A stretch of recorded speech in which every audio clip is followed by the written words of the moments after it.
Hey, David here. Welcome back. Week in Review. Tad bit early this week, so thank God. Welcome everybody. Got a lot of interesting things to share again. So appreciate people tuning in. And sound right. So let me enter StreamYard screen share right away because I have some bigger things bigger files that I want to get off my desk right away. So I'll start immediately with my week in review. So hopefully a few interesting things to share this week. Okay, so here's some books that I read this week. They're going to be related to one of the main topic I want to discuss this week, which is going to be the cognitive revolution, which I talked about with Jennifer many times and included in a few of my essays. And so we're going to go quite a bit in depth into the cognitive revolution this week. So here's a book on conceptual revolutions, which is not 100% Kuhnian in the Thomas Kuhn structure of scientific revolutions, but largely Kuhnian and looking at the origins of conceptual change and then covers a few different things from the chemical revolution, Lavoisier, of the periodic table, and oxygen from phlogiston, and a few other conceptual ideas. Then talks about Darwin, geology, Copernicus, and then also psychology. So anyone want to check that out as an interesting book there. So here's another book, Radical Embodied Cognitive Science, that also covers a little bit about the cognitive revolution and information, various concepts, specifically like what does it mean to be embodied, and here this one was actually quite good, and also related to the cognitive revolution, the history of artificial intelligence. So here is covering the origins of artificial intelligence. So all these are very interesting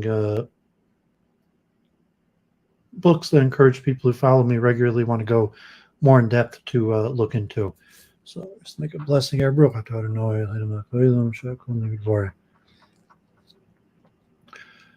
Okay, so here was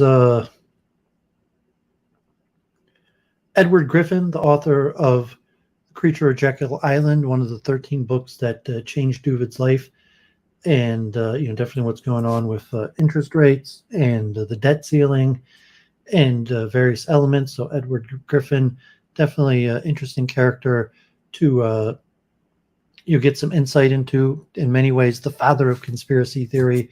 Edward Griffin is probably the author of it's probably the single most popular conspiracy book ever written, The Creature of Jekyll Island. And if you take that conspiratorial view towards what's going on right now with interest rates and the debt ceiling and the Federal Reserve, and God forbid the disaster we could be facing here in America. So interesting interview with Edward Griffin. Cold Fusion, more on ChatGPT. So here's a little biography of Sam Altman.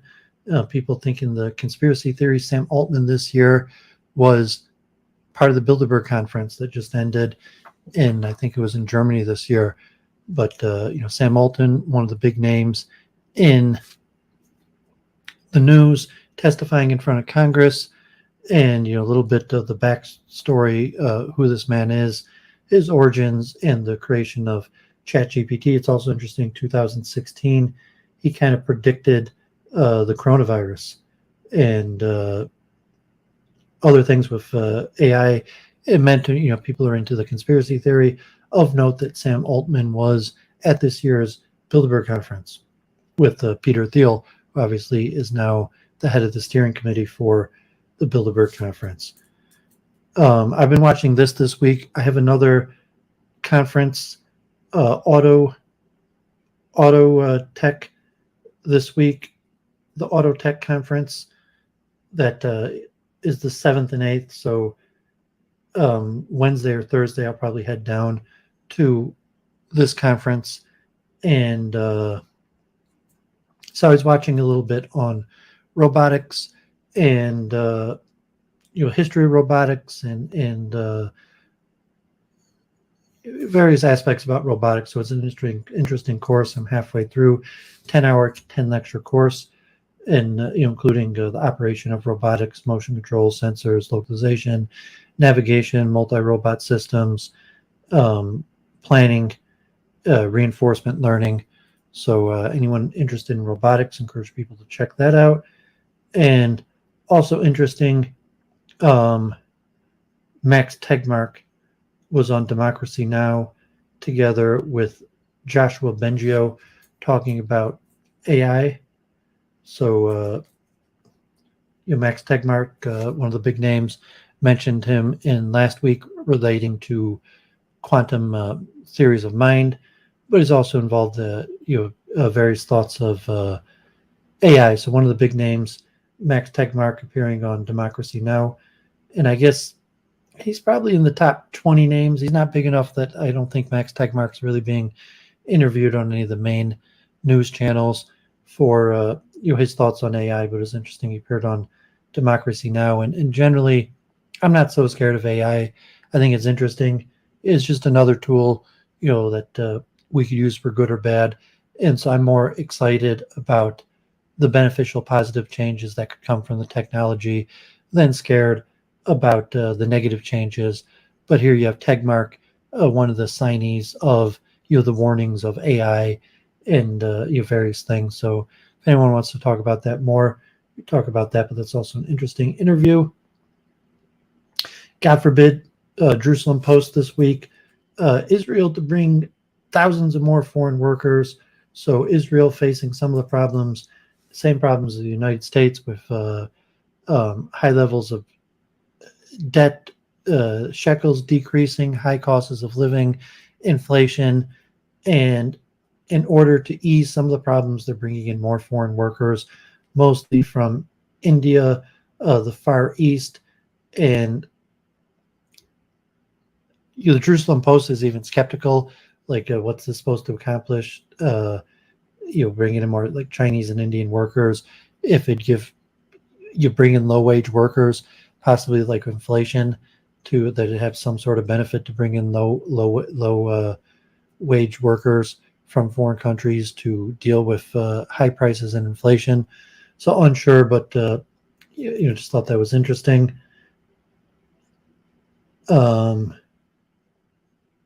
Another, Duvid uses Sefaria. Adam Green's big on Sefaria. Sefaria funded by the William Davidson Foundation. So people are looking like, well, Sefaria, it's ran by conservative Jews, non-Orthodox Jews, possibly heretics. Should you not use it? And generally the consensus seemed that try to avoid the heretical interpretations, but your average person who's using it for translations could navigate it to avoid the heretical translations and commentaries that they're not interested in seeing. And another poll in Israel this week on secular, religious, Jewish tension in Israel, and generally saying the secular are more concerned than the religious. The religious Jews are quite a bit less worried about the direction of the change of Israel. So Israel appears to be moving more in the Orthodox religious direction, and so secular Jews were significantly more worried about the direction of Israel than religious Jews. Okay, so those were just the random things I wanted to share this week. Let me see if I could show something, because I mentioned chess books in the title, and then I decided to do a whole stream. So let's see if I could get my camera, my MacBook, so you could just see what I got going on here. So these are all chess books here on my table. I got about 100 chess books. And I'm going to go through them, tour my library. So I scheduled another tour of my library for Wednesday, and it will be chess books. And we'll look at chess books on Wednesday. And I was going to show some of them tonight, but it got to so many of them that I thought I'd do another episode of Tour of My Library. And I plan, so anyone's watching Week in Review local, who goes to the Detroit City Chess Club, and I'll mention this again on Wednesday, I plan on giving away most of those books to, like, Duvet as the chess coach. Someone, I gave away a handful of books this last Friday that I plan to donate, the vast majority, maybe all of those books, to various people associated with the Detroit City Chess Club. And the Detroit City Chess Club is more beginner level, focused mostly, you saw my last essay on mating with a king and queen, 4 basic concepts of, in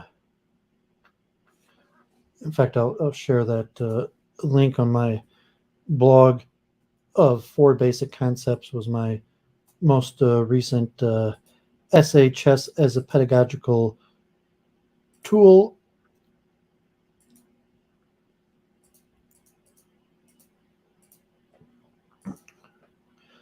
Four basic concepts, which goals, progress, coordination, and efficiency.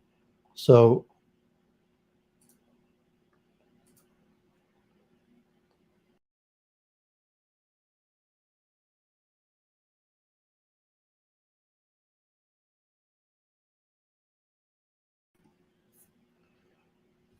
okay, so I just was running my other computer here is like overheating pretty badly, so hopefully there's it's not too loud.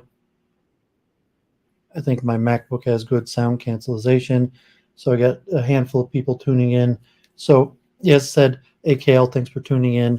So yeah, I'm going to give away most of those chess books to students, mostly in Detroit.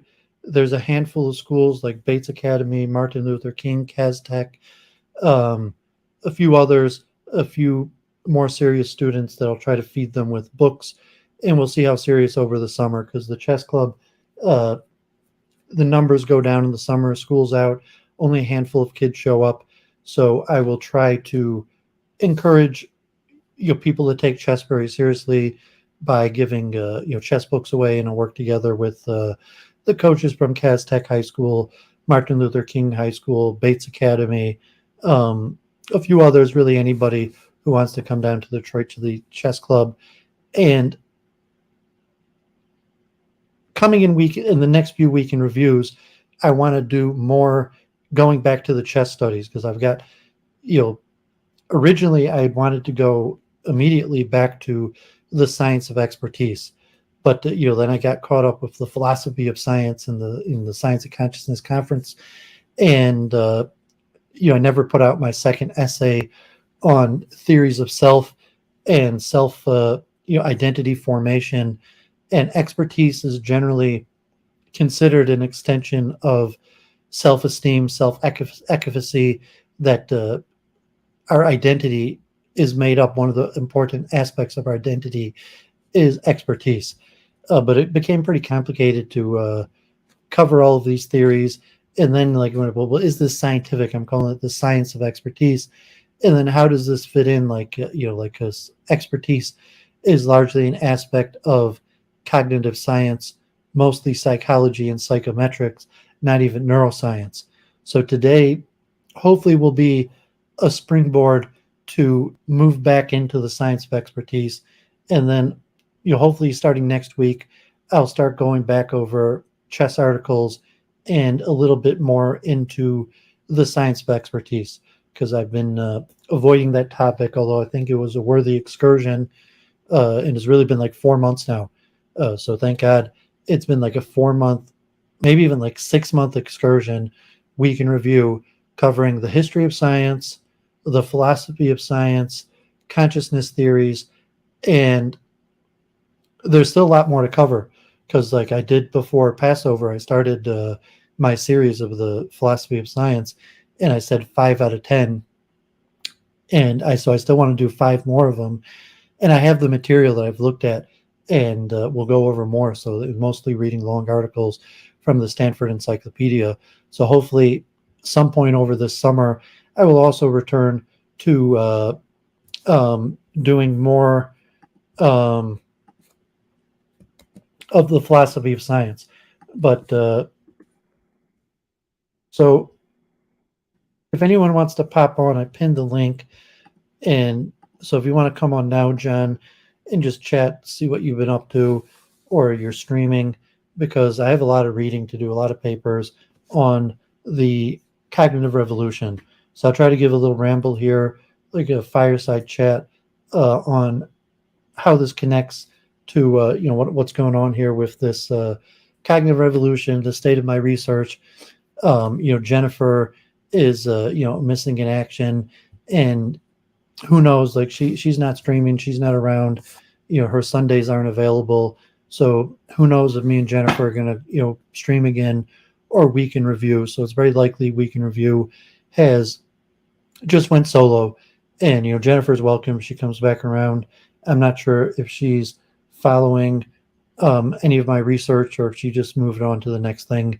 We've just exchanged a handful of messages over the last 2 months. It's really been 2 months since I've streamed with Jennifer. So, best wishes to her. And, she's always welcome to join back, teaming up. But, as of now, it looks like, she's moved on from streaming or taking a temporary break, which, is fine. Blessings to her, and best wishes. And Luke Ford sent me a message today, and I wasn't around. I was doing gardening at my parents' house. Michael should be back, so we take like a hiatus. Michael used a little bit of a distance travel to get to my house, so Michael ended up canceling the last few weeks for our series on the Introduction to Jewish Prayer, but that is actually scheduled part 4 on the Shemona Esrei, the silent prayer, the standing prayer, tomorrow at 3:00. So people tune in, and then on Wednesday I'm going to do tour my library, chess books. Okay, so before I get to the cognitive revolution, so I mentioned in future Week in Reviews, I want to return to chess and the science of expertise, and I'm going to start going back to some of these articles on expertise, but I had to do this excursion into these other topics that are pretty important in order to frame this. One, just general, like, what is science, philosophy of science, where does psychology fit into the philosophy of science? And so we've done a lot of that. And then in relation, I've also covered a lot of the history of science, and I found that exceptionally interesting. And I'll probably continue on Week in Review to talk about the history of science. And today will be in that theme, the cognitive revolution of largely the 1950s, will be majority history of science, but focusing on cognitive science. And I'll also cover a lot of the philosophy of science in relation to how does the philosophy of science fit into psychology. And, eventually I'm going to talk about neuroscience. And so the last few weeks, I pivoted to philosophy of mind, quantum mind, because the Science of Consciousness conference, was last week in Sicily, and I very much wanted to attend. And you will see maybe next year in Arizona, I'll be able to attend in the other conference. But so the last few weeks, I did a lot of information about quantum mind, the Penrose-Hameroff hypothesis, the other hypothesis, the relationship to quantum mechanics. And, before that, I was talking about the origins of microbiology and, genetics, and where that falls into science and the history. And I might pivot back and go back to some of those issues. So with that,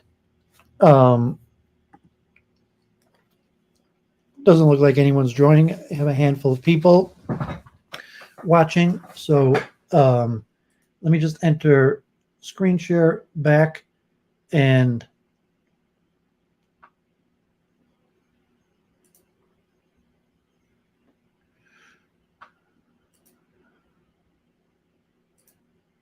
oh, my computer here is really overheating, but hopefully it's not a problem. So the sound is good. So let me just check the sound is working. Okay, so everything looks good. So just a handful of viewers. Appreciate anyone viewing. Appreciate you tuning in. Feel free to use the chat. I think I have a lot of interesting things to cover. And we're going to talk about the cognitive revolution. And so I've mentioned the cognitive revolution many times as the cognitive revolution, generally attributed to Simon, Newell, Chomsky, and Miller, although there's other aspects. So what exactly is the cognitive revolution? Who's involved? When is it involved? Was it actually a revolution? How important it is? I have a lot of articles you could see here, and quite a few of these are long, so we'll see how much I could get through. But let's start with George Miller. George Miller is one of the people who are considered part of the cognitive revolution, who are at the information conference at MIT. Said like Noam Chomsky, now in his 90s, he would have been in his late 20s at this conference, and then publishing papers in his early 30s, late 20s. So George Miller, from the Miller experiment of chunking theory of the short-term memory, 7 plus or minus 2, famous paper that I've spoke about often in the past. So here is George Miller's perspective on the cognitive revolution. Cognitive science is a child of the 1950s, the product of a time when psychology, anthropology, and linguistics were redefining themselves, and computer science and neuroscience as disciplines were coming into existence. Psychology could not participate in the cognitive revolution until it freed itself from behavioralism, thus restoring cognition to scientific respectability. By then, it was becoming clear in several disciplines that the solution to some of their problems depended crucially on solving problems traditionally allocated to other disciplines. Collaboration was called for. This is a personal account of how it came about. Anyone can make history. Only a great man could write it. Oscar Wilde's aphorism is appropriate. At the time, the suggestion that we were making history would have been presumptuous, but anybody can make history. Writing history is another matter. I know something of the scholarship required, and nothing approaching it has gone into the story I will tell here. But I offer this personal account in the hope that it might interest and help the real historians of science. At the time it was happening, I did not realize that I was, in fact, a revolutionary, and two different stories became intertwined in my life. They unfolded concurrently, but I will tell the psychological story first. The cognitive revolution in psychology. The cognitive revolution in psychology was a counter-revolution. The first revolution occurred much earlier when a group of experimental psychologists influenced by Pavlov and other physiologists proposed to redefine psychology as the science of behavior. They argued that mental events are not publicly observable. The only objective evidence available is and must be behavioral. By changing the subject to the study of behavior, psychology could become an objective science based on scientific laws of behavior. The behavioral revolution transformed experimental psychology in the U.S. Perception became discrimination, memory became learning, language became verbal behavior, intelligence became what intelligence tests. By the time I went to graduate school at Harvard in the early 1940s, the transformation was complete. I was educated to study behavior, and I learned to translate my ideas into the new jargon of behavioralism. And I was most interested in speech and hearing. The translation sometimes became tricky, but one's reputation as a scientist could depend on how well the trick was played. In 1951, I published Language and Communication, a book that grew out of 4 years of teaching a course at Harvard entitled The Psychology of Language. In the preface, I wrote the bias is behavioralistic, not fantastically behavioralistic, but certainly tainted by preference. There does not seem to be a more scientific kind of bias, or if it turns out to be behavioralism after all. As I read that book today It is eclectic, not behavioralistic. A few years later, B.F. Skinner published Verbal Behavior, a truly behavioral treatment of language and communication. By Skinner's standard, my book had little or nothing to do with behavior. In 1951, I apparently still hoped to gain scientific respectability by swearing allegiance to behavioralism. 5 years later, inspired by such colleagues as Noam Chomsky and Jerry Bruner, I had stopped pretending to be a behaviorist. So to date, the cognitive revolution in psychology to those years in the early 1950s. Limitations of information theory. During those years, I personally became frustrated in my attempts to apply Claude Shannon's theory of information to psychology. After some initial success, I was unable to extend it beyond Shannon's own analysis of letter sequences in written text. The Markov processes on which Shannon's analysis of language was based had the virtue of being compatible with the stimulus-response analysis favored by behavioralists, but information measurement is based on probabilities. Increasingly, the probabilities seemed more interesting than their logarithmic values, and neither the probabilities nor their logarithms shed much light on the psychological processes that were responsible for them. I was therefore ready for Chomsky's alternate two Markov processes. Once I understood that Shannon's Markov processes could not converge on natural language, I began to accept synthetic theory as a better account of the cognitive process responsible for the structural aspect of human language. The grammatical rules that govern phrases and sentences are not behavior. They are mentalistic hypotheses about how the cognitive processes responsible for their verbal behaviors we observe. The end of behaviorism. Behavioralism was an exciting adventure for the experimental psychology, but by the mid-1950s, it had become apparent that it could not succeed. As Chomsky remarked, defining psychology as the science of behavior was like defining physics as the science of meter reading. If scientific psychology were to succeed, mentalistic concepts would have to integrate and explain the behavioral data. We were still reluctant to use such terms as mentalism to describe what was needed, so we talked about cognition instead. Whatever we called it, the cognitive counter-revolution in psychology brought the mind back into experimental psychology. I think it is important to remember that the mind had never disappeared from social or clinical psychology. It was only experimentalists in the U.S. who really believed that behavioralism would work. In my own case, when I became dissatisfied at Harvard between B.F. Skinner's strict behavioralism and S.S. Stevens' psychophysics, I turned to Jerry Bruner's social psychology. And in the 1960s, that led to the creation at Harvard of the Center for Cognitive Studies. Bruner's group at Bow Street had been calling themselves the Cognition Project for some time. So we simply changed it from a project to a center. Bruner obtained a grant from the Carnegie Corporation of New York, and Dean Bundy gave a space at the house to house the enterprise. We assembled a group of bright young graduates and a few senior scholars who shared our interest. Peter Wazen, Nelson Goodman, and Noam Chomsky had the most influence on my thinking at that time. Behavioralism flourished primarily in the U.S., and this cognitive revolution in psychology reopened communication with some distinguished psychologists abroad. In Cambridge, Sir Frederick Bartlett's work on memory and thinking had remained unaffected by behavioralism. In Geneva, Jean Piaget's insights into the mind of children had inspired a small army of followers. And in Moscow, Luria was one of the first to see the brain and mind as a whole. None of these three spent time at the center, but we knew their work well. Whenever we doubted ourselves, we thought of such people and took courage for their accomplishments. I'm happy to say that the Harvard Center for Cognitive Studies was a success. The bright young graduates grew up to be important psychologists, unafraid of words like mind and expectation and perception and memory. So that was how I experienced the cognitive revolution in psychology, the cognitive revolution in cognitive science. While experimental psychologists were rethinking the definition of psychology, other important developments were occurring elsewhere. Norbert Wiener's cybernetics was gaining popularity. Marvin Minsky and John McCarthy were inventing artificial intelligence, and Alan Newell and Herbert Simon were using computers to simulate cognitive processes. Finally, Chomsky was single-handedly redefining linguistics. In the historical addendum to Newell and Simon's Human Problem Solving, they said 1956 could be taken as the critical year for the development of information processing psychology. This is not difficult to justify. 1956 was the year that McCarthy, Minsky, Shannon, and Rochester held a conference on artificial intelligence at Dartmouth that was attended by nearly everyone working in the field at that time. In 1956, Shannon and McCarthy edited Autonomous Studies, and Minsky circulated a technical report that, after many revisions, and 5 years later became his influential article, Steps Towards Artificial Intelligence.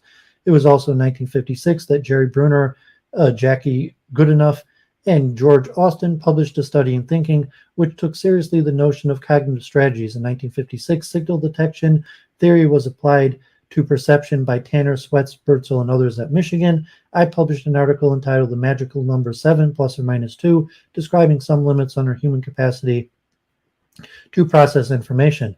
In 1956, Ward Goodenough and Floyd Lounsbury published several articles on exponential analysis that became models for cognitive anthropology, and Carroll edited a collection of papers by Benjamin Lee Whorf on the effects of language on thought. In short, 1956 was a good year for those interested in theories of mind, but it was only slightly better than the year preceding and following. Many were riding the waves that began during World War II, those of servo theory, information theory, signal detection theory, and computers themselves. Moment of conception. Newell and Simon will write to put a finger on 1956, which was not only crucial in their own development, but for all of us. Indeed, I can narrow it down even further. I date the moment of conception of cognitive science as September 11th, 1956, the second day of the symposium organized by a special interest group of information theory at the Massachusetts Institute of Technology. At the time, of course, no one realized that something special had happened, so no one thought that it needed a name. That came much later. The chairman of the organizing committee was Peter Elias, who had only recently arrived at MIT from a junior fellowship at Harvard. The first day, September 10th, was devoted to coding theory, but it was the second day of the symposium that I take to be the moment of conception for cognitive science. The morning began with a paper by Newell and Simon on their logic machine. The second paper was from IBM. Nat Rochester and collaborators had used the largest computer then available, an IBM 704 with a 2048 word core memory, to test Donald Hebb's neuropsychological theory of cell assemblies. Victor Yegve then gave a talk on statistical analysis and gaps in its relation to syntax. Noam Chomsky's contribution used information theory as a foil for a public exposition on the transformational generative grammar. Elias commented that other linguists had told him that language has all of the precision of mathematics, but Chomsky was the first linguist to back up the claim. His 1956 paper contained the idea that he expanded a year later in his monograph Syntactic Structures, which initiated a cognitive revolution in theoretical linguistics. To complete the second day, Sikali described some experiments on the speed of perceptual recognition. I talked about how we avoid the bottleneck created by our limited short-term memory, and Sweats and Bertzel explained the significance of signal detection theory for perceptual recognition. The symposium concluded on the following day. I left the symposium with a conviction, more intuitive than rational, that experimental psychology, theoretical linguistics, and computer simulation of cognitive processes were all pieces of a larger whole, and that the future would see a progressive elaboration and coordination of their shared concerns. The birth of cognitive science. By the 1960s, it was clear that something interdisciplinary was happening. At Harvard, we called it cognitive studies. At Carnegie Mellon, they called it information processing psychology. And at La Jolla, they called it cognitive science. What you called it didn't really matter until 1976, when the Alfred Sloan Foundation became interested. The Sloan Foundation had just completed a highly successful program for support in a new field called neuroscience, with two vice presidents of the foundation, Steve White and Al Singer, were thinking that the next step would be to bridge the gap between brain and mind. They needed some way to refer to this next step, and they selected cognitive science. They created the Stone Special Program in Cognitive Science in order to explore the possibilities. I learned of the foundation's interest in 1977 from Kenneth Clivington, who was on the staff at the foundation. My recollection is that Ken had talked to Marvin Minsky and others at MIT and was considering a recommendation that the foundation invest in artificial intelligence. Shamelessly, I argue that in the case the foundation's money would be spent buying computers. I claim that AI was merely part of a larger movement, and at the time the Sloan Foundation was sensitive to the change that had become part of the MIT endowment, so my lobbying for a broader constituency was well received. Interdisciplinary activities. I argue that at least 6 disciplines were involved: psychology, linguistics, neuroscience, computer science, anthropology, and philosophy. I saw psychology, linguistics, and computer science as central, and the other 3 as peripheral. These fields represented and still represent an institutionally convenient but intellectually awkward division. Each, by historical accident, had inherited a particular way of looking at cognition and each had progressed far enough to recognize that the solution to some of its problems depended crucially on the solution of problems traditionally allocated to other disciplines. The Sloan Foundation accepted my argument, and a committee of people from the several fields was assembled to summarize the state of cognitive sciences in 1978 and to write a report recommending appropriate action. The committee met once in Kansas City. It quickly became apparent that everyone knew his own field and had heard 2 or 3 interesting findings in other fields. After hours of discussion, experts in discipline X grew unwilling to make any judgments about discipline Y, and so forth. In the end, they did what they were competent to do. Each summarized his or her own field, and the editors, Samuel J. Kaiser, Edward Walker, and myself, patched together a report.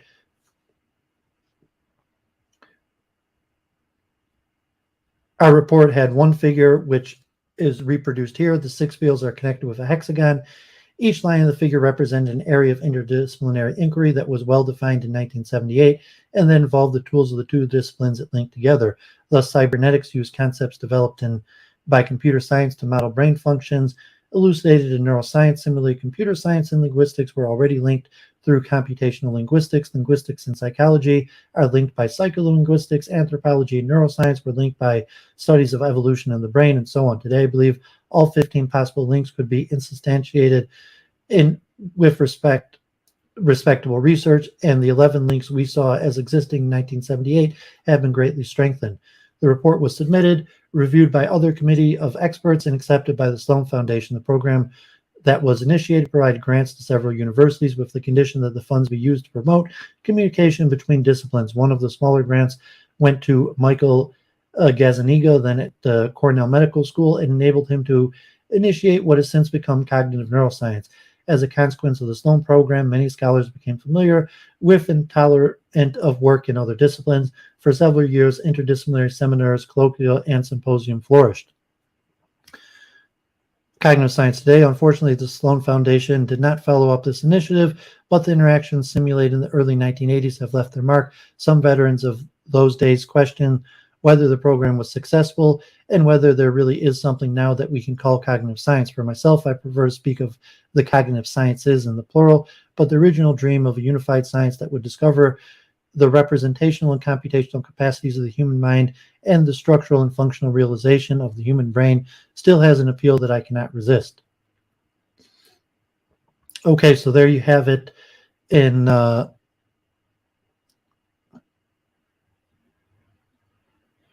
Dave mentioning Miller. I've talked because chunking theory is one of my main theories of interest, and chunking theory derives largely from Miller's original I think it was 52 or 56 the 7 plus or minus 2 in Last Australian. Thanks for tuning in. So that's from Arthur Miller himself, and so we're going to talk about the historiography of the cognitive revolution and the trying to turn psychology into a science, and has it been successful in terms of the science of consciousness now from a neurological level, and things like active inference, and like we were talking the last few weeks in terms of scientific models of the mind that are not considered psychological models of the mind. So let me just read the abstract on this, because I have a lot of stuff to cover, and this is going to be very interesting, at least to me. So this 2014 Kuhn's Theory of Scientific Revolutions in Cognitive Psychology. So just in terms of thinking of called the cognitive revolution, and generally, I mean, Kuhn, I think's book comes out in 1965, and the cognitive revolution, like Miller said, 1956 is when he's dating it to. Being called the cognitive revolution comes later, and many of the reason calling it the cognitive revolution is the Kuhnian paradigm shift from behavioralism to cognitive sciences, although we'll see how accurate that is. So I'm just going to read the abstract from this. If any of the people watching this are, I encourage them to try to read through all of these books I share at the beginning.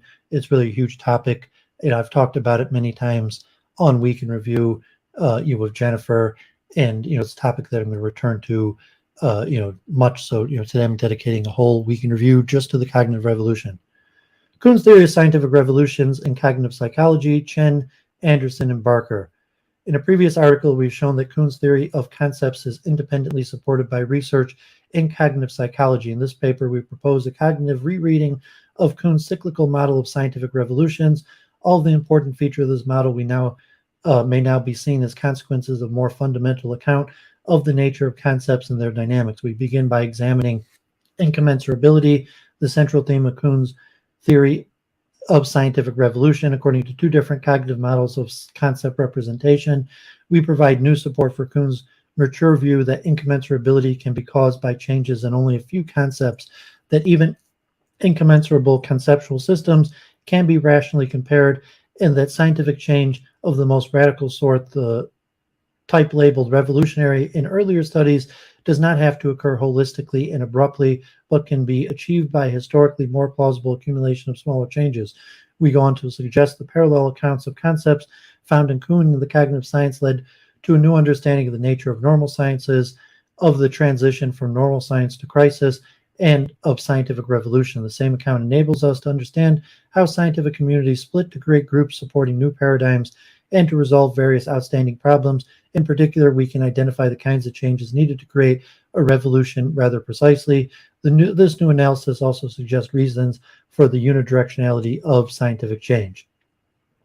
So there's just too much material for me to cover all of this, but that's an interesting article related to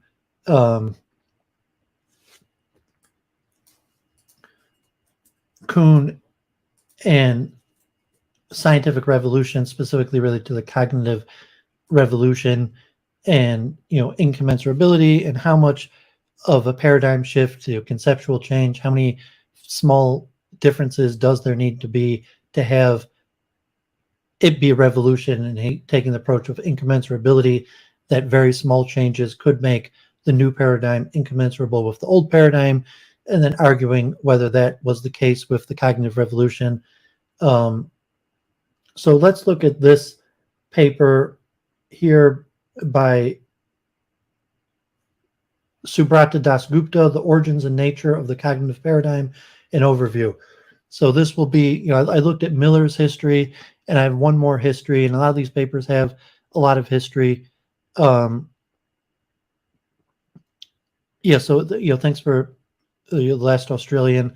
So I want to get intense into the cognitive revolution, and I have a lot of data here, so we're going to look at I have another 7 articles, and I'm reading the shorter ones first. So going to be a lot of history here, a lot of concepts. Hopefully you enjoy. Please be active in the chat if you're finding this interesting. So Dasgupta, The Origins and Nature of the Cognitive Paradigm, an Overview. Abstract. Although cognitive science, the science of mind, is generally regarded as a relatively recent vintage, the origins can actually be traced back to the ideas from the 1930s. The purpose of this paper is to offer a view of the essential nature of what has come to be called the cognitive paradigm, the framework around which cognitive science has come to be constructed, and about its origins and development. Of particular note is the interdisciplinarity of the field, with its strong links to psychology, linguistics, neurobiology, computer science, and philosophy. As will be explained below, the interdisciplinary character is rooted in the historical development of the science itself, and can only be understood in such a context. Thus, the present article is strongly historical in spirit and context. In 1977, a new journal called Cognitive Science was inaugurated. 2 years later, the Cognitive Science Society was instituted at a conference in La Jolla, California. In the founding of a first journal and the creation of a professional society are many indicators that the field of study had come of age. Then these dates project a sense of how recent has been the emergence of cognitive science as a distinct scientific arena. However, this is not to say that cognitive science emerged dramatically in the mid-1970s. On the contrary, the historical origins of the cognitive science is a complex, tangled web involving many disciplines, some of which, like philosophy of mind, go back to antiquity, while others, such as computer science, are almost as young as cognitive science itself. And while a few histories of the subject have been published, a truly comprehensive analytical study of the way in which cognitive science emerged from its various contributing remains to be written. The purpose of this article is vastly more modest, taking a cue from Kuhn that the hallmark of a genuine scientific field is the presence of a paradigm that is a network of theories, laws, principles, models, and exemplars. The aim of this paper is to offer a view of the essential nature of this cognitive paradigm. This article is thus strongly historical in spirit and context. What is the cognitive paradigm? We all have a rough idea of what constitutes a revolution. As in the realm of politics and society, so also in the realm of ideas, certain transformations occur that are radical enough from what preceded them to be described as revolutionary. More precisely, a revolution in the world of ideas involves at least two characteristics. One, that it involves a radically new way of looking at things. New kinds of questions are suggested and posed about the field of interest. New tools are employed. A new vocabulary or even language may arise. A new worldview emerges. This complex of entities is precisely what Kuhn meant by the word paradigm. Thus, one characteristic of a revolution in ideas is the emergence of a new paradigm. The second characteristic is the presence of significant community of people who are committed to the new paradigm. It is not so much the size of the community that is important, but the influence of its member command. It is within this context that we can talk meaningfully about the cognitive revolution, which in essence refers to the emergence, development, and deployment of a particular paradigm, the cognitive paradigm, as a way of understanding the nature and working of the mind. What is the essence of this paradigm? Well, on the one hand, we have behavior, observable characteristics of humans and animals manifested as speech interactions with the external world, generation of ideas, and so on. On the other hand, we have the brain, a body of physical matter, the various components and activities of which, by way of interaction with the outside world, give rise to behavior. The problem is that there's a huge conceptual gap between overt behavior and brain matter, which makes it rather difficult to try to understand behavior directly in terms of neuropsychological events. What scientists very often do in order to bridge a conceptual gap between two types of events that are known to be causally related and yet appear vastly removed from each other is to propose one or more intermediate levels of descriptions between two extremes. Effectively, what is created is a hierarchy of description levels. The idea is that we are better off trying to bridge the narrow conceptual gaps that are thus created between the adjacent levels in such a hierarchy. The cognitive paradigm, or the idea of cognitivism, is based on the notion of hierarchy. The essence of the cognitive paradigm is the development of an intermediate layer or possible several layers of explanation, understanding, and description of mental phenomenon lying between the extremities of overt behavior and the psychochemical activities of the brain matter. The problem of understanding the mind can thus be broken down to several smaller, more manageable subproblems. To explain overt behavior, our utterances, the generation of ideas and thoughts, the way we make sense of the external world, the fact that we learn, the manner in which children grasp their first concepts of numbers in terms of the intermediate level possesses, and then explain the primitive operations from which the intermediate level processes are built in terms of neurobiological processes.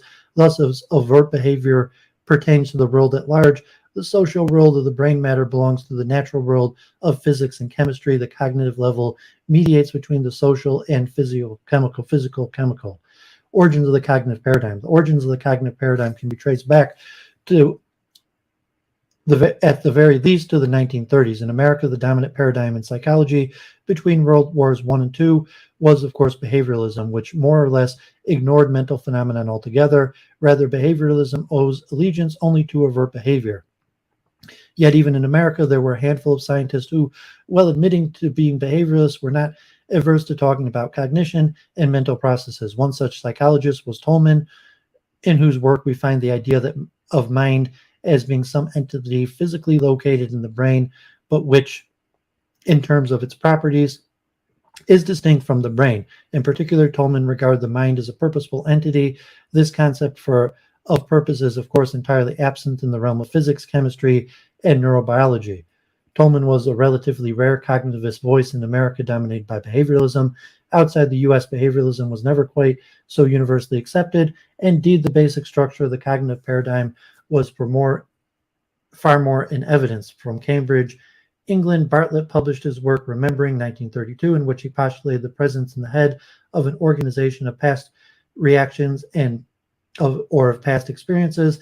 In words, a schema representing one's prior experiences, which then participated in interpreting and making sense of new experiences in such mental acts as remembering. A decade later, Kenneth Craik suggested that thinking entails the constructions within the nervous system of a model of the external situation one is thinking about, and that thought models or parallels reality. Craik went on to say the essential feature of thought is symbolism, and the symbolism is largely of the same kind as that which is familiar to us in mechanical devices which aid thought and calculation. Craik was writing at a time when calculating devices were mechanical or electromechanical and analog devices, but he had somehow grasped the notion that thought entails the use of symbols which represent things and situations in the real world. He also appealed to the analogy of calculating machine, which itself in some sense models the phenomenon about which it calculates.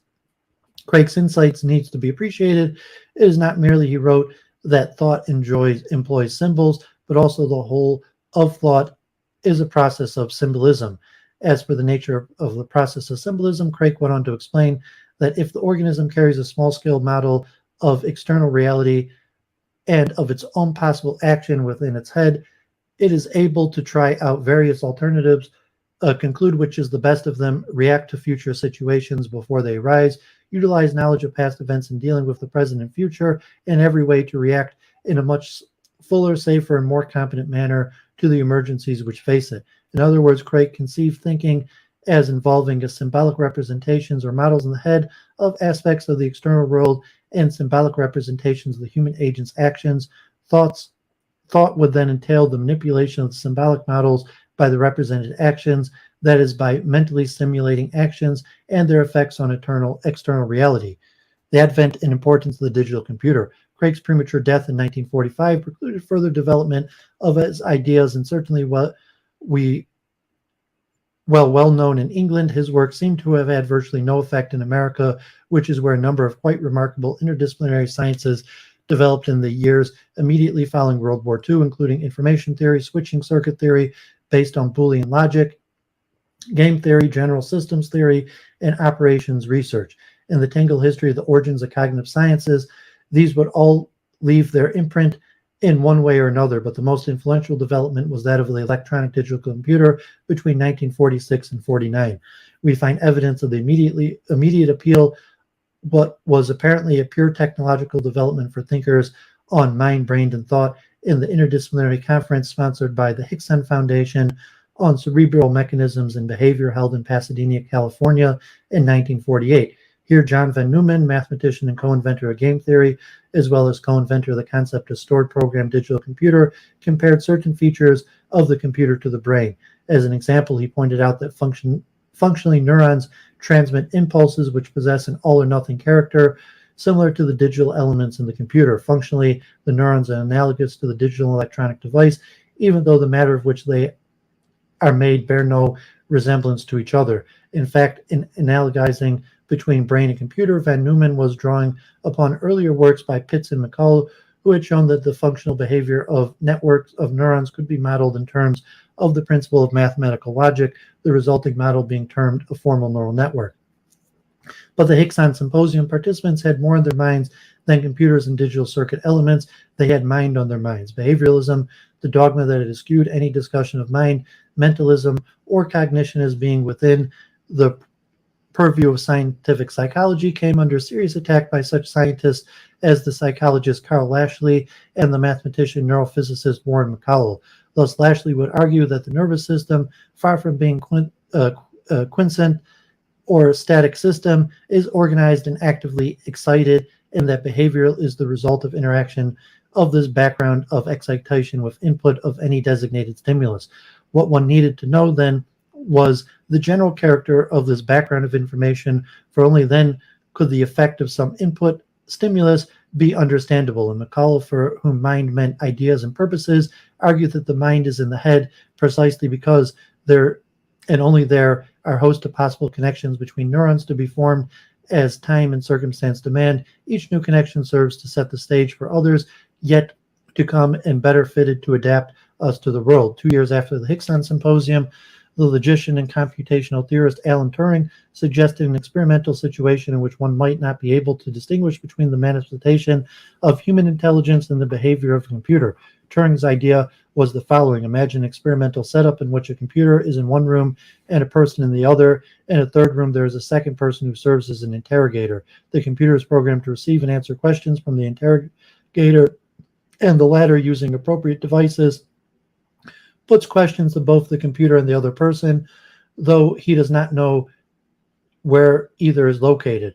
Through appropriate devices, the interrogator also receives answers to the question from the human machine. Under this setup, if the interrogator is unable to distinguish between the computer's answer from those of the person, then the computer can be said to think and be intelligent in the sense that human beings are normally said to be intelligent. Turing's essay remains one of the genuine classics in the early history of cognitive science. His testing criteria, known as the Turing test, set the ultimate standard of what would count as artificial intelligence.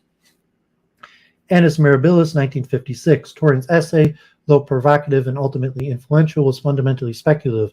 If we are to identify an Annus Mirabilis for the cognitive revolution, that year must be 1956, for it is that year a series of relatively independent developments became public, the collective impact of which would be felt very quickly. Of these developments, one was entirely linked to the digital computer, and its specific nature was to utilize the computer as a means for talking about mental processes and as a physical instrument with which experiments concerning mental phenomenon could be performed. The work being alluded to was due to Herbert Simon and Alan Newell, one a social scientist and the other a mathematician, at a symposium held in 1956 at the Massachusetts Institute of Technology. Newell and Simon described a machine, actually a computer program, called the logic theorist that was capable of discovering proofs for theorems in mathematical logic. Here then was a machine exhibiting behavior akin to the highest form of human intelligence, able to prove the first few theorems stated in Russell and Whitehead's Principia Mathematica, leaving aside the question of whether the architecture of cognition functioned in ways similar to the program. The logic theorist suggested the possibility of artificial intelligence and the possibility that perhaps not all minds have to be biologic in origin. Logic theorist also demonstrated rather formally and precisely what such concepts as symbol processing, symbolic representation, and information processing might mean in an empirical or operational sense. It is important to note that amongst the sources of ideas that would directly or indirectly feed into the design of the logic theorist were Simon's earlier work on the psychology of human decision-making in organizations and Van Neumann and Morgenstern's seminal work on game theory, both seemingly very unlikely source indeed. This paper was not the only contribution this particular conference made to the development of cognitive science.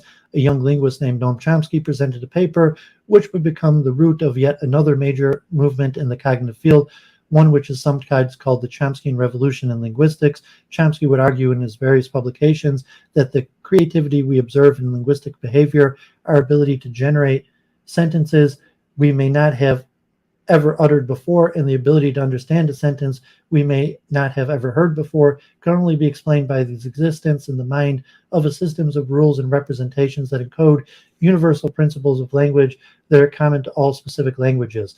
Chomsky connected linguistics, the systematic study of the language structures, and used with cognitivism the following terms. The person who had acquired knowledge of a language has internalized a system of rules that relate sound and meaning in a particular way. The linguist constructing a grammar of a language is in effect proposing a hypothesis concerning the internalized system. The linguist's hypothesis, if presented with sufficient explicitness and precision, will have certain empirical consequences with regard to the form of utterances in their interpretation by the native speaker. For Chomsky, the internalized system of rules is knowledge of language. There are also other seminal publications of the same year that would contribute significantly to the emergence of cognitive paradigm. The psychologist George Miller suggested that there were some basic limitations on human information processing capacity. If Newell and Simon were influenced directly by the workings of the computer, Miller was influenced by new mathematical theory of information which had been invented in the 1940s. Also in 1956, Jerome Bruner, Jacqueline Goodnow, and George Austin published a work in which the task of categorization and concept formation was explained as a constructive process involving the deployment of strategies. The important lesson that emerges from these landmark studies that led to the shaping of the cognitive paradigm, is that the latter, unlike most scientific paradigms, is fundamentally interdisciplinary.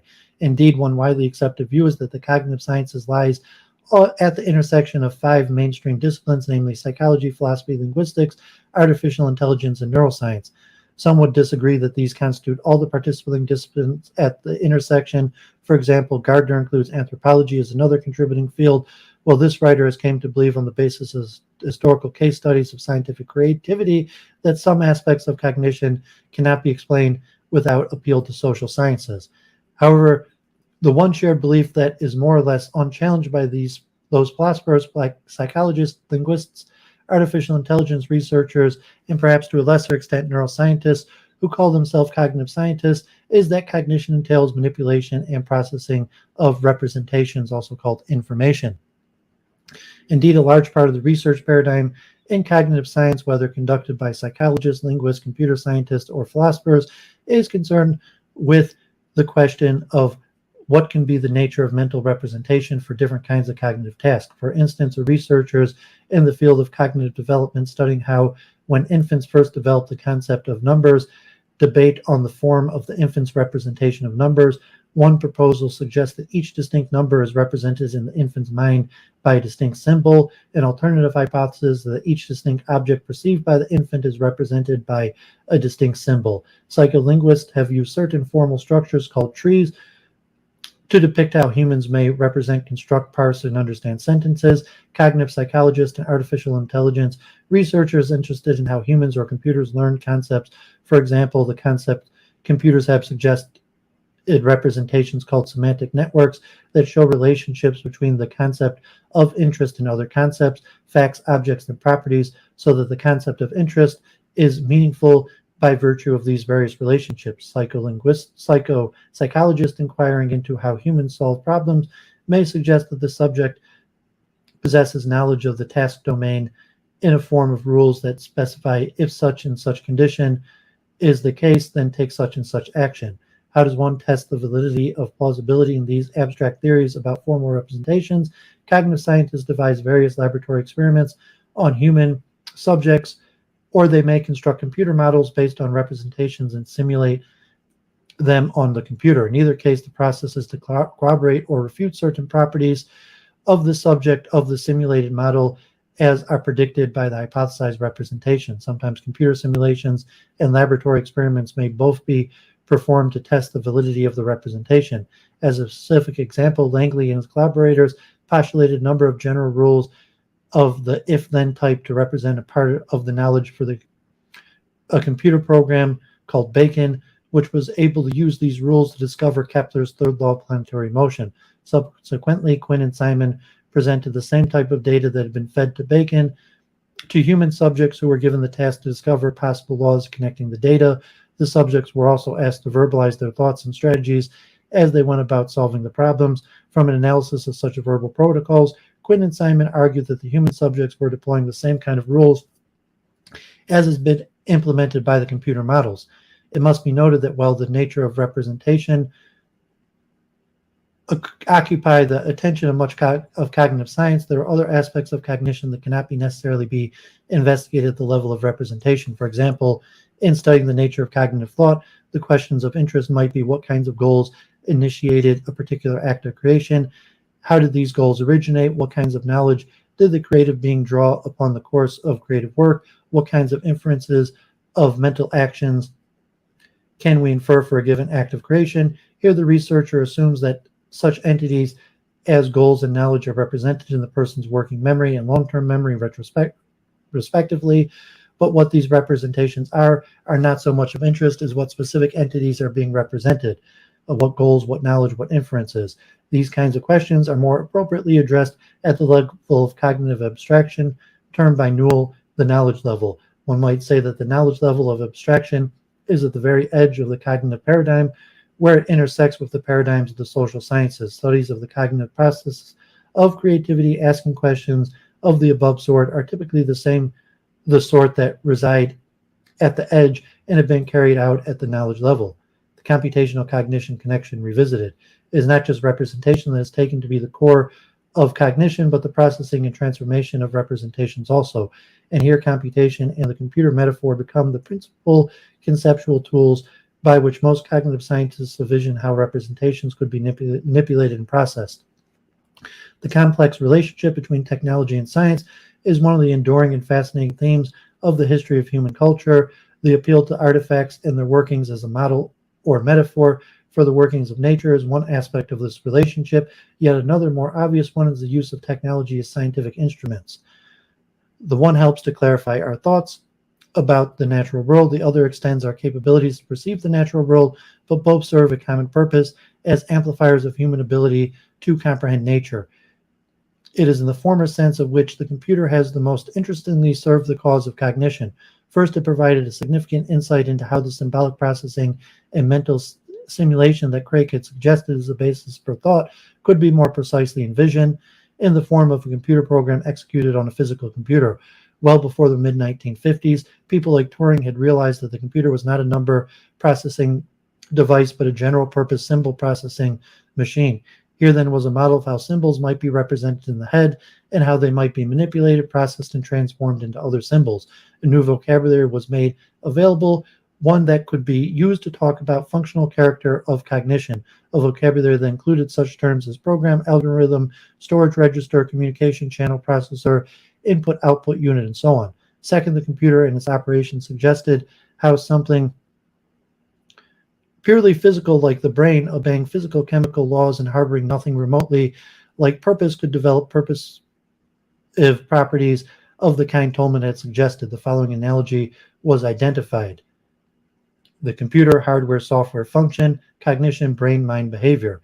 In the case of the computer, there are physical circuits, elements which intrinsically have no purpose of attributes. They obey the laws of physics, both by virtue of organizing these circuit elements and encoding and storing signals in memory like device that could then be interpreted by the circuit as instructions or data. The resulting machine could be made to manifest purposeful behavior as a way of re-examining the classical mind-brain problem, and easy to imagine how appealing and compelling the analogy must have been.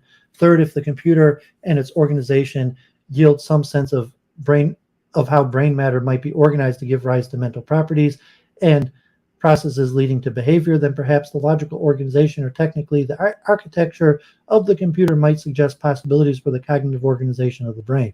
Cognitive scientists thus began to systematically investigate the architecture of cognition. For example, just as computer's architecture consists of memories of various capacities and access times, special and general purpose processing units, control units, input-output transducers, instructions, and so on, so also it was argued a cognitive architecture might consist of analogous functional components such as working and long-term memory, rules or operation, input to perceptual and output motor systems.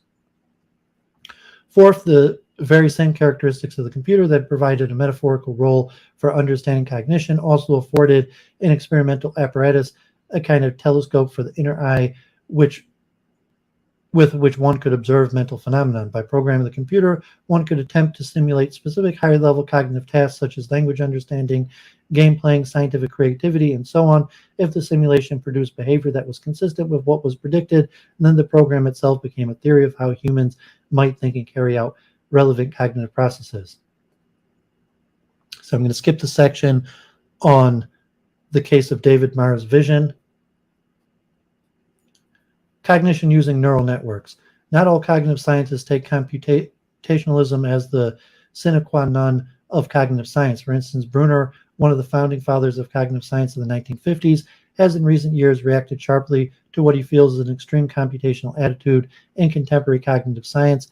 And even within the computational camp, there continues to rage a fierce debate about the kind of computational or information processing to adopt as the appropriate model. There are those who argue that the usual model of the digital computer is far too removed from the neuronal structure of the brain, and that the extent of parallel processing that goes on in such cognitive tasks as pattern recognition, vision, categorization cannot be adequately characterized by standard symbol processing computational model. Instead, a cognitive architecture more akin to the neuronal network autonomy of the brain should be pursued. What is being referred to here is the connectionism and what its major advocates have called the brain-style computation. In fact, this approach has its roots in the works by Pitts and McCullough in the 1940s mentioned earlier. These scientists, if it will be recalled, showed that the operation of a single nerve cell and its connections with other nerve cells could be modeled in terms of a formal neural network and the principles of mathematical logic. The basic idea of modern connectionism is that information processing is affected by the action of very simple processing elements that are abstract versions of biological neurons, along with the interaction between these processing elements which communicate with each other by sending and receiving signals. Computation is thus distributed in a highly parallel fashion with a network of such abstract neurons. If connectionist architectures of cognition, unlike the situation in the conventional symbol representation and processing model, memory resides in a distributed fashion in the connections between the neurons rather than in some centralized storage system. As noted above, the debate continues between the proponents of the classical and the connectionist models, and the opinion of the writer, the two models are not necessarily in conflict, they're rather complementary, signifying two distinct levels of explanation and abstraction of cognitive phenomenon. The role of neuroscience. Implicit in the emergence of the cognitive paradigm is the notion that, while in principle cognitive phenomenon should be explicable in terms of neurobiology, in practice this is neither feasible nor even desirable. In particular, to explain such higher level cognitive phenomenon as problem solving, planning, or creativity in terms of neurobiological processes poses the same kind of complexity issues as explaining, say, the behavior of a bridge at the level of quantum mechanics, just as there will always prevail a chemical level of explanation of matter even when these chemical concepts can be explained in physical terms, and just as there will always prevail a biological level of explanation despite advances in chemistry and physics of life. So also there will remain a cognitive level of explaining the mind-brain phenomenon, even when the elementary concepts of cognition have been reduced to neurobiology. The different levels of explanation serve different purposes and will continue to have their unique uses, but this obviously does not mean that the cognitive scientists can afford to ignore the findings of the neurosciences. Indeed, any theories that purport to explain cognitive phenomenon in terms of information processing models must, at the very least, have what Thagard has referred to as neurobiological plausibility. Conversely, the cognitive neuroscientists cannot afford to ignore the results, theories, and models of cognitive scientists. In fact, a major part of the agenda of cognitive neurosciences is to establish and identify the neurological correlates of models and theories of cognitive phenomenon. Of course, this agenda itself has a history going back to the identification or mapping of brain areas responsible for such cognitive functions as vision and language, a modern, albeit speculative, instance of reducing cognitive phenomenon to a neurobiological mechanism is Francis Crick's conjecture about the mechanism by which the visual cortex attends to the visual awareness. Here Crick drew on the psychological evidence that awareness entails attention and hypothesized that the shifting of attention from one object to another may be due to the coordinated firing of a group of neurons and the suppression of another group of coordinated neurons. A very different aspect of the neurobiological cognitive science relationship is exemplified by research on the effects of hormones on cognitive functions. Since the late 1970s, evidence has been accruing that the same hormones that activate and control brain mechanisms underpinning sexual behavior also influence areas of the brain involved in learning and memory. Conclusion. Both historically and substantively, cognitive science, the science of mind, is a generally multicultural science. Many intellectual cultures have participated in the emergence of the cognitive paradigm and continue to do so today. Each culture has brought to the problem its own paradigms, worldviews, techniques, tools, traditions, and vocabulary. One of the real challenges of the cognitive scientist is to explicitly recognize and accept this multiculturalism. This does not mean that cognitive science will necessarily be a fragmented compendium of independent disciplines, only that there may not be, or it is unlikely there will be, just one mode of explaining cognitive phenomenon. Rather, what seems far more likely is that something as complex as the mind will necessarily demand multiple modes of inquiry, multiple metaphors and models, and multiple levels of explanation. If the recognition of scientific multiculturalism is one challenge for the cognitive science, the other is to make the explanation of these different levels hang together in a mutually consistent fashion. Needless to say, cognitive science can look forward to a very long future. Okay, yeah. Amy, Shalom, thanks for tuning in. God bless. Dave, and so appreciate your comments. So if you want to hop on a little bit, Dave, maybe I'll read another article or two. And if you want to discuss them, we'll put the links already in the chat. But you give me a break from reading these, but I have a lot of stuff to read. So hope you're enjoying this. And then, Amy, if you want to hop on and chat about you're streaming what's going on too, that's fine also. Otherwise, I'm just going to keep on reading. So here is another history of cognitive psychology. So you just want to put the history out there first. So I'm going to cover the history first, and then I'm going to look more in depth into the Kuhnian interpretation of was there a revolution or not, in comparing cognitive science in terms of the scientific revolution from behaviorism to cognitive science to other scientific revolutions, so to say. So here's McClellan, Cognitive Psychology History. Since the beginning of experimental psychology in the 19th century, there's been interest in the study of higher mental processes, but something discontinuous. So we got Dave here. You want to say something real quick, or you want me to just go ahead and read? No, I'm setting up. Go ahead.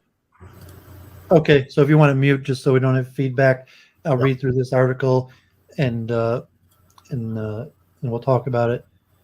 Since the beginning of experimental psychology in the 19th century, there had been interest in the study of higher mental processes, but something discontinuous happened in the late 1950s, something so dramatic that is now referred to as the cognitive revolution, and the view of mental processes that has spawned is called cognitive psychology. What happened was that American psychologists rejected behavioralism and adopted a model of mind based on the computer. The brief history that followed, adapted in part from Hilgard and Kessel and Bevlin, chronicles mainstream cognitive psychology from the onset of the cognitive revolution to the beginning of the 21st century. From roughly the 1920s to the 1950s, American psychology was dominated by behavioralism.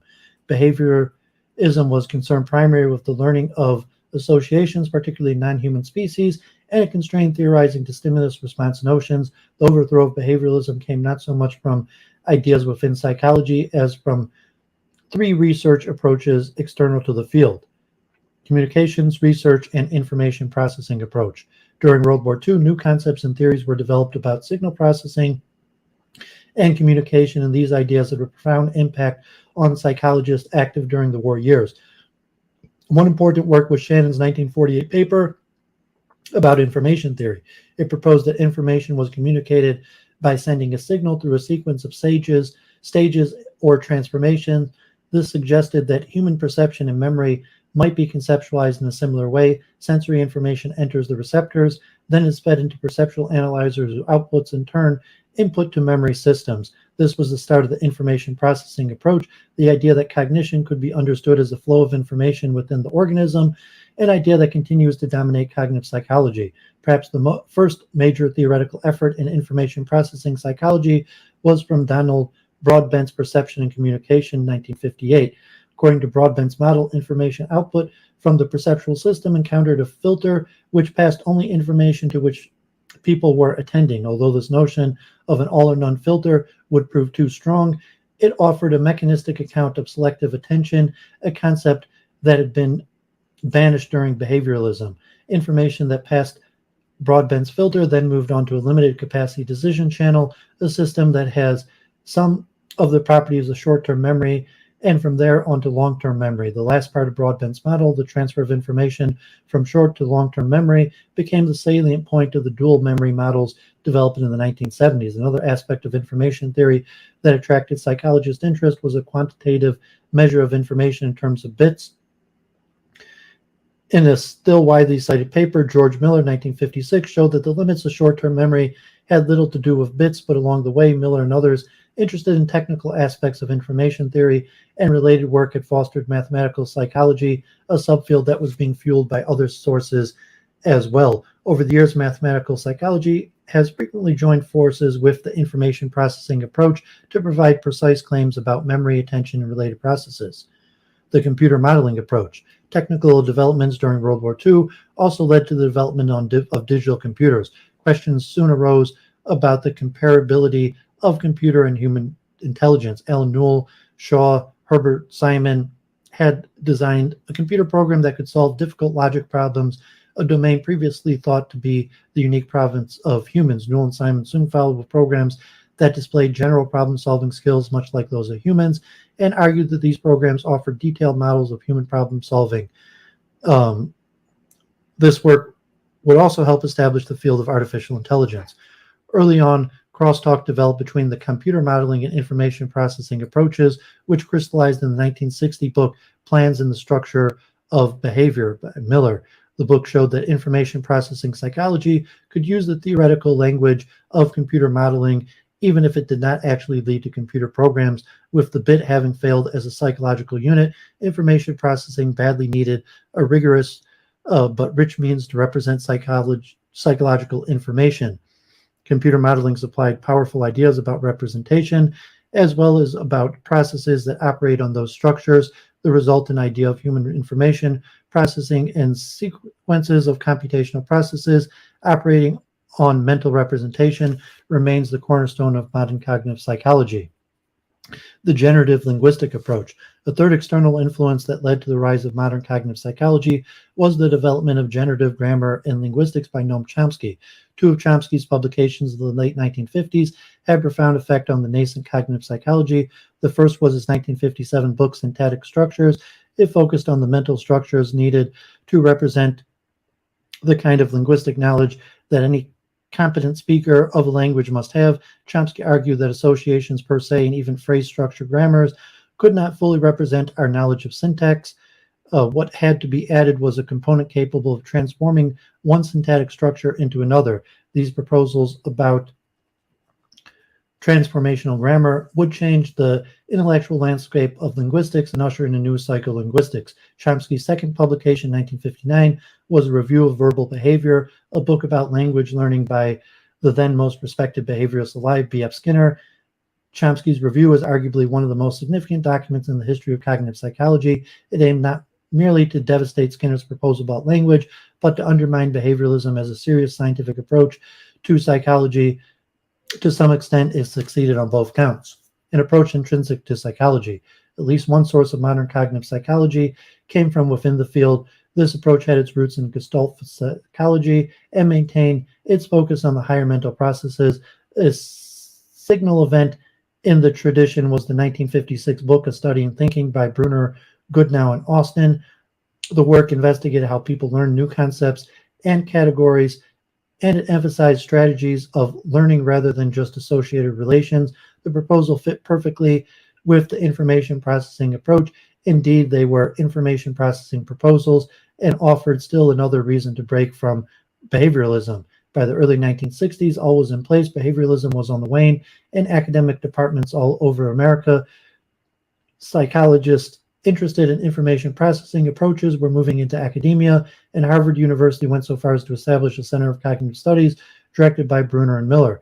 The new view in psychology was information processing. It likened mind to a computer and emphasized the representations and processes needed to give rise to activities ranging from pattern recognition, attention, categorization, memory, reasoning, decision-making, problem-solving, and language.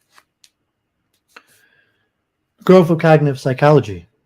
The 1960s brought progress in many of the above-mentioned topic areas, some of which are highlighted below. Pattern recognition. One of the first areas to benefit from the cognitive revolution was pattern recognition, the study of how people perceived and recognized objects. The cognitive approach provided a generalized two-stage view of object recognition, describing the input object in terms of relative primitive features and matching this object description to stored object descriptions in visual memory, and selecting the best match as the identity of the input object. This two-stage view was not entirely new to psychology, but expressing it in information processing terms allowed one to connect empirical studies of object perception to computer models of the process. The psychologist Erlich Niesner, 1964, used a computer model of pattern recognition to direct his empirical studies and provided dramatic evidence that an object could be matched to multiple visual memories in parallel. Other research indicated that the processing underlying object perception could persist after the stimulus was removed. For this to happen, there had to be a visual memory of the stimulus. Evidence for such an iconic memory was supplied by Stirling in classical experiments in 1960. Evidence for a comparable brief auditory memory was soon provided as well in 1969. Much of the work on object recognition and the sensory memories was integrated into Niesner's influential 1967 book, Cognitive Psychology. The book served as the first comprehensive statement of existing research in cognitive psychology and gave the new field its name. Memory models and findings. Broadbent's model of attention and memory stimulated the formation of rival models in the 1960s. These models assumed that short-term memory and long-term memory were qualitatively different structures, with information first entering short-term memory and then being transferred to long-term memory. Atkinson and Schifrin model proved particularly influential, with its emphasis on information flowing between memory stores, control processes regulating that flow, and mathematical descriptions of these processes. The model was a quintessential example of the information processing approach. The model was related to various findings about memory. For example, when people have to recall a long list of words, they do best on the first words present, a primacy effect, and on the last few words presented, a recency effect. Various experiments indicated that the recency effect reflected retrieval from short-term memory, whereas the primacy effect reflected enhanced retrieval from long-term memory due to greater rehearsal from the first items presented. At the time, these results were seen as very supportive of dual memory models. Progress during this period also involved empirically determining the characteristics of encoding, storage, and retrieval processes in short and long-term memory.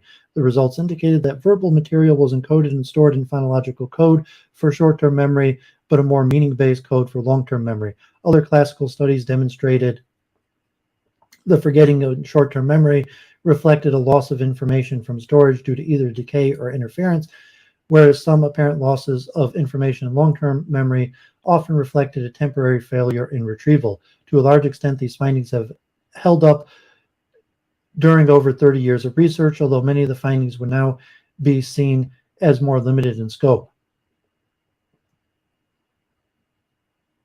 One of the most important innovations in the 1960s research was the emphasis on reaction time as a dependent measure. Because the focus was on the flow of information, it made sense to characterize various processes by the temporal extent. In a seminal paper in 1966, Saul Sternberg reported that the time to retrieve an item from short-term memory increased linearly with the number of items in store, suggesting that retrieval was based on rapid scan of short-term memory. Sternberg in 1969 gave latency measures another boost when he developed an additive factors method, which, given assumptions about serial processing, allowed one to attribute changes to reaction times to specific processing stages involved in the task. These advances in mental chronometry quickly spread to other areas other than memory. The new psycholinguists. Beginning in the early 1960s, there was great interest in determining the psychological reality of Chomsky's theory of language. Some of these linguistically inspired experiments presented sentences in perception and memory paradigms and showed that sentences deemed more syntactically complex by transformational grammar were harder to perceive or store. Some other experiments tried to show that syntactic units like phrases function as units in perception, short-term memory, and long-term memory. While many of these results are no longer seen as critical, this research effort created a new subfield of cognitive psychology, psycholinguistics that demanded sophistication in modern linguistic theory. Not all psycholinguistic studies focused on syntax. Some dealt with semantics, particularly the representation of the meanings of words, and a few of these studies made use of the newly developed mental chronometry. One experiment that proved seminal was reported by Collins and Quillian, 1969. Participants were asked simple questions about the meaning of a word, such as is a robin a bird or is a robin an animal. The greater the categorical difference between the two terms in question, the longer it took to answer. The results were taken to support the model of semantic knowledge in which meanings were organized in a hierarchical network. The concept robin is directly connected to the concept of bird, which in turn is directly connected to the concept of animal, and information can flow from robin to animal only by going through bird. Models like this were to proliferate in the next stage of cognitive psychology. The rise of cognitive science. Early in the 1970s, the fields of memory and language began to intersect. In 1973, John Anderson and Gordon Bauer published Human-Associated Memory, which presented a model of memory from linguistic materials. The model combined information processing with recent developments in linguistics and artificial intelligence, thereby linking the three major research directions that led to the cognitive revolution. The model used networks similar to the considered above to represent semantic knowledge and use memory search processes to interrogate these networks. The Anderson and Bauer book was quickly followed by other large-scale theoretical efforts that combined information processing, modern linguistics, and computer models. These efforts included Kintish, 1974, which focused on memory for paragraphs rather than sentences, and Norman Rumelhart and the LNR Research Group, 1975, Anderson, 76, Schenk and Abelson, 77, which took a more computer science perspective and focused on stories and other large linguistic units. As psychologists became aware of related developments in linguistics and artificial intelligence, so researchers in the latter disciplines became aware of the pertinent work in psychology. Thus evolved the interdisciplinary movement called cognitive science. In addition to psychology, AI, and linguistics, the field of cultural anthropology and philosophy of mind also became involved. The movement eventuated in numerous interdisciplinary collaborations, as well as an individual psychologist becoming more interdisciplinary. Representational issues in the 1970s and early 1980s, cognitive science was much concerned with issues about mental representations, whereas the memory for language models described earlier had assumed representations that were language-like or propositional. Other researchers argued that representations could be imaginal, like a visual image. Shepard and Cooper, 1972, provided evidence that people could mentally rotate their representations of objects, and Kostlin, 1980, surveyed numerous phenomena that further implicated visual imagery. In keeping with the interdisciplinariness of cognitive science, AI researchers and philosophers entered the debate about propositional versus imaginal representation. In addition to questions about modularity of representation, there were concerns about the structure of representations. Well, it had long been assumed that propositional representation of objects were like definitions. Researchers now proposed that representations were prototypes of the objects, fitting some examples better than others. Again, the issues sparked interest in disciplines other than psychology. The cognitive science movement affected most areas of cognitive psychology, ranging from object recognition to reasoning to expertise in problem solving. Chase and Simon, 1973, chunking theory. The movement continues to be influential and increasingly focuses on computational models of cognition. What has changed since its inception in the 1970s is the kind of computational model in favor. Newer directions, connectionism, and cognitive neuroscience. Connectionist modeling. The computer model that dominated cognitive psychology from its inception used complex symbols as representations and processed these representations in a rules-based fashion. Starting in the early 1980s, an alternative kind of cognitive model started to attract interest, namely connectionism, or parallel distributed processing models. These proposals have the form of neural networks consisting of nodes, representations that are densely interconnected with connections varying in strength. In 1981, Hinton and Anderson published a book surveying the existing connectionist models, and in the same year, McClelland and Rumelhart presented a connectionist model of word recognition that explained a wide variety of experimental results. The floodgates have been opened, and the connectionist models of perception, memory, and language proliferated to the point where they now dominate computational approaches to cognition. Why the great appeal? One frequently cited reason is neurobiological plausibility. The models are clearly closer to brain function than our traditional rules-based models. The second reason is that connectionist models permit parallel constraint satisfaction. Different sources of activation can converge simultaneously on the same representation or response. The third reason is that connectionist models manifest graceful degradation. When the model is damaged, performance degrades slowly, much as is found in human neurological disorders. For a historical viewpoint, there is an ironic aspect about the ascendancy of connectionist models. Such models return to a pure associationism that characterized behavioralism, while connectionist models hardly fit with all behavioralist dictums. Their representations are not restricted to stimuli and responses, and they routinely assume massively parallel processing. Still, the reliance on associations runs counter to Chomsky's arguments that sheer associationism cannot explain language. This issue has formed part of the basis for the critiques of connectionist models. Newell, 1990, one of the founders of the traditional computation models, suggested a plausible resolution. Lower level cognitive processing like Object recognition may well be modeled by connectionist models, but higher level cognitive processing like reasoning and language may require traditional symbolic modeling. Cognitive neuroscience. The other major new direction in cognitive psychology is the growing interest in the neural basis of cognition, a movement referred to as cognitive neuroscience. There's been little interest in biological work in the research that brought about the cognitive revolution. That early work was much concerned with fighting behavioralism as it was with advancing cognitive psychology, and consequently much of the research focused on higher level processes and was completely removed from anything going on in the neurobiology of its day. Subsequent generations of cognitive psychologists solidified their commitments to a purely cognitive level of analysis by arguing that the distinction between cognitive and neural levels of analysis was analogous to that between computer software and hardware, so that cognitive psychology and cognitive science was concerned primarily with the software. Since the early 1990s, views about the importance of neural analysis have changed dramatically. There is a growing consensus that the standard information processing analysis of cognition can be substantially enlightened by knowing how cognition is implemented in the brain. While many factors may have been responsible for the change in view, three will be mentioned here. First is the rise of the connectionist models that were loosely inspired by brain function, had the side effect of increasing interest in what was known in detail about brain function. Indeed, these two recent movements have become increasingly intertwined as connectionist models have increasingly incorporated findings from cognitive neuroscience. Second, in the 1970s and 80s, there were breakthroughs in systems-level neuroscience that had implications for mainstream cognitive psychology. As one example, research with neurological patients, as well as with non-human species, established that structures in the medial temporal lobe were essential for the formation of memories that could serve as the basis for recall, explicit memory, but not for other kinds of implicit memory.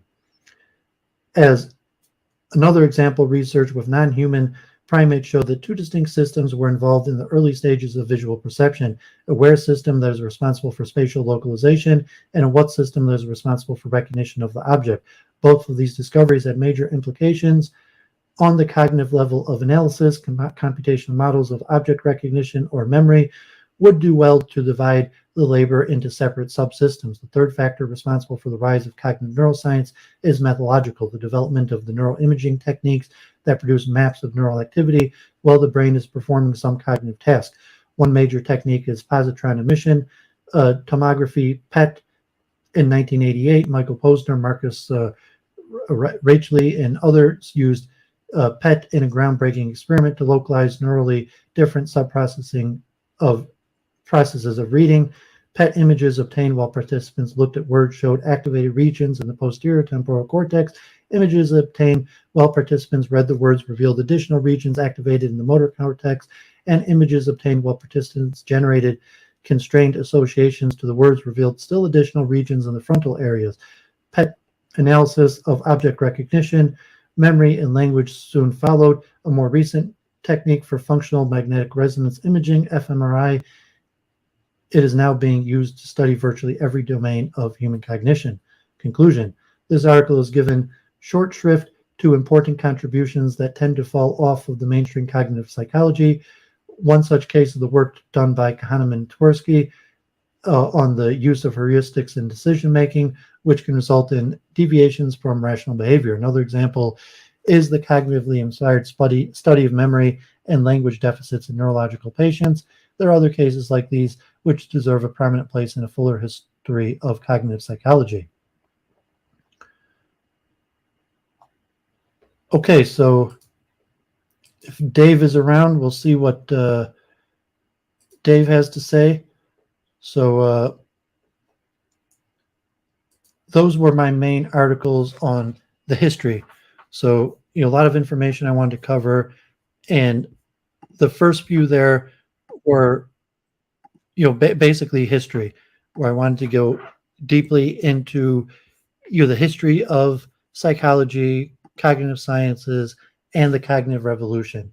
So I have the next articles will analyze from a Kuhnian perspective the cognitive revolution in terms of what was psychology before and how much did it change. Did it qualify as a cognitive revolution? In terms of the science of philosophy, how would we compare the various philosophers like Popper, falsification, Kuhn, Lakatos, Feyerabend, and so I hope to go quite a bit more in depth, and I have 5 more articles, and 2 of them have data on like the use in journals and the rise and fall of these various things. So we have Dave Douglas from Indonesia or the Philippines. Philippines. Sorry about that. So our friend Dave from the Philippines joining us again. So what say you? Look, I was an undergraduate when the so-called cognitive revolution textbooks were hitting the university bookstores. These are going to be the new textbooks. In 1967 with Neusner? No, this was later. I actually started doing my final sprint toward a bachelor's in 73.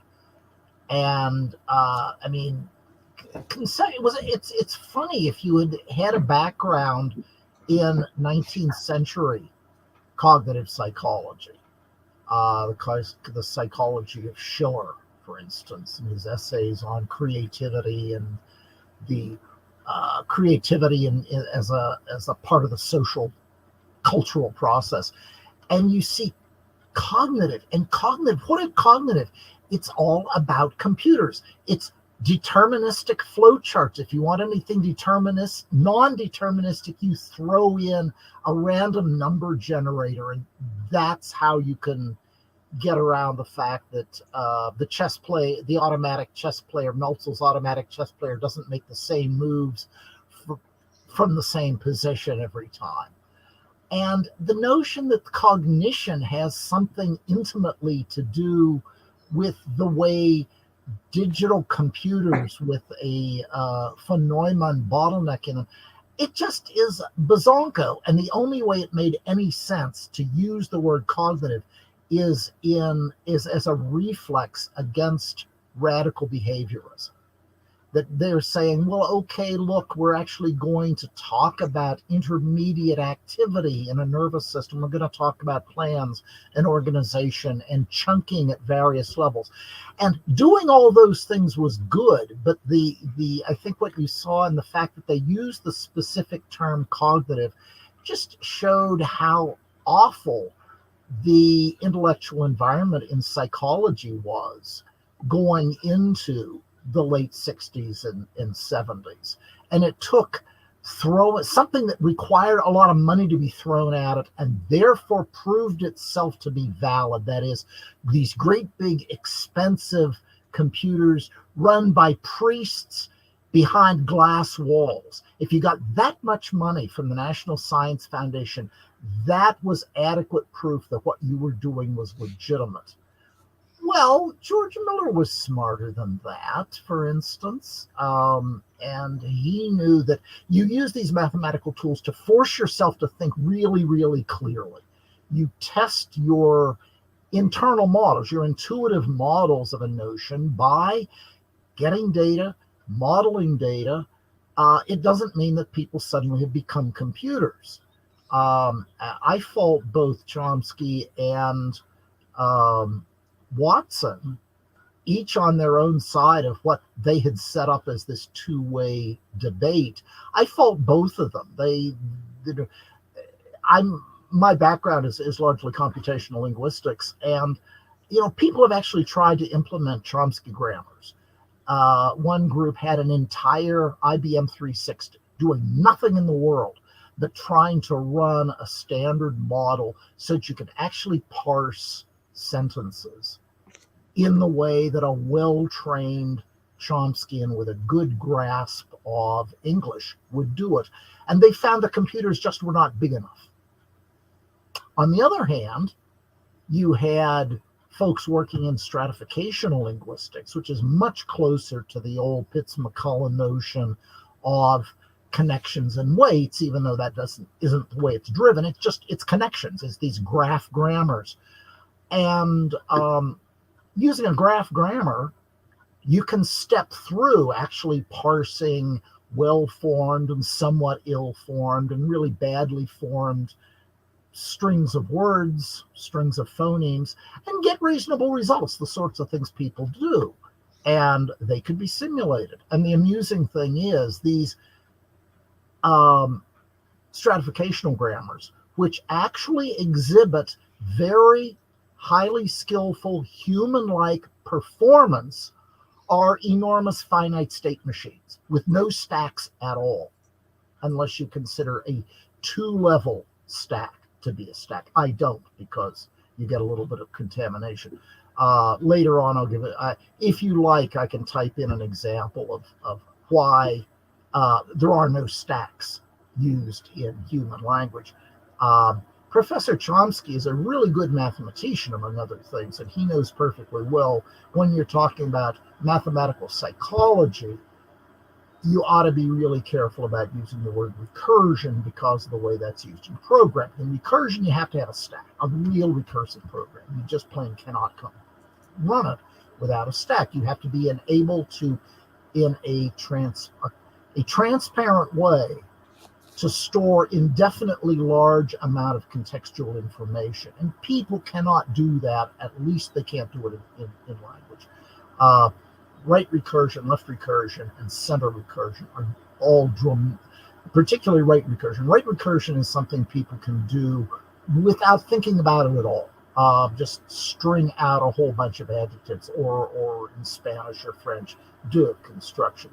The father of the sister of the mayor of our town, nobody has any trouble following that. If you try to center stack, people very rapidly get completely lost and actually have to rehearse almost making a diagram. And Chomsky just throws away, in standard theory, threw away the distinction between center or left recursion, which is severely constrained by short-term memory, and right recursion, which has almost no constraints. This is how rapidly you can move a set of relationships into intermediate term memory. So I think there are some there have always been really smart people doing really wonderful work in capturing their own intuitions in whatever formalism they're using.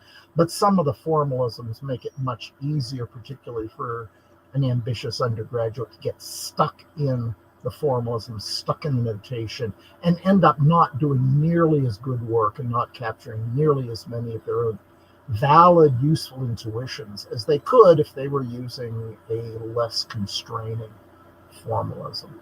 So I guess I should take a camping trip with Paul Feyerabend, and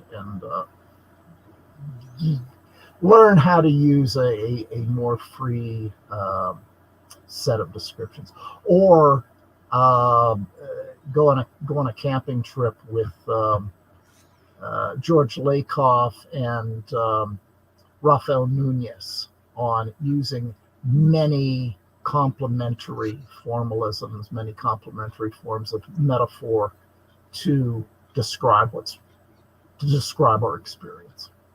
That's all I have to say. Well, thanks for those comments. Yeah, it seems like the philosophy of science has kind of fallen out of vogue, and University of Michigan, where I went to school, had to close down. They tried to open up a degree program for philosophy of science. There's only a handful of universities in all of America that even have a program in the philosophy of science, and they're almost all from the students of Carnap and the Vienna Circle. But it's tough to frame the field to understand what's going on, what the implications are, what the meaning is. And one of the things that I've emphasized is what I call the reverse anthropomorphization, and that we know significantly more about how the computer works than how the human mind works. And like I say that to a lot of people, and a lot of people intuitively seem to be bothered by that statement. But to me, it seems quite, especially in terms of like mind and thinking, that things like Chat GPT and if we say like Chat GPT has already surpassed the human ability to produce speech in similar way to computers, maybe I don't know if you could give like a world championship level, but if you really analyzed how Chat GPT and somewhat it goes beyond, because we don't really know like the higher order or lower level rules. We could do like the algorithms, an iterative algorithm, but whether Chat GPT, so to say, self creates higher order rules from its neural network, it's unclear whether that's an accurate description of what's going on. So say we don't really know how Chat GPT works, but we know how that works better than the human mind. And so already going back to the 1950s, it became productive to reverse anthropomorphize the advances in the computer to the human mind.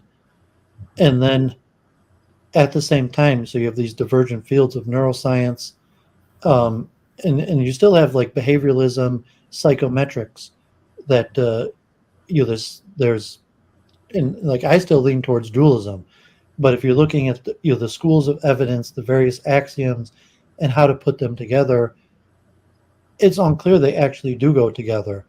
And I'm going to show in a few more papers like the divergence between neuropsychology, neuroscience, and cognitive psychology, where there is a lot of interplay, but both fields have advanced.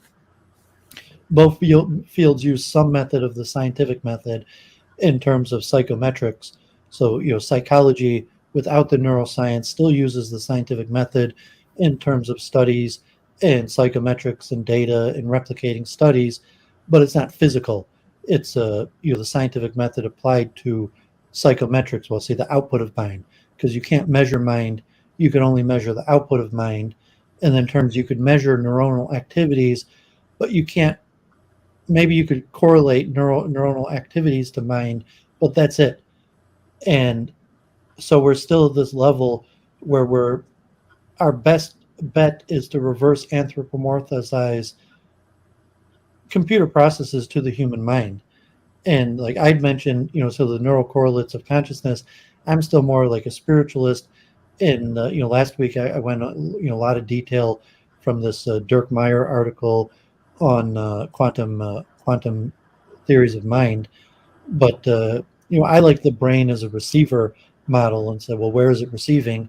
And as a dualist, was that even like the Penrose Hameroff, that Penrose saying that consciousness is different in kind than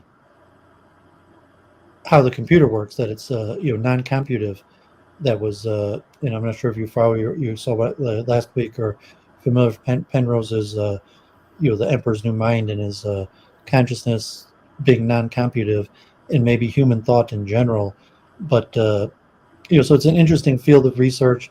Francis Crick and his astonishing hypothesis in the 80s, thinking that this would all be solved. And I read these articles, like the pushback, it's very unlikely now, and especially that the computer science is so much more advanced that it's clear that the computer is far more powerful in terms of thought than the human mind.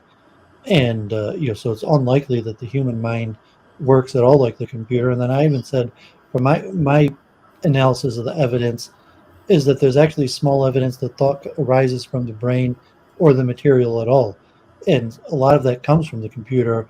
The fact that so like my cell phone is more powerful than any human mind, and the various things.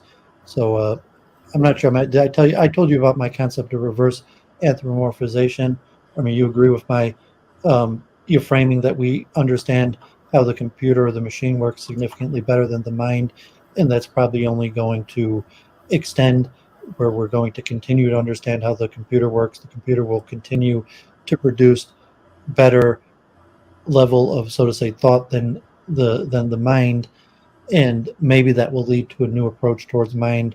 And if you throw in thoughts on Penrose and Gödel's and completeness theorem, that claim that consciousness is non-computive, which would be substantially different from how the computer works.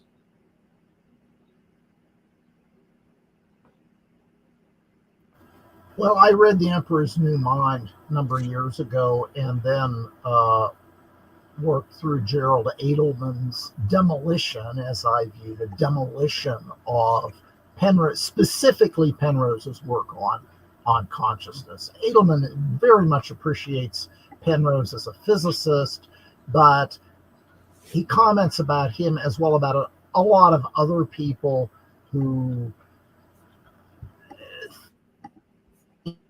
exotic physics has something to do with perception and consciousness and so on. He summarizes all of these guys as saying, well, we don't understand the quantum and we don't understand consciousness. Therefore, consciousness and the quantum are the same. Well, I'm sorry, being mystified about two different things doesn't say much about either of the two of those. It just says something about my failure to know or to think usefully about either. So, yeah, I like Sean Carroll's remark. He says, look, everything within the solar system, we completely understand it. We worked it all out. We've got standard model, and we've got the extended standard model, and we've got neurochemistry and all this stuff. There's nothing spooky going on inside the solar system. And Gerald Edelman says, yeah, it's very hard to understand the consciousness and perception and learning and attention. And here's 3 really big volumes where I do my best. And as far as I can tell right now, he put it out. People didn't understand it, and they haven't been working any further on that. They just say, well, I don't understand it, so I'm not going to put any time into that. This deep work on physiology is so important. Folks in Active Inference Institute are trying. I mean, the contributors are trying from many different viewpoints. I can criticize some of them pretty intensely, and some I'm very impressed by. I really like what Mark Solms is doing, and Emil Seth and Carl Friston doing really spectacular work. Some very mathematical, some very abstract, some right down there in the ditches. I'm really appreciative that Mark Solms is trying so hard to get people from complementary spheres, biochemistry and evolutionary psychology and affect theory and theories of consciousness to work together and really dig through research projects that not one of them will ever be able to do adequately, but as a network are likely to make really good results. And you're right, we need these massive computers to collect the data and to correlate documents and correlate research findings and get recorded, transcribed, automatically analyzed, live scholarly discussion out to the world. That is not happening at all right now. And nobody ever indexes these fabulous technical discussions, philosophical discussions in YouTube. They certainly don't do indexing. I don't even know that anybody's doing adequate live indexing so that you can go in and be presented with this last week's new thinking in interdisciplinary attention to, I don't know, quantum loop gravity or physiology of attention or memory formation within pyramidal cells. All this stuff's going on, and it takes at best a few weeks to see what people are doing, but you spend so much time going through, even just scanning summaries of journal articles is almost full time in any reasonable size field. So there's a whole field of the presentation and summary and, let's say, machine translation of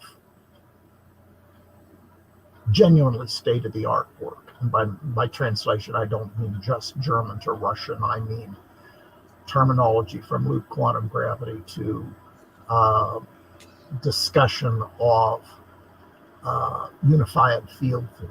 There's no reason I shouldn't be able, from a string theory background, watch the subtitles into string theory of discussion in another field. The thing that's needed is to understand how to map the concepts, the terms, and the constructions.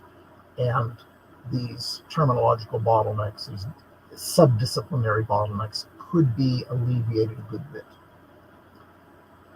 And the obstacle is conceptual. The obstacle is not a matter of not knowing enough. There's a lot. I've been doing these hours of reading papers for months now. Almost a year, and so it's really endless. And like active inference, watch all those, and keep just the papers on any small topic. I find conspiracy theory interesting. So I mentioned at the beginning, Sam Altman of OpenAI was at this year's Bilderberg meeting that just finished a few weeks ago, and then reading through, it's ironic that Noam Chomsky's still alive, because 1956, the big year, and now Noam Chomsky in his late 80s is so Noam Chomsky was already a big player in the 1956. Noam Chomsky was around before the computer, but now Noam Chomsky's in the news for like Jeffrey Epstein, and apparently actually like had money transfers and was investing money with him, and obviously Marvin Minsky was blessed memory. I watched Marvin Minsky's course on MIT Open Courseware, one of them, but he was also very close with Jeffrey Epstein and Stephen Kosslyn. Also, been around a while. I think he's actually still around. Stephen Kosslyn was the closest with Jeffrey Epstein. Epstein opened his Center of Evolutionary Research that he funded, was headed by Stephen Kosslyn, and so Kosslyn was the closest of any of them related to Epstein. But Minsky was immensely connected to Epstein. I think Minsky was on his island possibly tens of times, and Chomsky, it seems like he was pretty connected, like at least for whatever reason, however much money Chomsky had, that even after his first arrest, that Chomsky was investing money, like there clearly hundreds of thousands of dollars that, and I know Steven Pinker, has came out and, it's like Chomsky's really not that nice of a guy. He might be liberal or have some political takes that I agree with or anti-military, but I mean, Pinker kind of, so like Chomsky's not really that pleasant or easy a person to deal with. And so it's the nature of the research and the science, the advancement of the ideas and, names and faces and research, and then like hierarchies of political power and money and conspiracy theory. And I'm not sure, do you follow conspiracy theory or the Epstein or Bilderberg stuff? And I mean, do you think it's just natural that science, you might have great minds? I use the term high and low birth, and I did a lot of research also on Freemasonry and the origins of the Royal Society. And, in essence, it's always been that way, where the greatest minds are allowed to research and dedicate their time through coming into the same institutions with people who took high birth, people who have large sums of money, maybe people like Jeffrey Epstein, God forbid, who wasn't born rich but made huge sums of money enough that he had almost all these people on his payroll, to the olden times of the Royal Society where it would have been mostly inherited money, and then these great minds would have had to do something in return for stipends. And then even like Sam Altman, and we don't know that much about him, like obviously now he's very wealthy, has hundreds of millions of dollars, but I mean, it's not conspiracy. I mean, clearly it's open. We know he was at Bilderberg. He's involved with Peter Thiel, who Elon Musk, and Peter Thiel is on the steering committee of Bilderberg, and what it means in terms of, I don't call it conspire, saying that powerful people will try to push the direction of history, but where science comes in terms of that, because science is important, and science is probably the most important tool to the power brokers at B in terms for increasing wealth, increasing power. If we go back to like Newton and the creation of the Royal Society, some of it was militaristic, but a lot of it was just issues of state, engineering projects, international seafaring, creating the watches, just things that benefited the general public. But they had to do that on behalf of their fundings, their supporters, and they also had to teach the children of the wealthy. And that kind of goes like Noam Chomsky. His whole life taught the children of the wealthy. Miller, all of these people, in in the continuation of the Royal Society. But I don't know if you have any thoughts on that, like conspiracy theory, and just looking at these names and the connection to some of these organizations like Epstein or Bilderberg. Did we lose you there, Dave? No, I'm just currently going through a lecture series by Peter Staudenmeier called Conspiracy Theory as a Substitute for Social Critique, which he's doing from, well, allegedly an anarchist viewpoint. I know anarchist study groups like his material. Going back to John Dee, there was an interesting guy, the creator of the British Empire, the spokesman for the higher powers. He had his own Kuhn up on the Himalayas, or however he explained who he was talking to. Yeah, the whole interconnection of one of the definitions in anthropology of what's occult, based on studies of, how tribes in Africa think about shamanic powers. Is, well, whatever ordinary people don't understand and can't explain to their children, well, that's their notion of occult. So it's just whatever it is that you don't know, that's by definition your occult. And then interesting people like Agrippa would come along and say, well, no, we need to de-occult that. So when he's doing occult studies, what he means is this things that people don't understand, we need to make people able to understand. We need to improve our education system. Brethren of the common life will take the children of the peasants and make them university professors by uplifting their reason, by shining the light of Platonic wisdom on them. As far as Noam Chomsky, I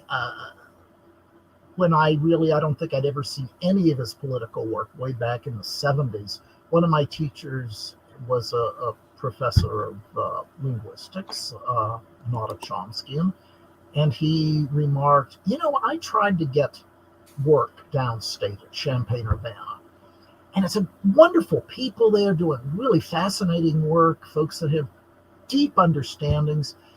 And boy, I was having the greatest discussion with the chairman of the linguistics department coming working there. He says, yeah, Adam, you really are the kind of guy that we like here, but I got to warn you, when it comes down to actually assigning textbooks and writing on the blackboard, there's only one notation. There's only one set of words that you are allowed to use. You have to use Chomskyan standard theory. That's the notation. You can't even use Chicago School, not even that branch of transformational grammar. I'm sorry, that's the way we get our money. And you can actually go out and do whatever you want, but when you present it, when you send stuff into our journals, you got to use the right words or you've got no career. So Adam says, wonderful. I love how frank you've been with me.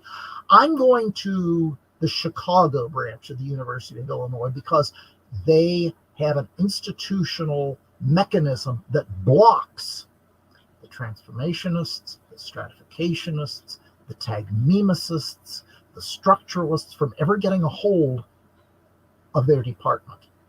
They use a rotating chair.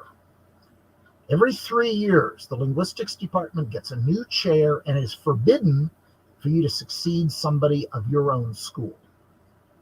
You may go from departments run by a transformationist, to run by a stratificationist, to run by a tagmemicist, to deep cognitive linguistics, whatever there is, but churn is part of the way they do it in Chicago.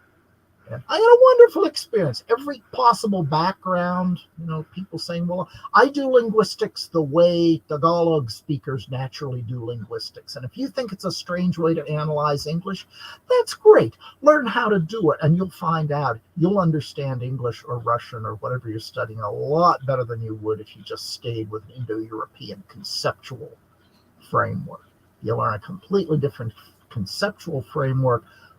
Boy, do you pick up a lot of insights. That's exactly what the same guy did. He had not heard a word of English until he was 17, moved to the US to get away from the Hungarian dictatorship, and this magic, bizarre language. How in the world can people speaking English ever understand each other? And he forced himself to learn it. One of the top analysts of English metaphor structure in the world. You actually, I'm going to read articles now that question the cognitive revolution and put in Kuhnian terms. And, so some of them are going to push back and say it wasn't actually a revolution. Some are going to show that behavioralism never really died. And then you also have the historiography of, so some of them are going to look at the pure scientific level in terms like, can you view what happened in psychology as similar to other fields of science?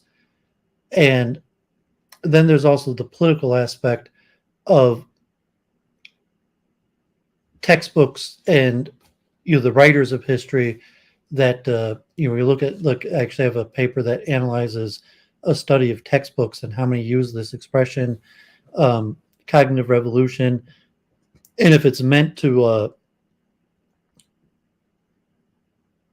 further defeat behavioralism than necessary. And whether, because to some extent behavioralism, the question, was it ever the dominant school? Why is it portrayed like this history where there was behavioralism, and then the cognitive revolution came and displaced behavioralism? Whether it was accurate to say behavioralism was the dominant school, and then was it really displaced? And then the role of behavioralism today. So I don't know if you have thoughts on that in terms of this phrase cognitive revolution, which I guess probably came more into dominance in like the 70s and 80s, where they started talking about the cognitive revolution, to now where, at least in American textbooks, where almost all cognitive psychology textbooks will give this kind of like historiography of the cognitive revolution, changing the paradigm away from behavioralism. So I'm not sure if you have any thoughts on that, because I'm about to look at some articles that question whether that's accurate. Well, you ask what was going on and what was dominating psychology in the 1940s and 50s, and you'll get two completely different answers. On the one hand, psychology was completely controlled by the behaviorist paradigm. And on the other hand, psychology was completely controlled by Freud.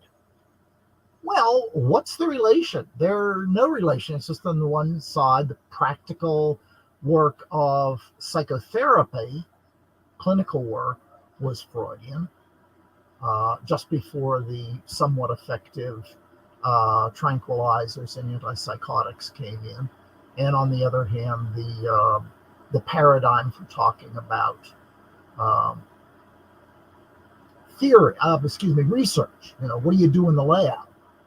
What's the theory other than meta theory in depth psychology?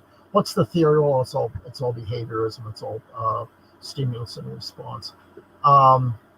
Footnote to the stimulus response deal is the very nice observation that Skinner forbade the use of statistics as though it were an explanatory mechanism. He says, no, look, you actually work with the rats, and within what I dictate as the acceptable scientific paradigm, you figure out what works. Exactly the same thing that an animal trainer does. You actually have to stay with the data. Don't throw away your data by doing averaging. That's only, a way of maybe when you need to branch out in which which kind of research. Then you can do some statistical stuff and say, oh, here's some ways of setting up experiments that show what a statistician would say is significant. But that's not really psychology anymore. That's statistics. That's juggling numbers. I didn't actually finish my story about what I was told about Noam Chomsky himself in the 1970s, which is that within the schools that he dominated, that primarily meant MIT, that the graduate students who were getting ready to publish papers rather quickly found out that if you were hanging out with Chomsky himself and his inner circle and you knew how to listen to what they were saying, you could figure out what the current magic words were, the words of power. Because the kids that hung out with Chomsky and his immediate companions would put the words of power in the papers they submitted to the officially credible journals and get them accepted. And the kids who were too busy doing field work and mailing their reports in, by the time their article got to the journal, the words of power had changed. You had to use new keywords to signal the editors that you were in the circle of credible scholarly opinion. So it's as though he's opening and closing doors to the realms of attention to the gods of publication and the gods of funding by passing out the current terminology. We're talking about synonyms, things that in a glossary, as a textbook of transformational linguistics. It took 2 or 3 or 4 years to publish. You'd see these items as alternate terms for the same concept. But when it came time to the associate editor reading through submissions, oh, wait a minute, this guy doesn't have the current words of power. They must not really be credible, so I won't bother to actually read the argument. So, and you notice, of course, Professor Chomsky, when he's talking about the control of power and the way the elites maintain their power, he's exactly describing what I was told was his method of retaining power within his department of linguistics. Yeah, and I mean, I looked in it's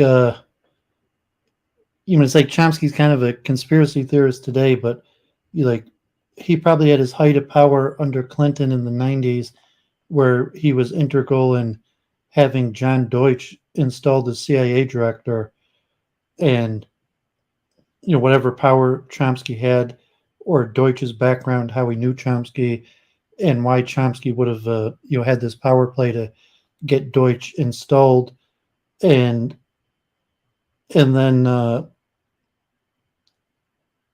he fell from I guess also they were both Russian Jews, and then Deutsch I guess had issues, and he was also a professor at MIT, and then he had issues and had to resign as director of the CIA, and then afterwards Chomsky starts having a decline in power and falling out of public favor, and a more rise in dissident politics of a stronger anti-American character of although he was involved in activism from the 60s and 70s and Vietnam, that after Deutsch was forced to resign as CIA director under Clinton, that he actively became more anti-American, and then George Bush, but it's unclear that you said, but Chomsky was certainly from these high echelons of power. Whether he was part of Bilderberg or something like that, it's unclear. But certainly for a period of time in the Clinton administration, he was involved in political power, and then became dissident. And most people think that Chomsky really didn't make any meaningful scientific advancements since the 60s. Chomsky was born in the 20s, and after the 60s, he never really made any useful scientific advancements. And now he's kind of iconic, where you think of these names from Chomsky was there before the computer and these events. Like Chomsky's a big name in the 50s already, but he was able to pivot to politics and power brokeraging. And then, after the whatever happened with Deutsch and the CIA and under Clinton, he became not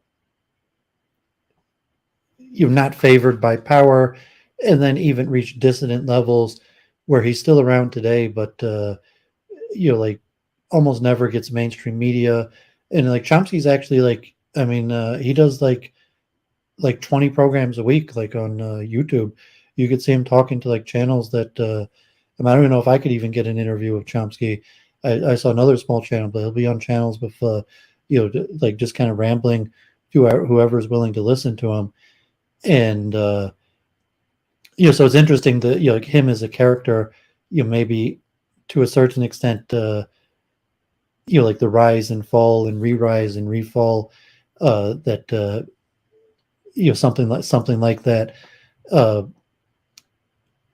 But I even stopped listening to him like decades ago. I don't find his insight that insightful. But it is interesting that he's still around in his late 90s and he's still commenting. He gave a course on the cognitive revolution that I watched. I think it was in the 80s. It was recorded like 20-hour lectures and various stuff. So he's still pretty sharp in knowing the pertinent stuff to his field. But like I said, I don't think he's had any meaningful contributions since like the 60s, although the field has moved on and almost all of his work has largely been discredited. You're mentioning Freud. Yeah, I think behavioralism to some extent is more credited than psychoanalysis today, although even psychoanalysis is still around. And that sense like a paradigm shift that it's unclear whether to call psychology even a science that could have a Kuhnian revolution. And even like linguistics, because you could only measure the output of mind until there's proper theories of mind. You have theories that are predictive in the sense that they're predictive of studies and output of mind, and maybe most modern psychological theories at least have to, they have I forget what the term they use in the papers. I was like neurological plausibility, that they have to have some sort of neural correlates of consciousness, that if it is coming from the brain, that it's plausible that the psychological theory matches to some sort of brain activity. But there's still a disconnect between, when I was doing my research on, I was still planning on writing another paper on self and identity theory. So there's all these interesting theories, on identity theory. I even covered it on a Week in Review a few weeks before you came on, of like narrative identity theory, like McAdams, very interesting theory, role identity theory. And there's a lot of research in identity theory. A lot of them have psychometric studies, but they don't necessarily have any neural correlates. And like a lot of the modern psychology that's putting out research, it's not done from a neurological level. And so the dissonance, but the dissonance between psychology and neuroscience is still relatively large, and it may not be breached. And then it's the level is on psychology without neuroscience. Is that scientific, or that's like scientific, like in some sense is a social science, but it's not based on physical science. It's just based on psychometric and data analysis. So it's interesting. And then whether there'll be any major breakthroughs, like obviously like disorders where they have drug prescriptions or genetics or a lot of physical studies and data related to disorders, as opposed to theories of mind where there's more advancements from a psychometric level than from a physical level.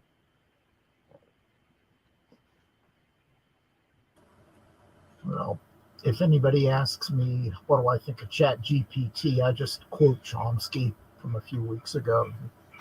The impact of ChatGPT and its friends on education is, first, it's made plagiarism easier to commit, and second, it's made plagiarism harder to detect. That's it. Yeah, I'm not. I think it's just a tool. Like I fear God in that sense. Like it's like gun is a tool. It could be used for good or bad. Um, intellectually, whether there's a level where there'll be research or research papers. Like if Chat GPT could put together like a paper that I was reading that would be of a higher quality than a human author, it wouldn't surprise me if that's in the near future, or especially like chess playing, where the combination of the man and the computer, that people will make research papers, especially these historical analysis or overviews of topic that the computer uh, things like Chat GPT will do a better version of writing these papers, but it hasn't reached that point yet. Because I'm always looking for these new papers. But yeah, I would be reading and studying from computer generated papers if they existed, and I won't be surprised if those are only a few years off.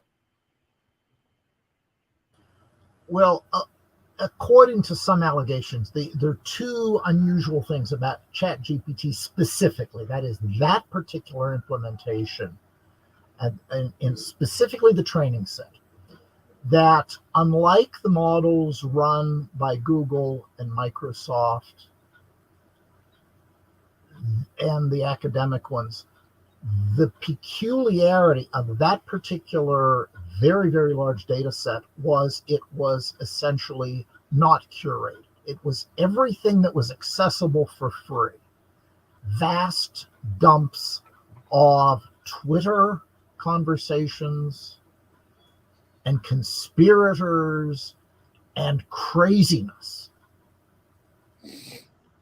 And if that's the case, the surprising thing is that, but then, of course, when they first released it, it was manifestly psychotic.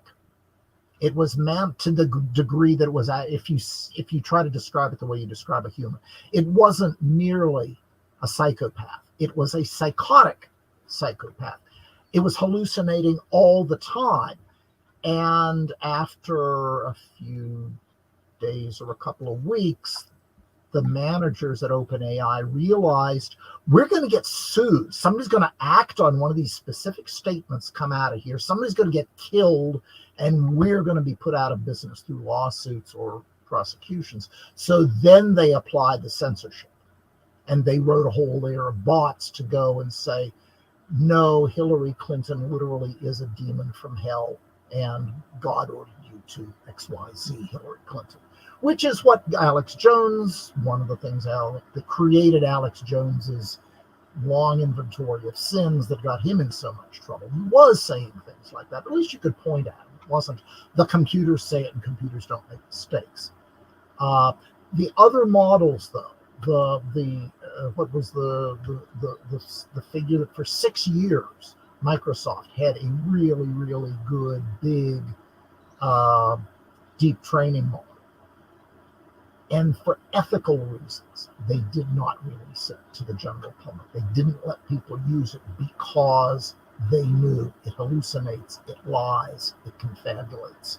So that's part of the problem. I'm afraid the whole field has gotten a really, really bad rap because the one unique developer of large language models trained on very large text bases was precisely the most unethical and immoral of all the purveyors. Those things are relative, and that's so one of my multiple truth hypothesis. I was looking at what they call truth discovery algorithms are used by computers. Like, I'm not sure if Chat GPT is using one, but some machine learning will try to use some sort of algorithm to determine a truth value of given statements. And if you think like relatively, I would not be surprised if like chess or other activities that the computer quickly becomes more accurate at deciphering a truth value. So to say something's true or false, but to assign it some sort of truth value, or having some sort of iterative updating algorithm that's constantly updating a truth assessment, and that the computer will have a more accurate truth assessment than we do. So I mean, there's separate. So like, so I mentioned Sam Altman at the Bilderberg meeting and testifying in front of Congress, and so obviously there's, we'll say like the generic moral and ethical concerns. There's the legal and financial concerns, and then there might be some sort of like I don't know, call it like globalist agenda of some sort of to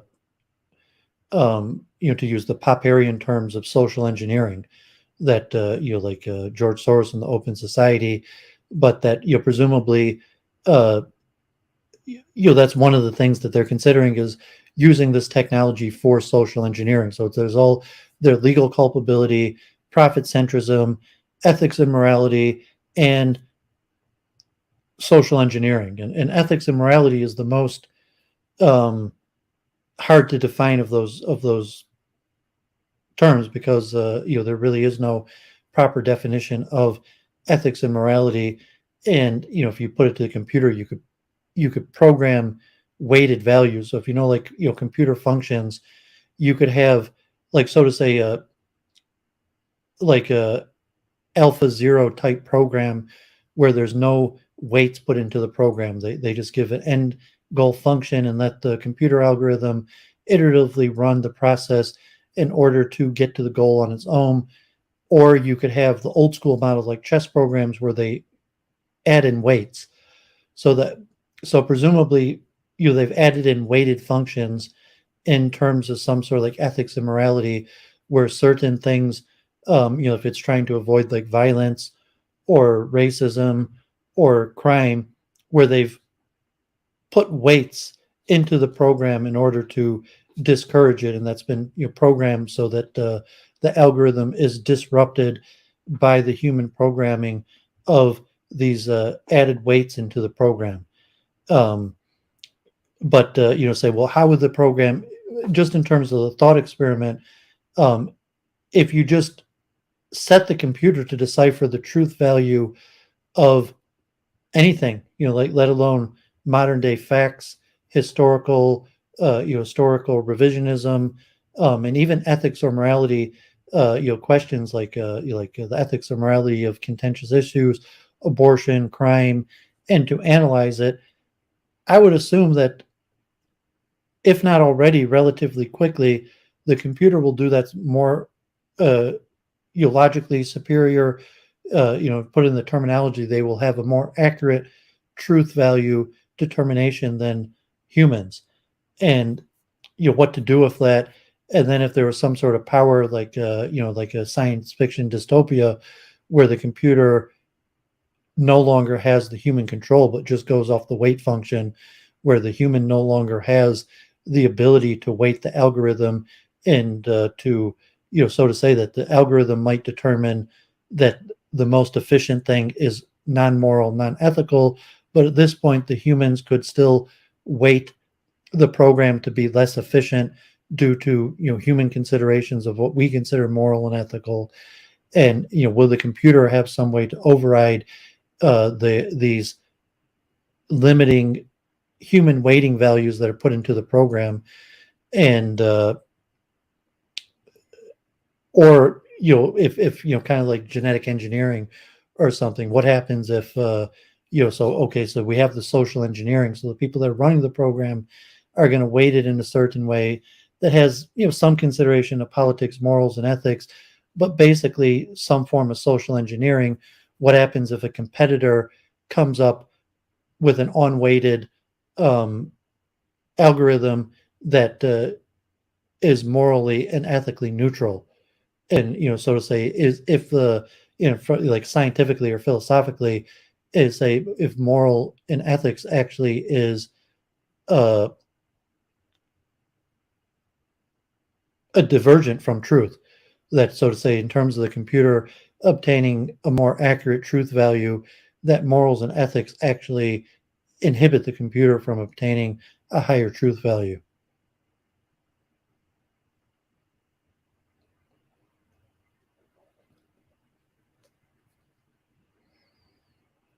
So I'm not sure if Dave left, but even in terms like conspiracy theories or something like that, where if the computer is just meant to assess from open source all the information available and determine some sort of truth value versus a human waiting that let's say like a alpha zero type programming where it's not programmed what sources are more trustworthy or not, but the computer on its own has some sort of iterative algorithm that helps determine the value of various sources.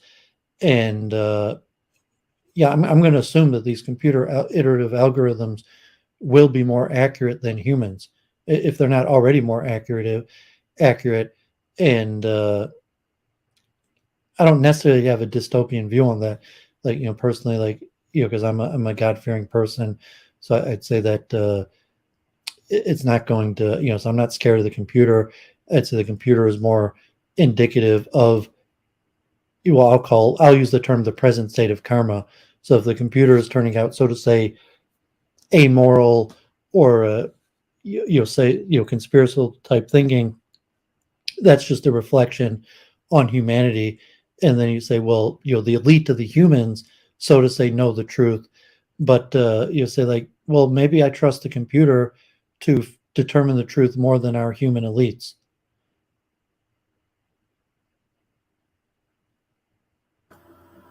Well, it's not computer hardware that's making these decisions. It's the algorithms and the heuristics. Well, it's just an iterative algorithm. And so it's like, if our mind does I stress the point in saying the computer is just the device that performs the iterative algorithm.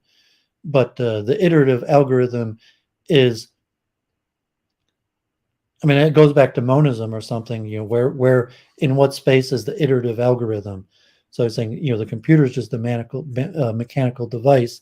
The algorithm is, if it's some sort of Platonic form, and the fact that it's iterative is what's able to allow it to keep on getting closer to, so to say, the truth.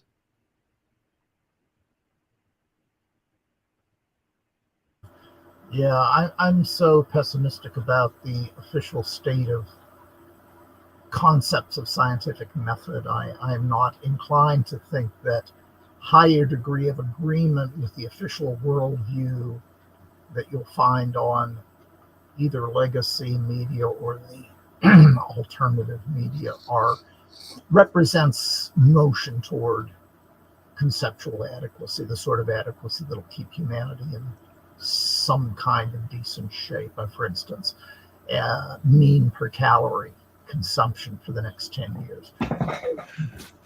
There's just too much institutionalized stupidity the majority is always wrong.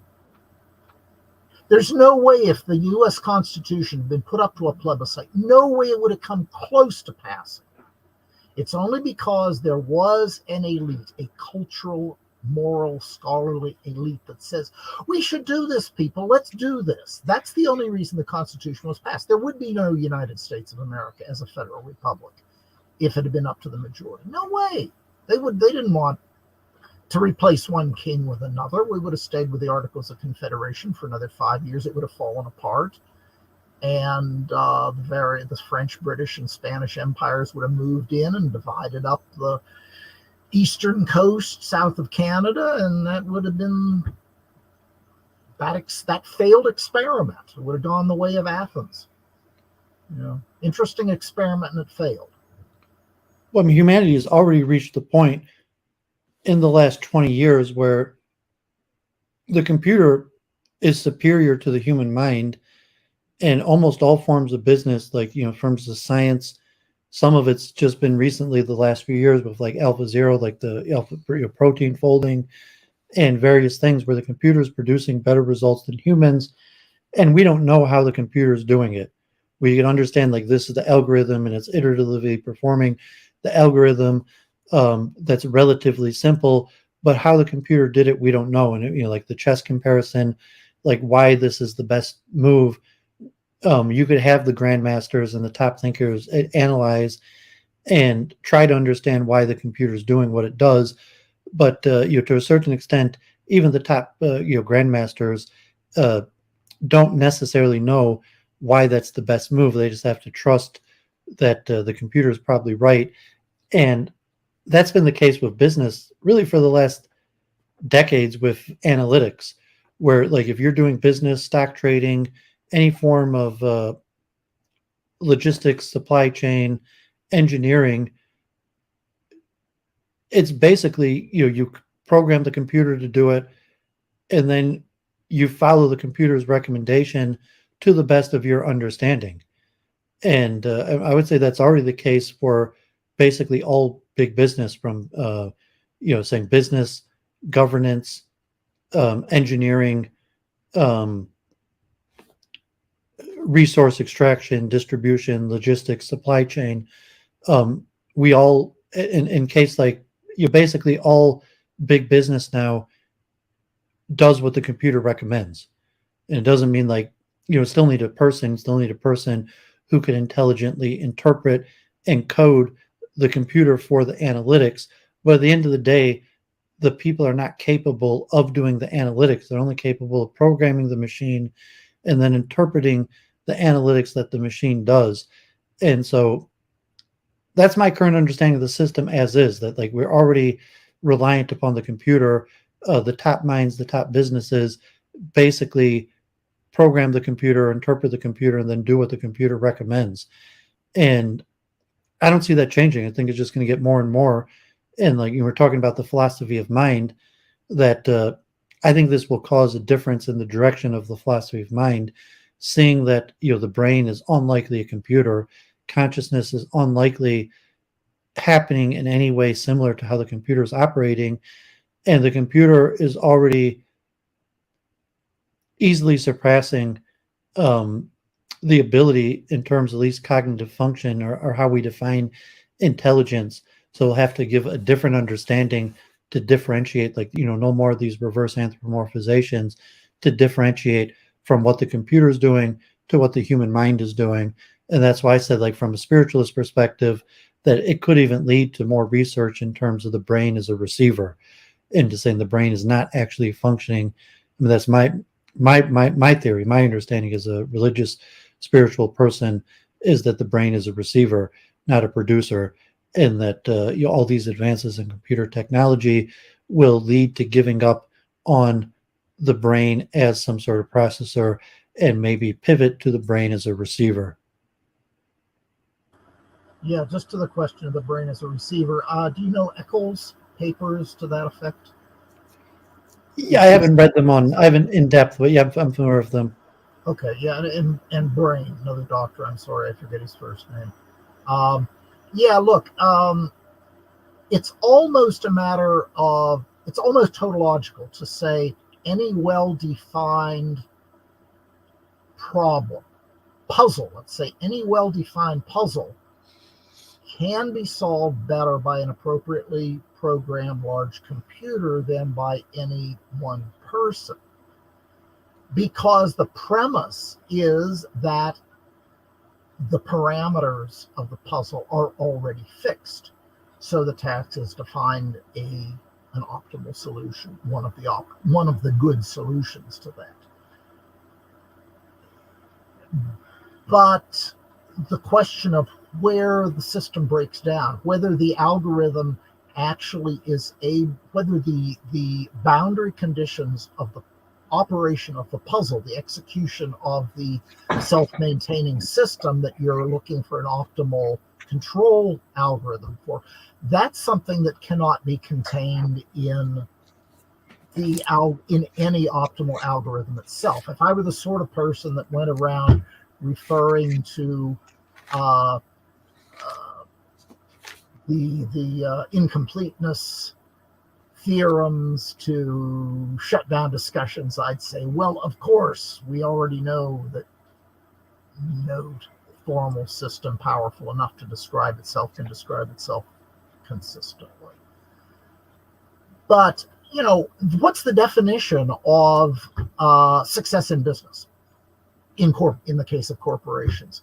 It's within the next quarter to come reasonably close to optimizing return on investment. What happens if you get a bunch of systems running in competition with one another, each of them optimizing its own profit-seeking behavior?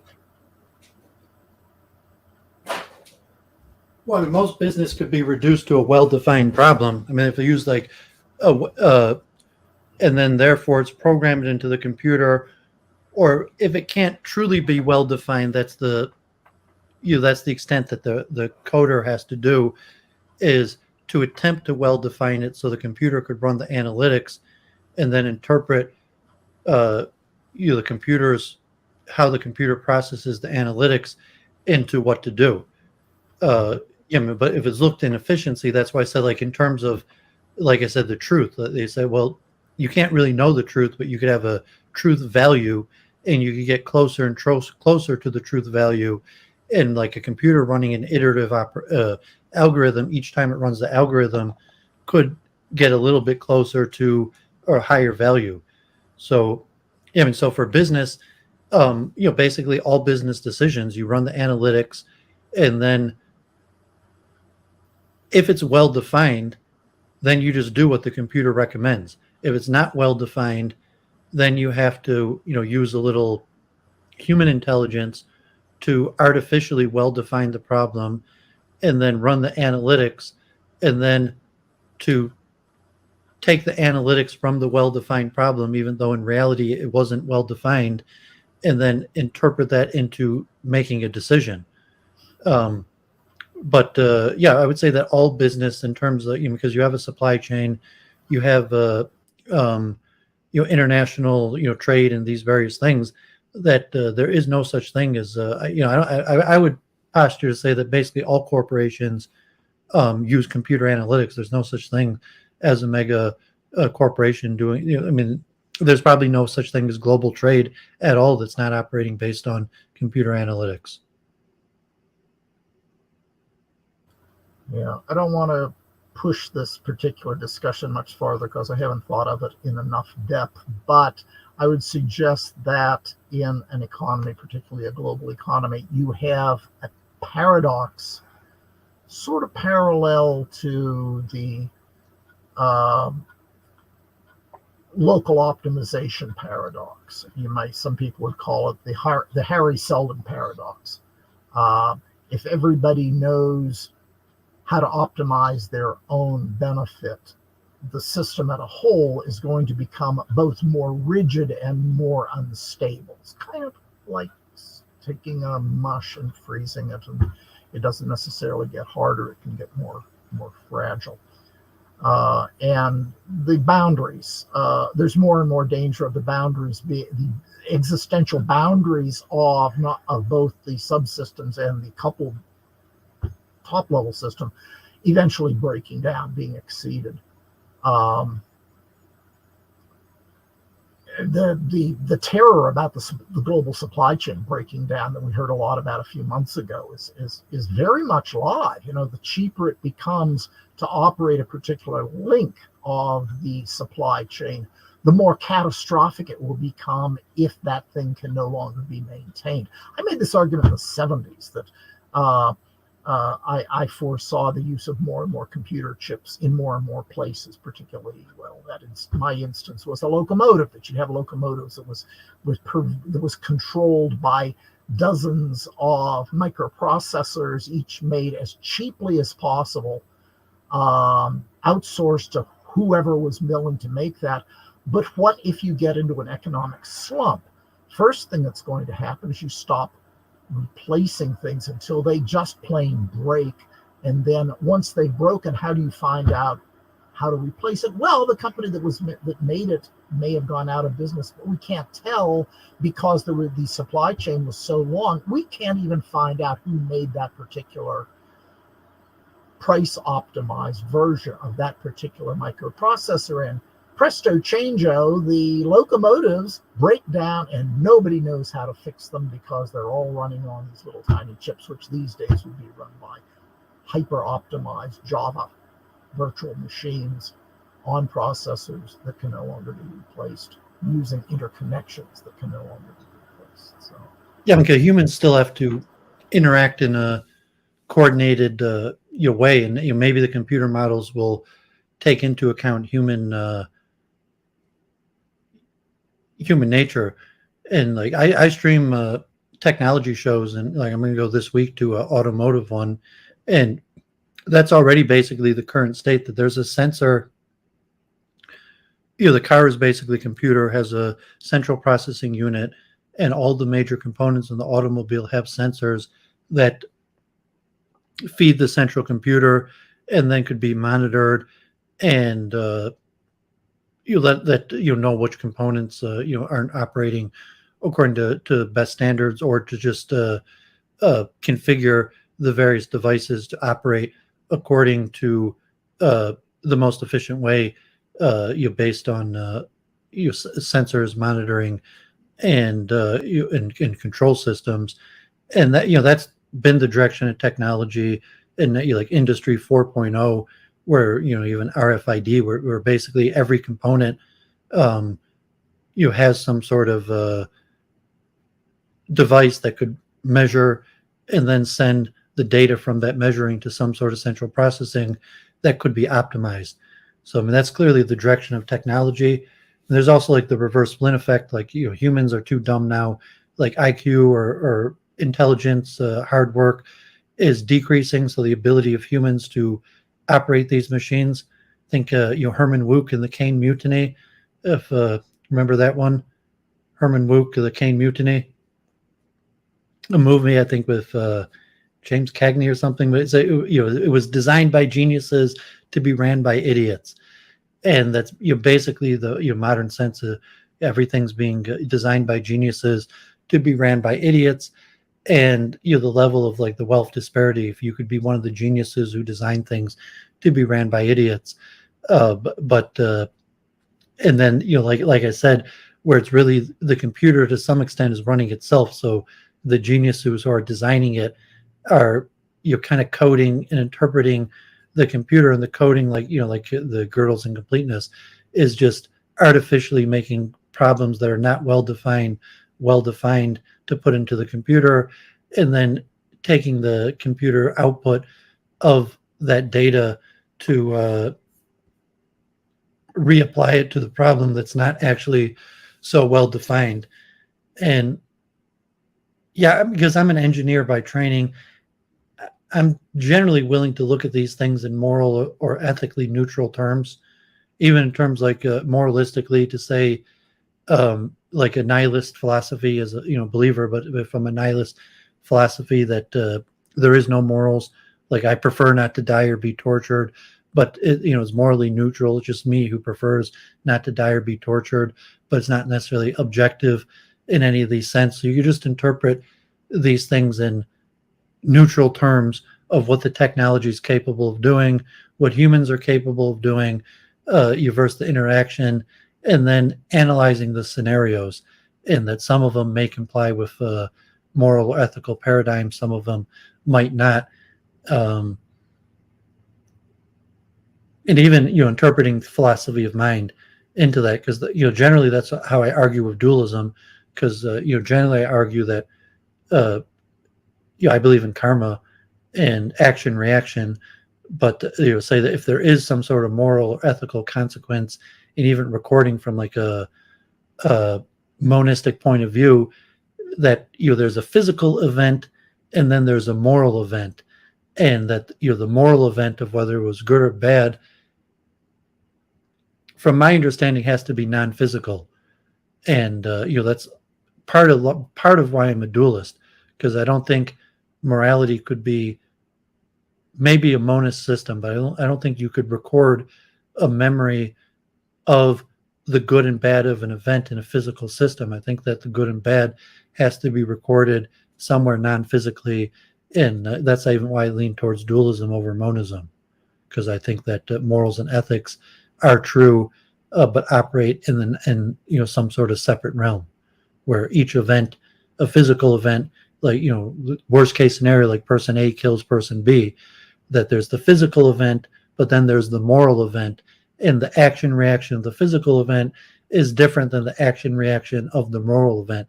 So if someone operates immorally, that's recorded in a separate realm than the physical realm, in the ledger record of action, reaction of morals and ethics. So that's why I lean towards dualism.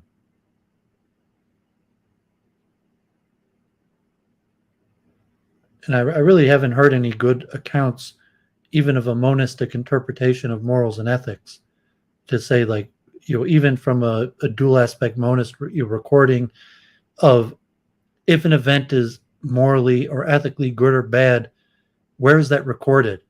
And if there's some sort of conservation, like, like if you do something bad, it's going to come back to you. If you do something good, it's going to come back to you. Where is that recorded?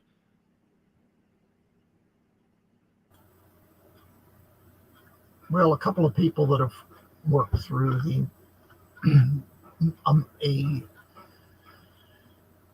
a solution of the appearance of dualism were Alfred Korzybski 100 years ago, and Carl Friston, who's still going strong and revising his work pretty often. But I don't see any of these people having a reasonable model of morals and ethics, and just in the terms of the basic Mosaic principle: the righteous get rewarded and the wicked get punished. That if there's an event and the event is deemed to be righteous or wicked, where is that recorded? How could that be recorded in a physical, like, if an atomistic view or something, like like the quantum spin or something would record whether it was good or bad, or even in terms of suffering. It's like quality and the hard problem of consciousness. That what does it mean that I cause suffering or pleasure to another person, and because I cause suffering to another person, that I've accumulated bad karma, and that bad karma is going to come back to me. Or if I cause pleasure to another person, that I've accumulated good karma, and that good karma is going to come back to me. That personally, I believe in the karmatic system, but I think that the karmatic system to operate necessitates dualism, and I haven't heard really a single account of a physicalist or even a monistic account of karma. And I don't know if you would just reject karma, or the accumulate. If you're out there in the Far East, like I'm an adherent of the Ahimsa principle of the minimization of suffering, and if you take that general perspective that there is some sort of ledger of accounting of suffering, but where is that ledger of accounting of suffering recorded, measured, and evened out? Or if you would just have to say, well, if you can't account for suffering except with dualism, that you're going to reject karma, and you say that no, you can do horrible things and get away with it. You could be a good person and not be rewarded. Yeah, the problem looks a whole lot different depending on whether you grant or assume or conclude that there is long-term individual survival, or say, well, ideas survive, traditions survive, languages survive, musical compositions survive, Duvid's family survives as long as it survives, and in that qualification, every case, things keep going as long as they keep going. The more useful they are to themselves and to others, the longer that goes, the less conflict that they become. If you take a networked kind of approach of what survives, what keeps going. Was information. You say information survives. That's the aspect of like the Solmian dual aspect monism, where you say, well, what is the neutral aspect? And it could be information is this neutral aspect where information is not physical, it's not spiritual. It's this neutral aspect that gives rise to both mind and matter. And then if you're going to, possibly you could have a monistic view if you're going to say morals and ethics is just a form of information that, okay, this action occurred and it was bad.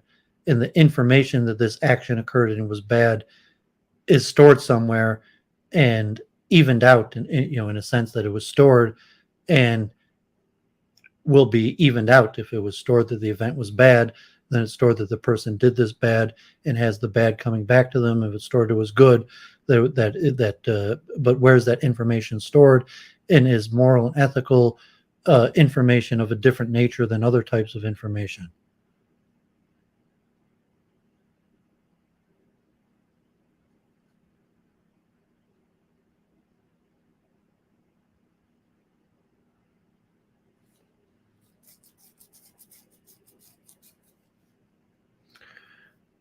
And that's also, I turn to like the brain as a receiver to say, like, yeah, the brain receives this information in terms of like as someone who meditates, that I would lean towards the brain as a receiver, because they're like, well, my brain receives this information. It doesn't process and compute this information from an accumulation of memory or sensory perception. It receives this information from somewhere else.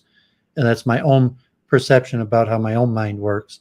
That like there might be some things like, okay, I'm processed this information from information that I've had through stored memory or accumulated learning, but I also receive information externally, and part of the information that's received externally is things like morals and ethics. And then I might lean towards like in terms like a orchestrated objective reduction, Penrose Hameroff or something, as a method of the receiver. And I actually mentioned that, like I was online, attended last year's Science of Consciousness conference, and it said the neural correlates of consciousness could really be, you could claim, the neural correlates of consciousness, and I think even Philip Goth mentions it, could really equally be said the neural correlates of the soul. That it's really just the expression we call the neural correlates of consciousness, because it's scientific within a physicalist perspective, but like in reality, there's no hard difference between the research if you had called the neural correlates of the soul. I like that a lot.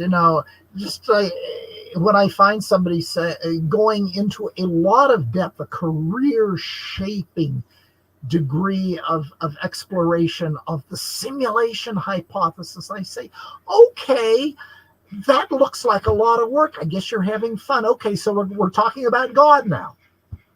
And then they get all freaked out. No. Well, isn't that easier? Isn't it easier to say God than to say simulation on a massive network of computers built by an ancient and highly sophisticated civilization? I avoid the God word because usually I just refer to dualism, because like I believe in God, but I think if like how you understand God, it's easier to talk in terms, because what I mean is dualism. That I mean there's a separate realm of mind or spirit, and how you understand God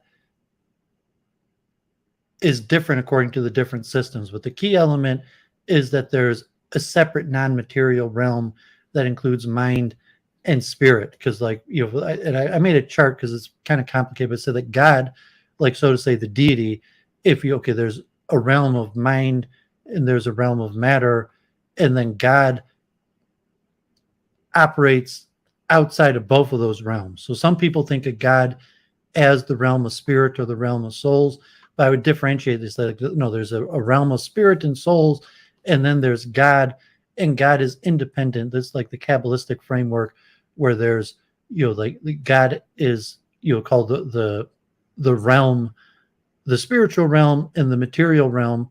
I mean, we looked at Schipper and his Kabbalistic panpsychism, and he tried to put it as a monistic panpsychic system.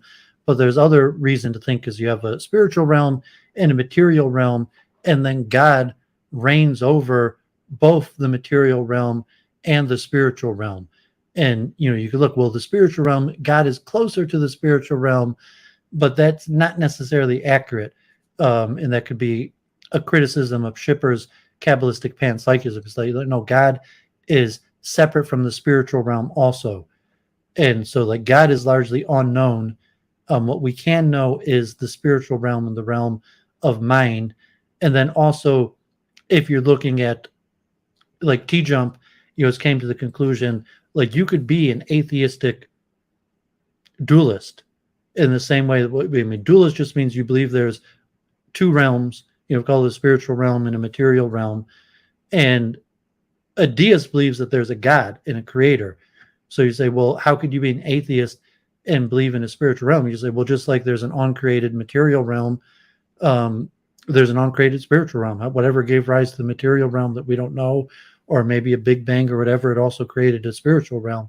And it doesn't necessarily have anything to do with the deity. And so that God is a power that's outside of even the spiritual realm. And then, so to say, God could interact, to say that God has dominion over the material realm and God has dominion over the spiritual realm. And the practical difference, well, God could do miracles. God could change the material reality if God so wants, and God could change the spiritual reality. That means like karma. So like if I said the karmatic moral ethical score is a product of the spiritual realm, God is not bound by the spiritual realm. And so to say, God could reset a person's karma in the spiritual realm because God is separate from the spiritual realm and has dominion over the spiritual realm. So that's like a theological distinction. Why usually I just focus not on God, but on the because I think first you have to come on to that there is a separate realm, referred to as the spiritual realm, before you could even place what is God, what is the meaning of God. And then not to confuse God with just, God is not the spiritual realm. The spiritual realm is something different. And, then how do you understand God? And don't use God as like a synonym for the spiritual realm. And I don't know, maybe if you have Buddhist leanings there where they might, so to be atheistic spiritualist. So I mean, a lot of Buddhists, so to say, that in the Greek sense, they're atheist. However, they're atheistic dualists, where they believe that there's a material and spiritual realm. They just don't believe that there's a deity, that there's a God. And so to say that the spiritual realm operates without a deity.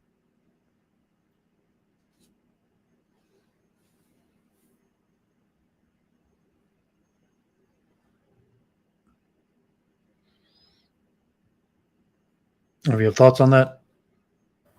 Well, the skandhas and the gunas and all the other machinery, it's all machinery. So I don't know that it's that insightful to refer to Buddhism as dualistic. I mean, it's all the perceptions and all the processes are all activity on the part of a single, highly differentiated psychophysical unity, isn't it? At least in the Northern Buddhism. Yeah, I mean, it's unclear because there's, I guess different schools of the Eastern, and if you could put it into the Greek terminology of monist or dualist. Well, even the Theravada, I don't think the most orthodox of Theravadan Buddhists set up a separate realm. They'll tell you, oh, sure, it seems that way at a certain stage of your development that these are separate realms, but no, it's all the void. It's just one. Well, in Hinduism, there'd be a distinction between schools, so to say, that like there is karma that say, well, God is not karma. Some will like say, well, God is karma, or is it like, no, God is the creator of karma. God is beyond karma. God could interfere with the laws of karma. And so like, well, Aristotle, God created, the universe and set it on cruise control. And you could look at that in like a dualistic. God created the material and spiritual realms that operate according to the laws of karma. But then there's also a deity that could transcend karma. And so those are different schools within, I believe, both Hindu and Buddhist schools, where if you look at, the karmatic rules as immutable, or if you look at a deity that has the power to transcend the karmatic rules. And if you put that in terms of say, well, is God karma or is God above and beyond karma? And that might also be like pantheism versus not even dualism, but deism. That the deism is saying that the God is beyond the rules that were created. That and And so, I mean, this would probably be debated by, and kind of like Judaism. Judaism is more a religion of practice than belief. So, I mean, there are Jewish books on belief and scholarship, but it's not so much about belief; it's about practice. In many ways, Christianity is somewhat unique in that sense. It's more a religion about belief than practice. But many ways, the Buddhism and Hinduism is really, it's more about practice than belief. So you're going to have a wide variety of beliefs, and then you might have certain scholars who systematized a belief, and then different schools of systematized beliefs. And then there's a lot of contradiction and paradox among those, and they're not necessarily logical. And if you're a believer and followers of the school, you believe that there's no contradictions, even though from a logical perspective, they appear to be clearly contradictions, and just kind of like all is one, even though, like everything is explained, even though from a, I don't call it like a logical, scholastic perspective, there's many paradoxes and contradictions within the tradition. So it's difficult to classify a school. That's why I said like your Schipper trying to classify Kabbalah as a monistic panentheistic system. And it's saying, well, there's a lot of different Kabbalists who say a lot of different things. And, like a lot of Kabbalists speak about the realm of the spiritual realm and the material realm in a dualistic sense. And so he might reinterpret it. Yeah, they just say that, but they don't really mean it. But and then you might fall into schools or so, versus like a modern scientific theory where even modern scientific theories, you don't really have, like a single physical law like gravity or something to have laws that explain systems. They're not actually well defined. So you have to have a whole bunch of rules, and then the rules don't correlate with you. And that's, the problem of modern science. We're talking about philosophy of cognitive sciences that are interdisciplinary, and the different disciplines have different laws and axioms that can't be combined to a unified theory. So, I mean, certainly religion is more problematic even than interdisciplinary science. But I mean, if you're in the Philippines, like probably, I would assume like a lot of Buddhist teachers are like, all is one, all, like paradox, it's all explained. If you just understand, and, like the guru has all answers, and like, you just have to accept and meditate, and you'll see that this contradiction isn't really a contradiction.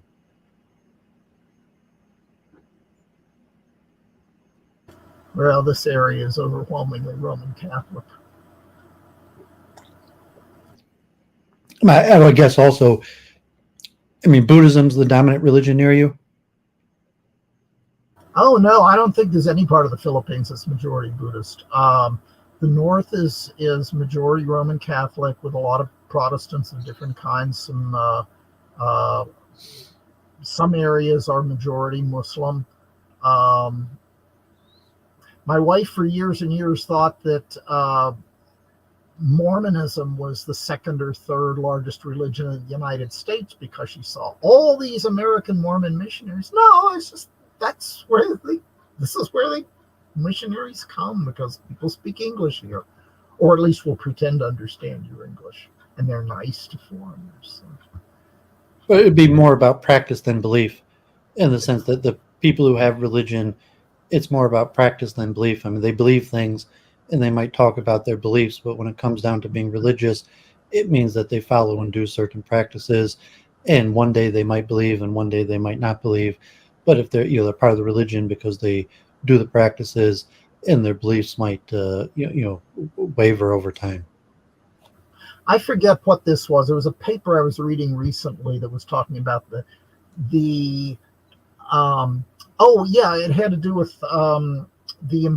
whether is it deistic? It's not related to theology, but the notion that delusions are matters of incorrect belief, that you have these beliefs that just happen to be factually inaccurate, and we call them delusions because what you're saying isn't true. And the psychologist was saying, no, actually a delusion is not an incorrect belief.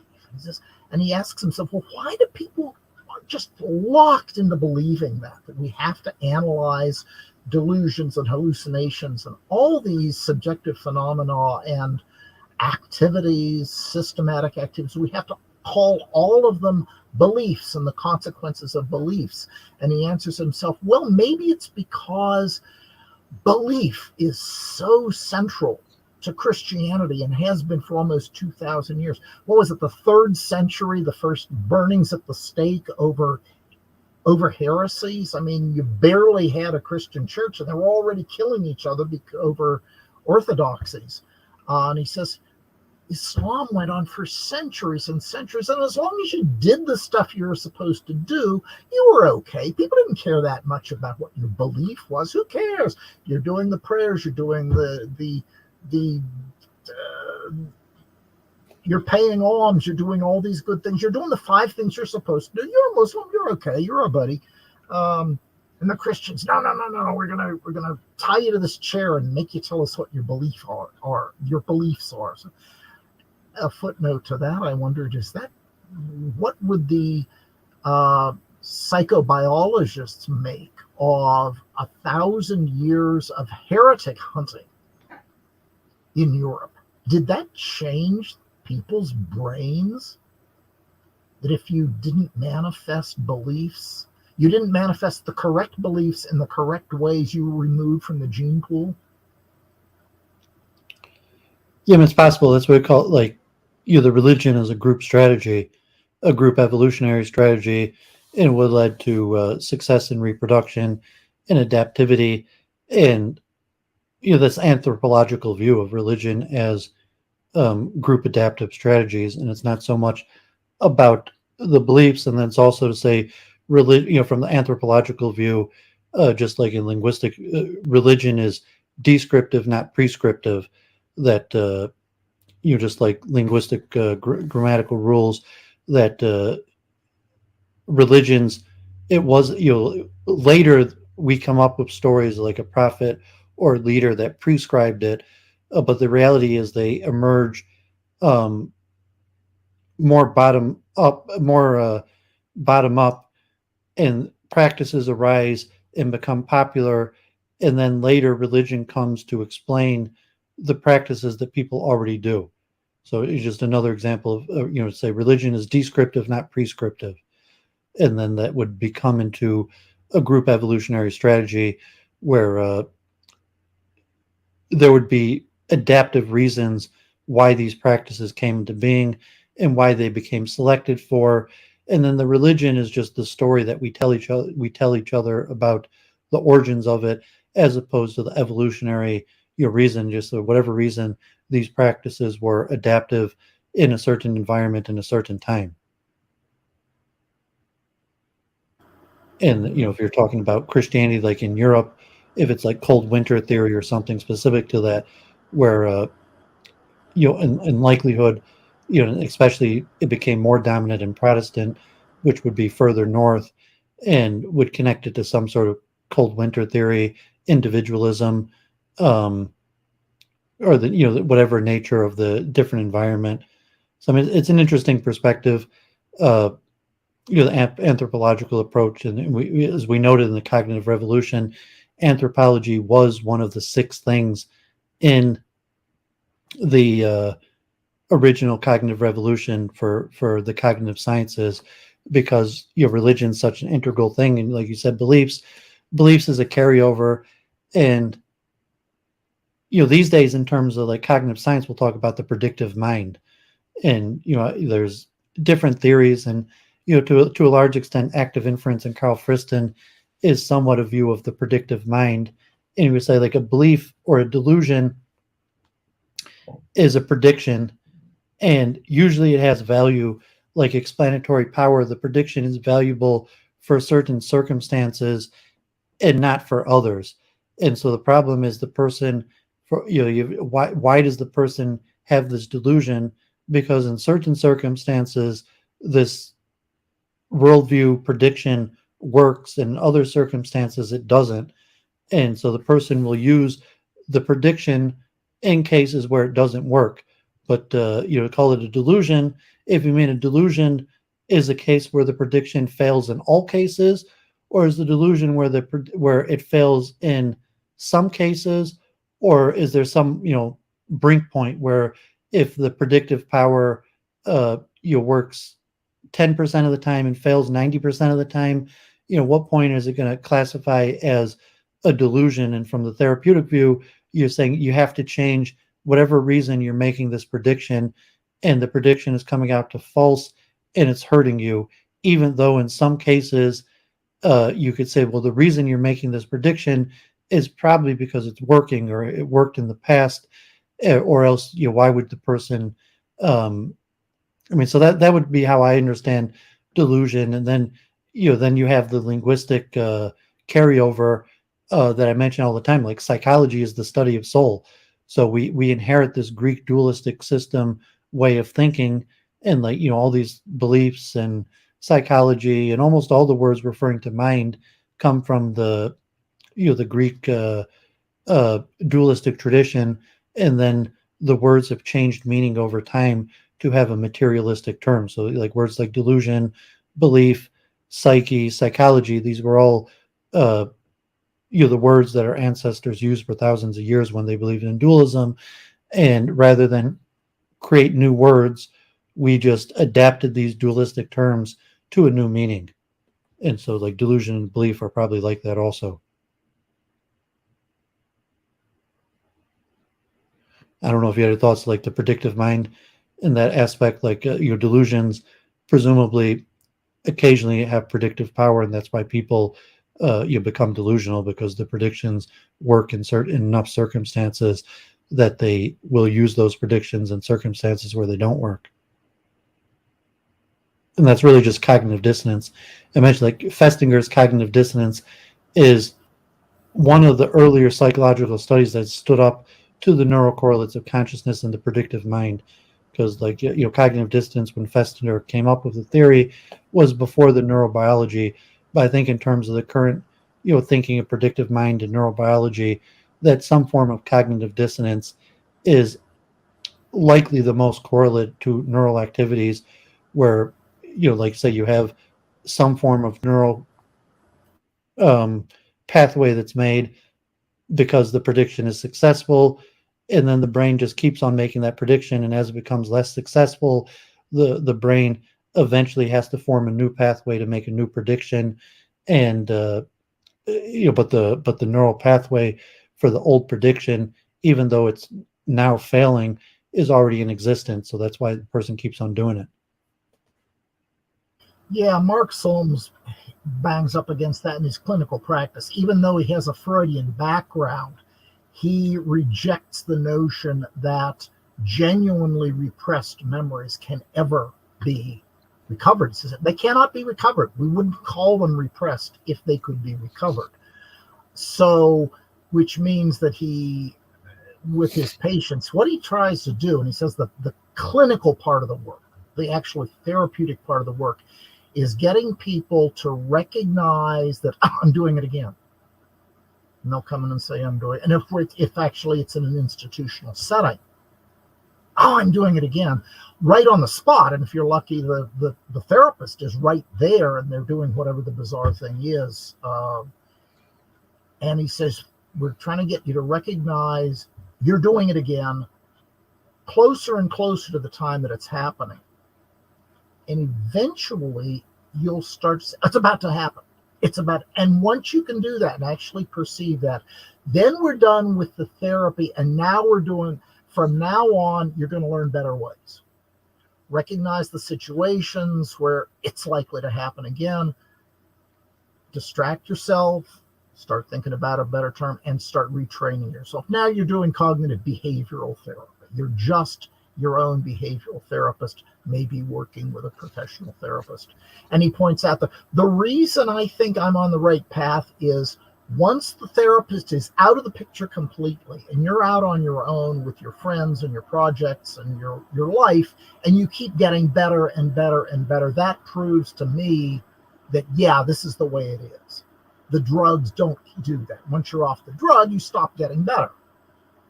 But with a well-designed course of therapy with appropriate ideation about how you are challenged in your life and how you're able to get better. That you get better at, because now we're in the realm of rational action. We're in the realm of learning and behaving, and becoming more effective at getting achieving what you want to achieve, and making healthy people around you happy that you're getting better at achieving what you want to achieve.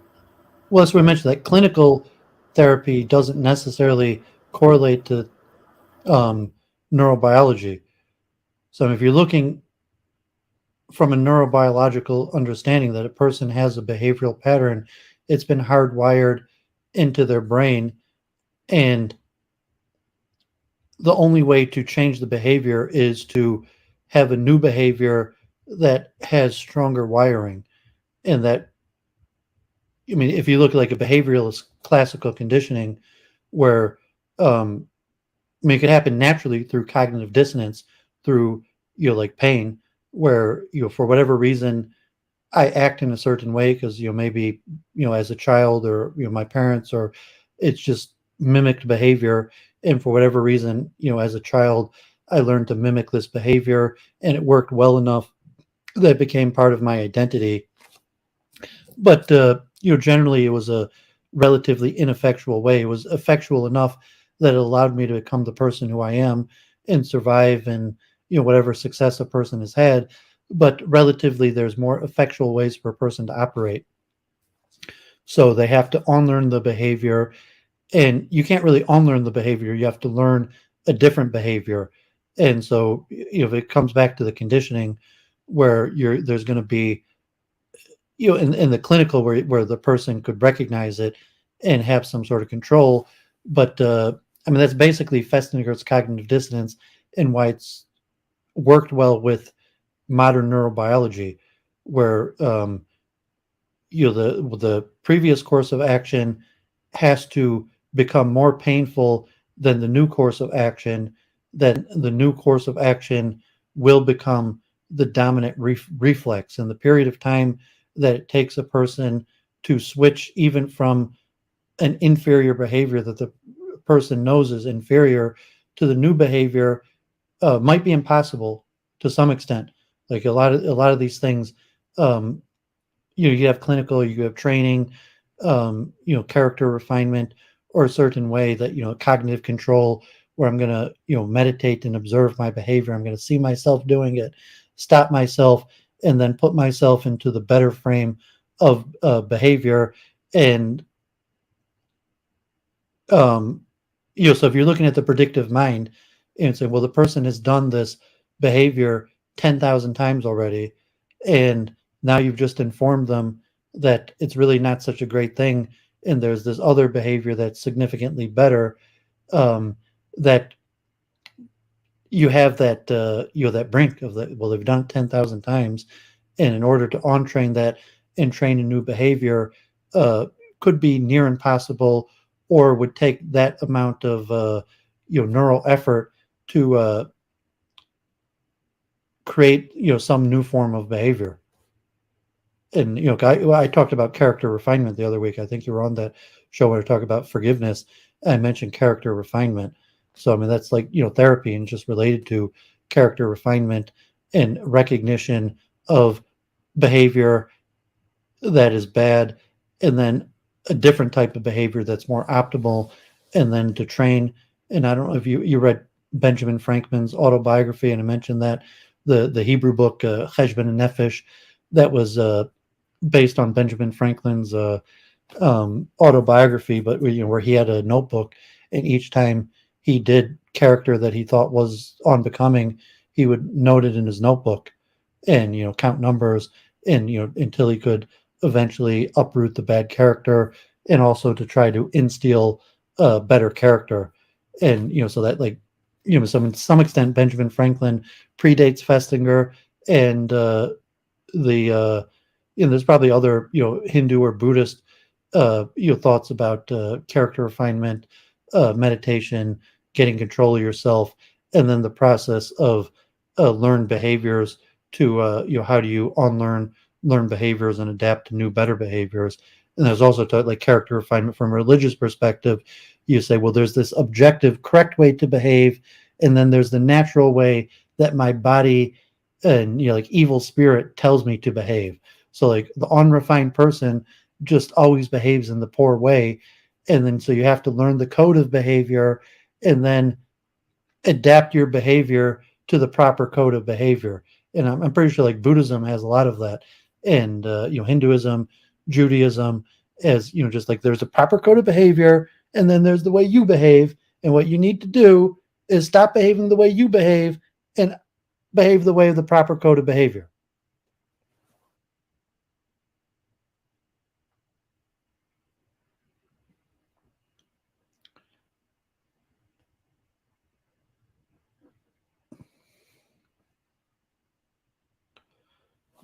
Hey, Don, Lambie, Judas, thanks for tuning in. Tyler. So, yeah, anything else, Dave? I try to read a few more of these papers. I'm not sure if you want to stick around, or is there anything else you wanted to say? No, let's go get some more material. Work through. So you're going to stick around?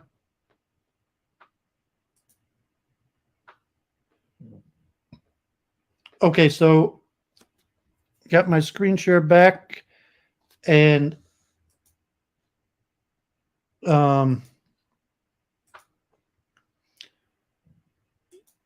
yeah, so here I have two papers.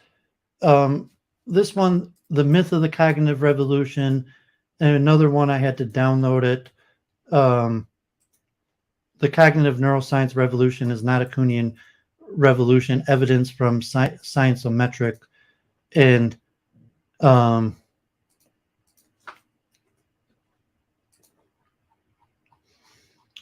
yeah, so this is going to look at kind of the historiography of the cognitive revolution. Did the cognitive revolution actually happen, or was it created for a certain reason in the history to propagate certain history of psychology? So here's The Myth of the Cognitive Revolution by Hobbes and Chiesa. It's in Scotland and England. General introductory textbooks play a major part in molding students' conceptions of psychology. A systematic review has been undertaken of the treatment in 40 texts of the term cognitive revolution. The texts commonly claim that behavioralism dominated psychology in the first half of the 20th century, and during the time cognitive processes went virtually unexplored. They also commonly claim that behavioralism was subsequently displaced by cognitive psychology, and its theoretical claims are of historical interest only. There is clear evidence against both claims. It is argued that the history of psychology in the 20th century, as presented in the introductory textbooks, works to the detriment of behavioral analysis and to the disadvantage of those students and professionals who would welcome and use behavioral analysis if they were properly informed.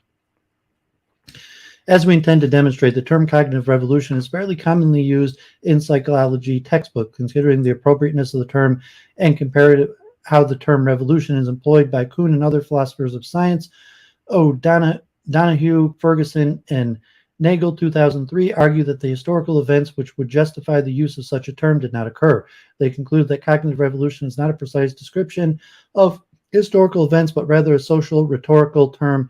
It is rhetorical use of the term we will concentrate on this paper. We take the proposition that the most appropriate way to understand behavior is to employ the methods of natural science, and that this applies to all behavior, although some circumstances make this harder than others. Behavioral analysis has developed techniques which are particularly successful in controlled settings such as laboratories and analyzing and improving the behavior of individuals. But longer-term social history, the subject of this paper, it's harder to analyze than the short-term history of an individual. Nevertheless, we believe in discussing social history, we should strive to uphold the methods of natural science as far as possible, especially precision of definition and respect for evidence. Cognitive revolution, how did this phrase originate? The two earliest books employing cognitive revolution in their titles appear in Gardner 1985 and Bars in 1986. According to Gardner, behavioralism held sway during the 20s, 30s, and 40s. He stated that Watson was scarcely out of graduate school when he launched the behaviorist revolution in 1913. In fact, Watson was age 35 in 1913, his PhD having been awarded in 1903. Is Gardner trying to give the impression of behavioralism being created by a callow youth? He then claimed that it is difficult to overestimate the extent to which Watson's program came to dominate American psychology. However, by the middle of the 1950s, its program had begun to come apart, and today the theoretical claims of behavioralism are largely of historical interest. Subsequently, according to Gardner, the cognitive revolution has carried the day just as surely as the behaviorist revolution did half a century ago. We shall explain later why this version of the history of psychology is false. However, at present, we simply note that Gardner did not examine in detail how the term cognitive revolution came to be employed. At first glance at Barr's 1986 suggests that he may be more helpful on the question. He stated that the earliest discussions of cognitive revolution are to be found in the papers of Joyson, 1970, Palmero, 71, Wiener and Palmero, 73, and Denver, 74. This list is selective. For example, it omits a reply to Palermo in 1971, which cast doubt on the appropriateness of the concept of revolution in this context. Further, Joyson refers to a breakdown in psychology rather than a revolution, and whereas Palermo and Wiener discussed the possibility of a recent revolution in psychology, neither referred to or mentioned a cognitive revolution. Denver 74, the fourth paper on Barr's list, is the earliest paper we can find employing the term and is worth considering his case in detail. Denver wrote that psychology has gone cognitive and referred to this as a development significant enough to be termed revolutionary. He stated that this had occurred in the period since the previous paper of his, 65, that claimed that the cognitive revolution took place within the previous 9 years. This for Denver places it around a decade later than the official dating offered by Gardner and cited above. The history of science is characterized by a sense of linear progressions. Denver argued either continuous through a process of modification and accommodation, or discontinuous through the introduction of radically new concepts, or in Kuhn's term, paradigms. In psychology, however, there is a disappointing lack of the conceptual progress. Instead of developments which are incremental, we seem all too often to witness a kind of circularity. He expressed the hope of what appears to be merely a circular course for a psychological theory will ultimately turn out to be expanding spirals and conceptual progress will be made. Although Denver conceded that it is too early to know whether what I am calling a cognitive revolution is really that, or whether psychological theory has just come full circle. Other writers tend not to display the same caution. For example, discussing revolutions in psychology, only 4 years later, Buss wrote that recent cognitive revolution is too well known to warrant review in detail, 78, as well as implying that radically new concepts were introduced between 1965 and 74. Denver also described the state of psychology prior to that time. He stated that psychology was said to have lost its mind with the advent of Watsonian behavioralism. He further claimed that until recently, textbooks no longer define psychology as the science of experience, but as the science of behavior. No citations are given in support of his last statement. In fact, the evidence is against it. Let us consider some textbooks from the period published prior to the cognitive revolution as dated by Denver. Definitions of Psychology, 1941 to 64. Rook, 1941, introduced his readers to the then current state of psychology, stated that certain extremists became at one time so disturbed over the inadequacies of the method of studying consciousness that they decided to leave consciousness out of the picture completely.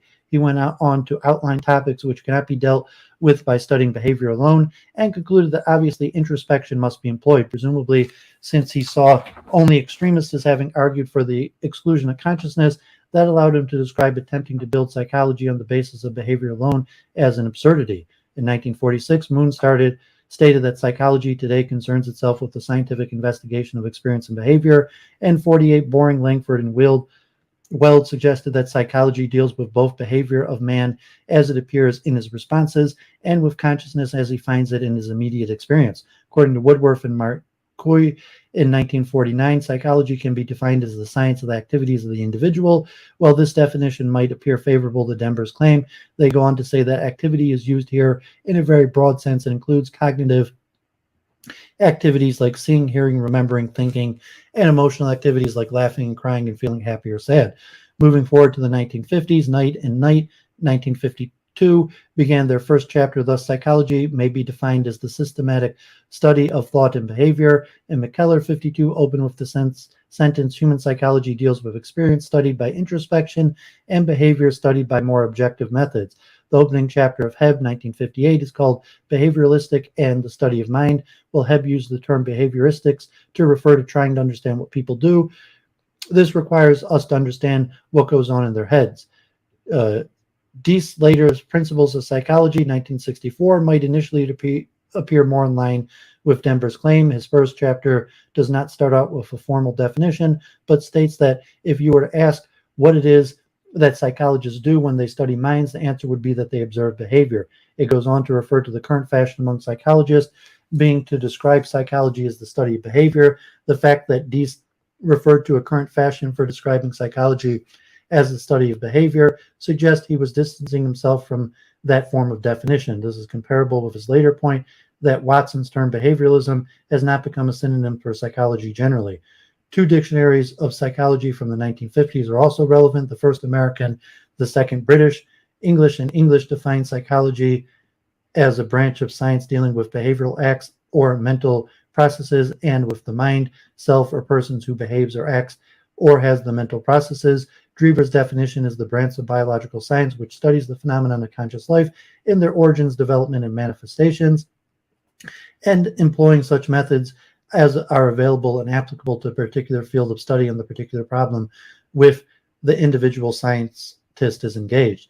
None of the 10 texts considered here, published from 1941 to 64, unequivocally describe psychology as the study of behavior, and most refer positively to consciousness, mind, thought, or introspection. We shall not speculate on how Denver in his peer-reviewed paper could make a claim so at odds with the facts. However, his failure to cite reference to support his claim suggests that in dealing with an aspect of social history, namely the behavior of his fellow psychologists, he failed to apply the same scientific standards he would presumably have employed in dealing with the psychological topics which were his usual academic concerns. Much of Denver's 74 paper, potentially the origin of the term cognitive revolution, takes the form of unsubstantiated assertions where time, feelings, images, precepts, ideas as concepts within a theory were prescribed. He referred to this as a conceptual barrenness, as stated that SR theorizing proved inadequate to the task. Chomsky's 59 case against Skinner's verbal behavior is a complex and beyond the scope of this article. The outcome is quite clear. However, language cannot be treated simply as a set of associations acquired according to the principles of operant condition. Note that McCorkle-Dale's 1969 critique of Chomsky had already appeared by this time.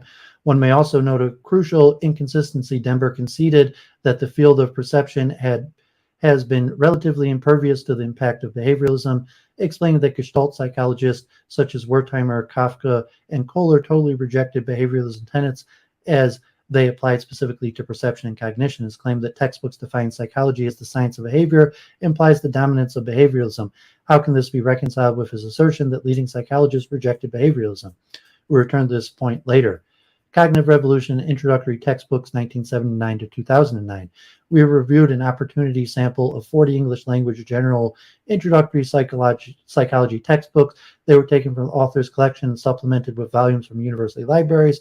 The texts have been arranged in Table 1 in chronological order by year of publication and alphabetically by the author within a given year. The first evidence to be considered is the use of the phrase cognitive revolution.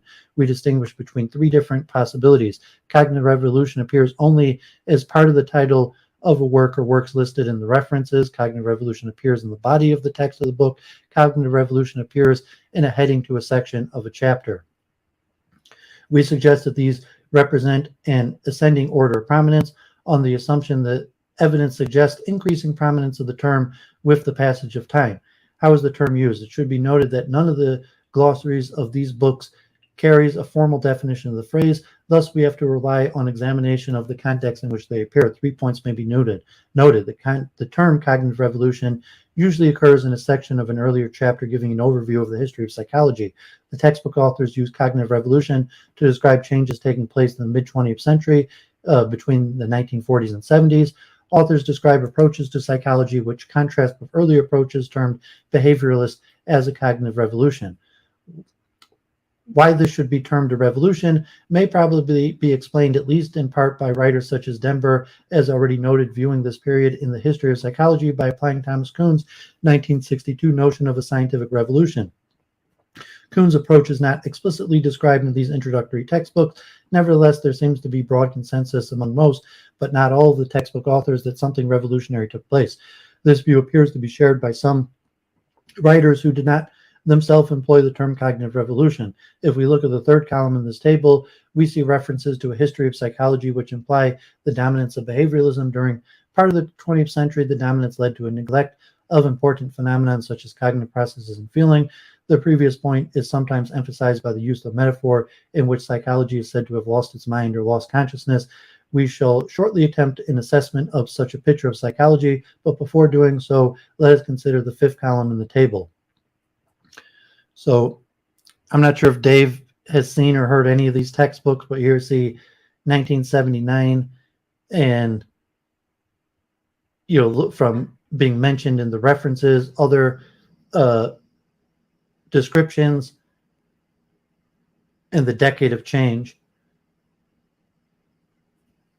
And by the 90s, you could see that up to 1990, cognitive revolution is only mentioned as a reference, and it's dated to the 40s or 50s. In 1994, starting with Goldstein, cognitive revolution is a heading, text, and the datings in the 50s or 60s or the 60s or 70s, and then later becomes in the 60s. And as time goes on, cognitive revolution is basically consistently in all of the texts, and in many of them with a proper heading.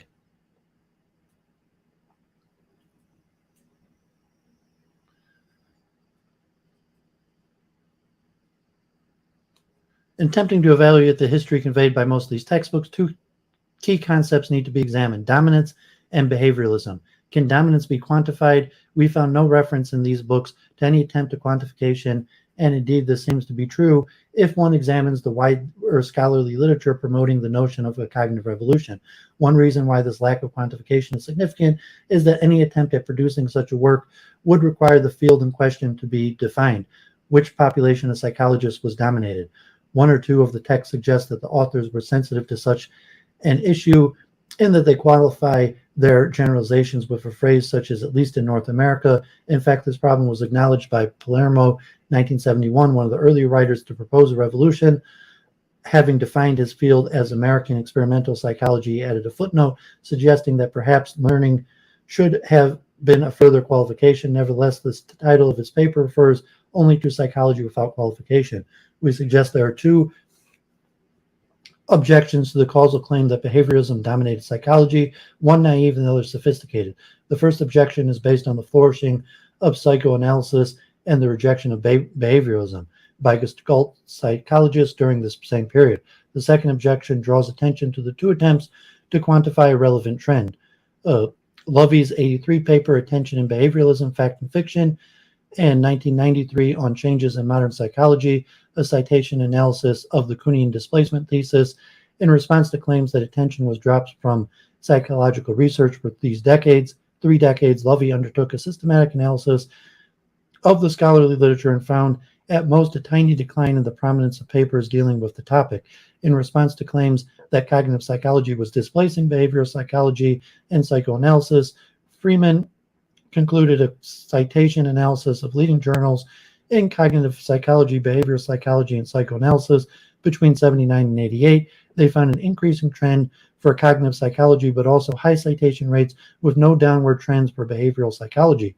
Citation rates for psychoanalysis are not as high, but indications of decline are marginal. Thus, the thesis that behavioralism has been displaced is not reflected in relevant citations and supposed dominance. By behavioralism did not lead researchers to ignore attention. Why not? One requirement of satisfactory answers to the question is to consider that other key concept, behavioralism. One reason for the inadequate treatment of this history in the text reviewed is that the authors have failed to distinguish between two different types of influence exerted by Watson. His program advocating objective research methods does seem to have had a wide and lasting influence within experimental psychology generally. However, even during the supposed heyday of Watsonian behavioralism, those who followed his lead on how to best conduct scientific experiments did not have a shared conceptual, analytical, or explanatory framework. There was no conceptual unified behavioralism in the early to mid 20th century.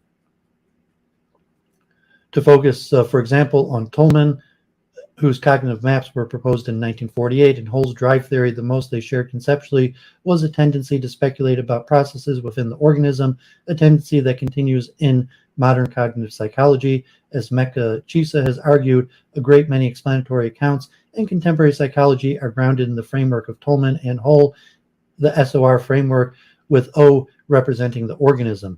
Costill similarly concluded the new supposed revolution in cognitivism has remained in many fundamental respects an extension of the traditional behaviorist framework it claims to have undermined. When cognitive revolution claims are examined either empirically or by detailed consideration of historical debates and disputes, the three-stage mentalism, behavioralist, cognitivism, displacement, revolution story turns out to be fictional. Mandler, writing within the cognitivist tradition, has also questioned the appropriateness of the concept of a revolution in psychology as expressed in his use of the phrase cognitive revolution. There's substantial literature on the misrepresentation of behavioralism. On a whole, that literature tends to be descriptive rather than to explore the circumstances in which misrepresentation occurs.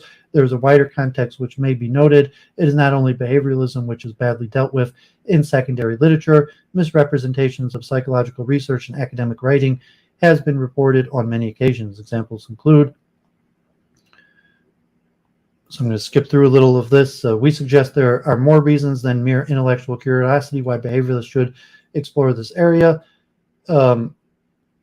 First, is hardly likely to encourage future psychologists to explore behavior analytical principles and practices. Very large numbers of students at an early stage in their study of psychology learn that behavioralism is only of historical interest, that it does not exist in the modern mature science of psychology. Exposed to the origin myth at the early stage, students are unlikely to discover that behavior analysis is in fact a thriving science with a record of achievement across a broad range of applied settings. Only in exceptional circumstances are psychology students likely to explore the contemporary science of behavioral analysis and learn of its achievements, for example, in university departments where radical behavioralism and behavioral analysis are taught. Second, there are also many students who take an introductory course on psychology but go on to graduate and work in other disciplines. Students who become leaders in health, social policy, education, social services, and so on. The origin myth is unlikely to encourage such people to seek advice or services from psychologists adopting behavior analytic methods, even in circumstances where behavior analysis so clearly provides technologies for enhancing the everyday life and experience of vulnerable populations, with their only exposure to behavioralism being in the form of the myth of its inadequacy and abandonment by all reasonable scientists. There's no good reason why lay service people seek out behavioral analysis services. The origin myth works against the inner interest of behavioral analysis, and more importantly, works against the interest of those who would welcome and use it if they were properly informed. Behavioral analysis needs to challenge authors and publishers of introductory textbooks or their mythical account of the history of psychology to point out new students wherever possible the phony history they're likely to encounter in textbooks. So I got one more paper with analysis like this. If Dave's here and wants to say something, he can. To some extent, you could also, it's like a straw man of, really behavioralism was never defeated. So the invention of the cognitive revolution was fake in order to discredit behavioralism. And, it's through Harvard. And you could also possibly call it a Jewish conspiracy, like Kevin McDonald. I don't know if Kevin McDonald, he didn't analyze this, but, like Chomsky, Simon, Miller, Bruner, a lot of the people of the cognitive revolution are Jewish. A lot of the behavioralists were German. So there could be an ethnic component to trying to discredit behavioralism in favor of a different school. So it's interesting, like when I looked into the evidence, I had written and talked a lot about the cognitive revolution. We'll examine it more. And there is some reasonable basis that, there was part of the cognitive revolution, so to say, that was true in the terms of the use of artificial intelligence and computer computational models that changed psychology. But the main theme of the cognitive revolution is the displacement of behavioralism. And when I'm looking into it, I think it's inaccurate in that sense. Like the cognitive revolution in terms of using artificial intelligence and information theory, that part is accurate. But in terms of displacing behavioralism, that is historiography largely created at Harvard with a purpose of discrediting behavioralism. And so you still have behavioralists that arguing against that. So I found that interesting. And then to say almost all showing like now almost all psychology textbooks talk about the cognitive revolution in terms of a Kuhnian paradigm shift away from behavioralism. And for whatever reason, the historiography that is mentioned as the history appears to be largely inaccurate. So let's look at this second article, trying to debunk the cognitive revolution and defend behavioralism. The cognitive neuroscience revolution is not a Kuhnian revolution, evidence from Scientometrics. Fueled by the rapid development of neuroscientific tools and techniques, some scholars consider the shift from traditional cognitive psychology towards cognitive neuroscience to be a revolution. However, the term revolution in the philosophy of science can easily be construed as involving a paradigm shift in the sense of Kuhn's structure of scientific revolution. Is a Kuhnian account sound in the case at hand? To answer this question, we consider heuristic indicators of two features of paradigm shift: the incommensurability of ontologies and the gap between scientific communities. Based on our evidence, we argue that no revolution has occurred, at least not yet.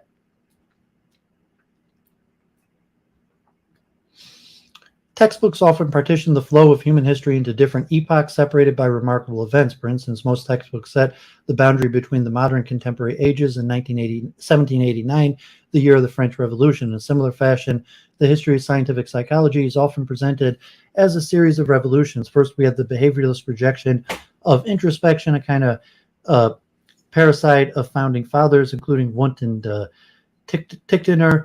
Then came the so-called cognitive revolution, which legitimized theoretical entities that mediate perception and action via the analogy between minds and computers. Then more recently, the rise of cognitive neuroscience, which is often thought to represent a revolutionary break with classical cognitive psychology and its lack of interest in the neural implementation of cognitive processes.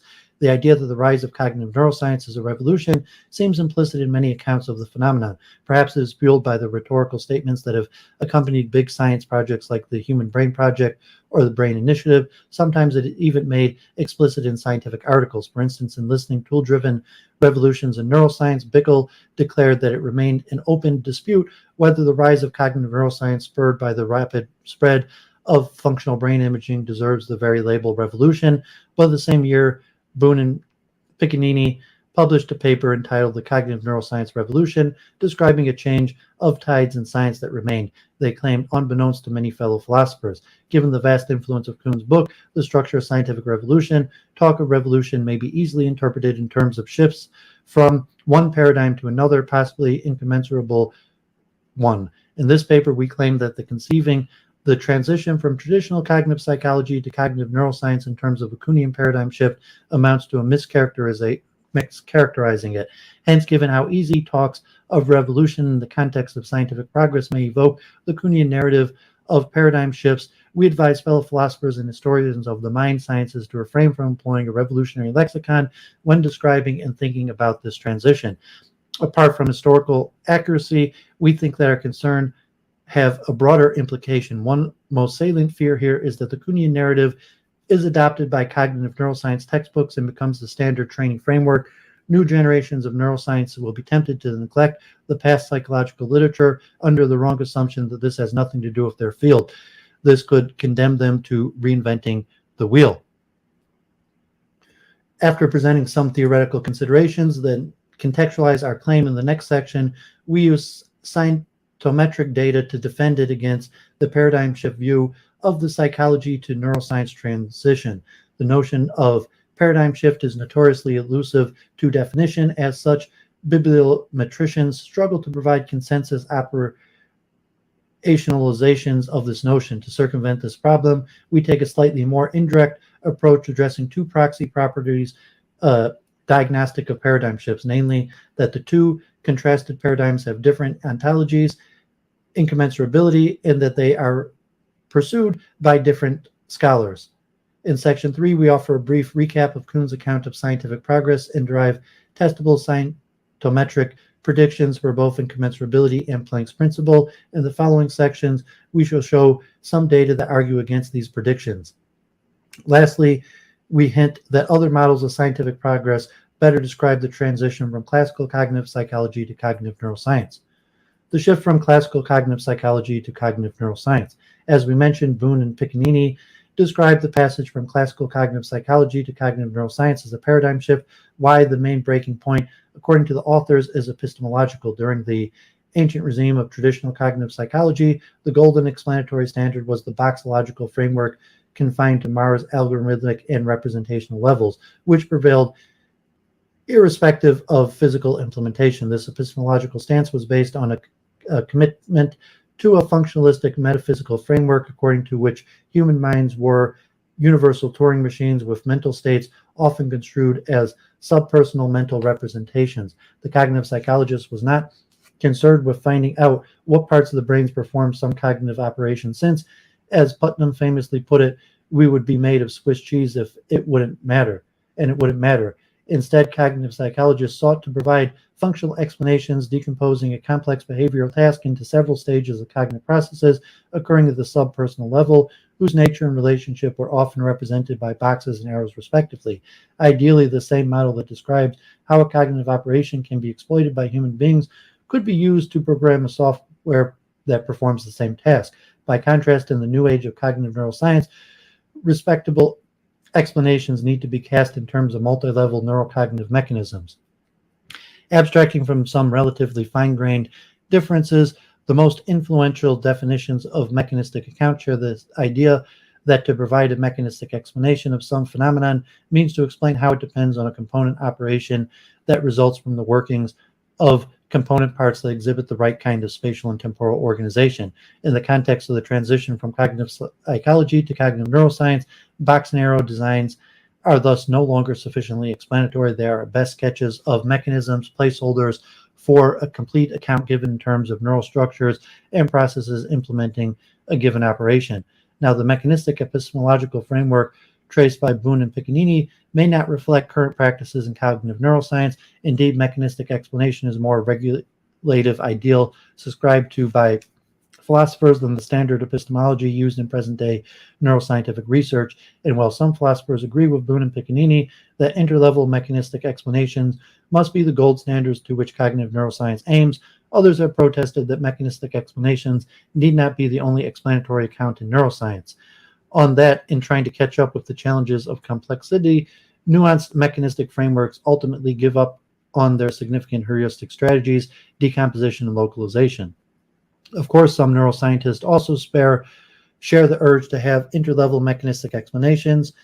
Krakauer and colleagues are so convinced of the need for an integrated mechanistic understanding of the mind that they make a plea for it. Indeed, their urge to make use of this plea seems to reveal that the aiming at full-fledged mechanistic explanations has become more the exception than the norm. In fact, most neuroscientific studies simply settle for comparing different processes in terms of their neural correlates. Perhaps this gap will be filled sooner or later, thanks to the novel tool provided by cognitive computation neuroscience that simulate some dark corners of the brain that could not be examined otherwise. Or maybe neuroscientists will end up sidestepping explanatory aims and rather focusing on mind reading, predicting mental states from neural data, a trend that Kuhn and Westphal suggest and against which Weishaupt protest. Scientific revolutions as Kuhnian paradigm shifts. But let us assume, for the sake of discussion, that the cognitive neuroscience revolution has paved the way for the El Dorado of mechanistic explanation. Would this constitute good reason to invoke such a burdensome term as revolution? As we mentioned, the term revolution is heavily weighted in philosophy of science by the specific meaning it was given by Kuhn's masterful book, The Structure of Scientific Revolutions. As is well known, Kuhn's book depicts the history of a mature science as a sequence of paradigm shift. Each paradigm provides some exemplars that set the lexicon and the agenda of scientific communities, thus enabling it to accumulate progressive knowledge by doing normal science. Whatever does not fit into the scope of the paradigm or contradicts it is treated as anomaly and provisionally swept under the rug. However, when too many anomalies stack up, the dominant paradigm may end up being challenged by newer ones until one of them manages to establish itself as the new dominant paradigm, and then normal science can restart. New paradigms may fail to account for some phenomenon that old ones could account for, and vice versa, because they have a different ontology. This is due to Kuhn's commitment to a certain degree of theory-ladenness in observation. In simple terms, he admits the possibility that no neutral ground may exist for objectively comparing the merits and flaws of different paradigms. Due to the incommensurability, the battle between paradigms does not hinge on purely rational grounds, but ultimately requires some leap of faith. However, leaps of faith are rare. Kuhn embraces Max Planck's idea of a new scientific truth, does not triumph by convincing its opponents and making them see the light, but rather because its opponents eventually die and a new generation grows up that is familiar with it. The principle has been epitomized as Planck's principle and gets efficaciously expressed by the dark slogan, "Science advances one funeral at a time." Having evoked the Kuhnian framework, we cannot help but pondering the following question. Does the passage from classical cognitive psychology to cognitive neuroscience count as a genuine revolution since Kuhn? Boone and Piccinilli do not explicitly endorse such a bold claim. On the contrary, some passages in their paper suggest that they embrace a more prudent view of evolutionary and progressive shift rather than the kind of rapture envisaged by Kuhn. First, they follow Piccinilli and Craver in considering boxological explanation of cognitive science as sketches of mechanistic explanation. Second, they highlight that rather than reinventing the wheel, cognitive neuroscientists began incorporating behavioral protocols from cognitive psychology and applying those protocols to experimental setups in which neural activity could be monitored in both humans and model organisms. And yet, a reader may well interpret the position in a strong Kuhnian sense as the right cognitive science as traditionally conceived is on its way out and is being replaced by cognitive neuroscience, and by explicitly calling the transition a paradigm shift, they somehow wink at a Kuhnian narrative. Notwithstanding what Boone and Piccinilli claimed or might claim, the question remains, is the transition from classical cognitive psychology to cognitive neuroscience a bona fide paradigm shift? Unfortunately, there is no straightforward answer to this question. Those willing to tell the story based on a Kuhnian script will have no trouble finding nice quotes that support such a narrative. On the one hand, the so-called ultra-cognitive neuropsychologists refrain from conceding any evidential weight to neuroimaging data. When doing so, they love to quote Jerry Fodor, a paragon of old-style cognitive psychology. If the mind happens in a space at all, it happens somewhere north of the neck. What exactly turns on knowing how far north? On the other end, we find a scientifically minded philosopher like Anderson suggesting that the huge mass of neuroscientific data can and must be used to prompt a complete refurnishing of our mental category. He remarks that what he has in mind is not just a revision, gradually negotiating extant categories, but rather a revolution, jettison the extant categories and start from scratch based on solid neural foundations. Now, there is no doubt that both propositions have been influential and have promoted considerable debate in the field. However, being influential in a field does not necessarily imply being representative of the mainstream. Indeed, it is entirely possible that such views were influential precisely because they were extreme, thus setting the outer boundaries of the common view. One way to avoid this kind of cherry-picking fallacy may lie in switching from a qualitative to a quantitative approach. One problem of implementing such approaches in the case of the hand at hand is that Kuhnian notions of revolution and paradigm are notoriously elusive. It is very hard to define them, let alone to operationalize them in formal terms. To circumvent this conceptual issue, some library scientists have prudently settled for proxy measures of paradigm similarity, such as ascertaining whether scholars cite the same documents or use common keywords. In the remainder of this paper, we'll adopt a similar indirect approach, aided by some bibliometric data. We will argue that thinking in terms of a Kuhnian revolution misrepresents what actually happened in the wake of cognitive neuroscience. Rather than trying to operationalize the notion of the paradigm itself, we look for traces of two signatures of paradigm shifts that were outlined above, namely incommensurability of the two paradigms and the separateness of the communities as positioned by Planck's principle. A detailed explanation of how data was gathered in a process is provided in the appendix. Are cognitive psychology and cognitive neuroscience ontologically incommensurable? According to some scholars, the attempt to use neuroimaging techniques to localize cognitive function is at best premature because we still lack an agreed upon ontology of cognitive constructs. Indeed, the very neuroscientist who heralded the debate on cognitive ontology, Russell Poldreck, concedes that by projecting the wrong set of psychological categories onto the brain, we might end up reifying them. As proof of concept, he browsed the literature to find studies that might be reinterpreted as functional localizations of the mental faculties posited by Sir Francis Gall's phrenological theory. But unlike detractors of neuroimaging who considered this to be fatal evidence that neuroimaging tools are worthless, Poldreck takes a reformist stance. Instead of blindly localizing extant faculties, he proposes neuroimaging techniques must be used to critically reassess them. However, while Poldreck seeks to pursue this reform by means of some sort of reflexive equilibrium between psychological taxonomies and neuroscientific data, other scholars argue for a drastically bolder approach, where extant psychological categories are jettisoned and neurocoactivations are taken as prima facie evidence of some common underlying psychological dimension. This quarrel, whose roots can be backtracked to at least the Churchland's pleas for eliminativism, is now commonly referred to as the debate on cognitive ontology. Now, while the radical take on cognitive ontology would promote the kind of ontological incommensurability that would expect to follow Kuhnian revolution, the fulfillment of its promise seems hindered by several conceptual problems. To put it simply, the patterns of neural activity can hardly be individuated in a way that is totally shielded from any psychological assumption whatsoever. And even if the project of a fully bottom-up, brain-based reform of our cognitive ontology turns out to be viable, our feeling is that the ontology of cognitive neuroscience has not cut the umbilical cord yet. In order to move from feelings to data, we can muster some indirect evidence of ontological commonality divide between cognitive psychology and cognitive neuroscience. The most obvious approach would be based on keywords and some other forms of literature, mining from either abstracts or article full text. However, remarks concerning the high polysemy of psychological constructs across different research groups makes us skeptical of this approach. The deep structure of ontology may remain rather stable despite differences in labels, whereas apparent similarity in labels may hide major differences in the meanings. Therefore, we bargained on a rather intuitive approach, taking another route that, while less direct, we deem to be more prudent, measuring citation exchanges. Citations signal, if not direct knowledge exchange, at least participation in a common discussion. That is why they are commonly used in Scientometrics to map the structure of research fields and their mutual relations with when incommensurability happens. According to Kuhn, it is associated with a communication breakdowns between specialists in terms of citations.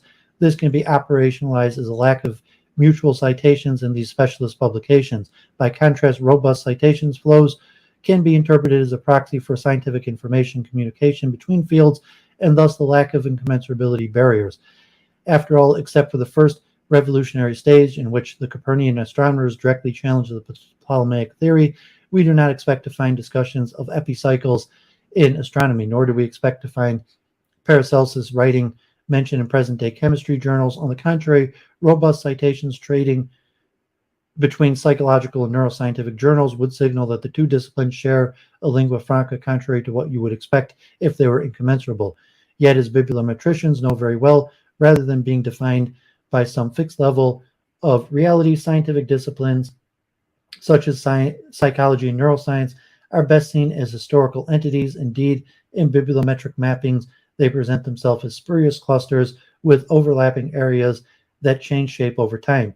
Moreover, when philosophers of cognitive science speak of psychology and neuroscience, often they have specific subfields in mind, namely cognitive psychology, the study of sensory systems or higher mental faculties in individual healthy adults, and systems neuroscience. However, experimental cognitive psychology is just a part of the broader field of psychology, together with other areas like social, educational, clinical psychology, and within neuroscience, systems neuroscience, roughly corresponding to cognitive and affective neuroscience, is not alone.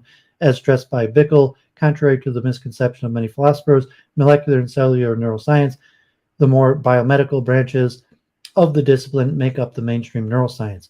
A rough approximation of the structure of the citation exchange between psychology and neuroscience is displayed in Figure 1. The figure is a scientific map which spatially represents the relationship between journals indexed in the Web of Science database, 2021.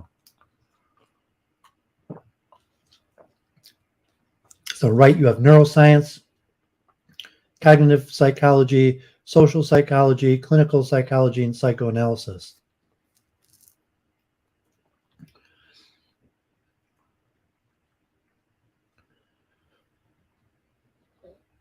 Even considering all due caveats regarding possible biases, including the data, the majority of the exchanges between psychology and neuroscience, including 50 journals belonging to both categories, lie at the interface between the yellow cluster. So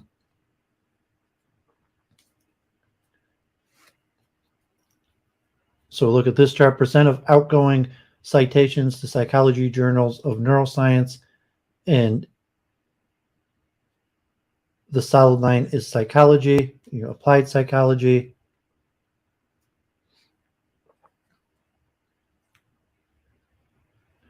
Let's come back to our initial question. The citation landscape we briefly surveyed, suggesting the kind of ontological incommensurability that the Kuhnian revolution would entail. We're inclined to say no. Intuitively, the imbalance in the citation quota going from experimental psychology to neuroscience and vice versa might suggest a hierarchy of power that can somehow be squared with some kind of revolutionary narrative in which experimental psychologists are seen as the remaining defenders of an old defeated paradigm, and hence pay their citations tribute to the winner, the neuroscientists. Suggestive as this picture seems, it quickly fades once we account for another dimension that we have not discussed thus far, the temporal dimension. If a revolution had occurred, we would expect that the people in the winning paradigm of the sub-area of neuroscience would stop, at least show a decrease in the citations of the old paradigm somewhere within the field of psychology. But the opposite is true. That is, the percentage of citations for neuroscientists to psychology has increased. In particular, the number of neuroscience journals that quote experimental psychology journals tripled during the years of the supposed revolution. Rest assured that the advocate of the subjugation of psychology scenario outlined will insist on noting that the quota of citations going from psychology to neuroscience is an order of magnitude higher, and it is progressively increased over the same 40 years.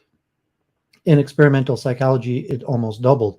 And yet, while these considerations may still count as evidence for some prestige power asymmetry or for the fascination with some sort of positivist flavored reductionism, we think that they hardly support the claim to the rise in the cognitive neuroscience promoted incommensurability.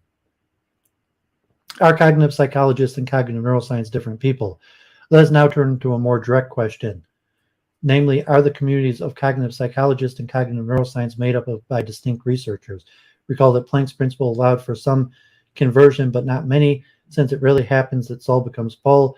What does happen is that the opponents gradually die out, and the growing generation is familiarized with the ideas from the beginning. Some rare exceptions are also tolerable. For instance, a single scholar may continue to contribute to both cognitive neuroscience and cognitive psychology without invalidating the claim of a revolution.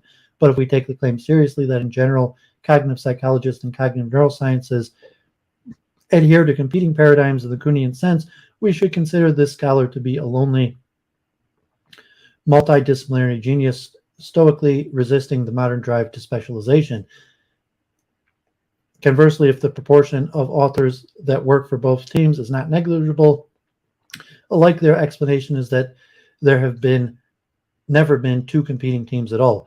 Our personal intuition strongly advises us that nothing like the Planck principle obtained during the so-called cognitive neuroscience revolution.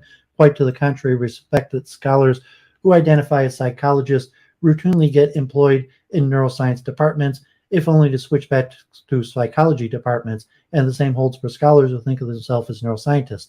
A similar blend, we suspect, can be found in publication venues to verify our intuition. We had to turn to another database.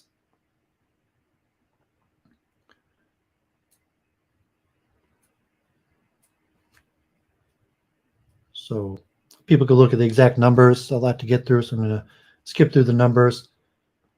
If not a revolution, then what? To recap the introductory section, we wondered whether the rise of cognitive neuroscience, which is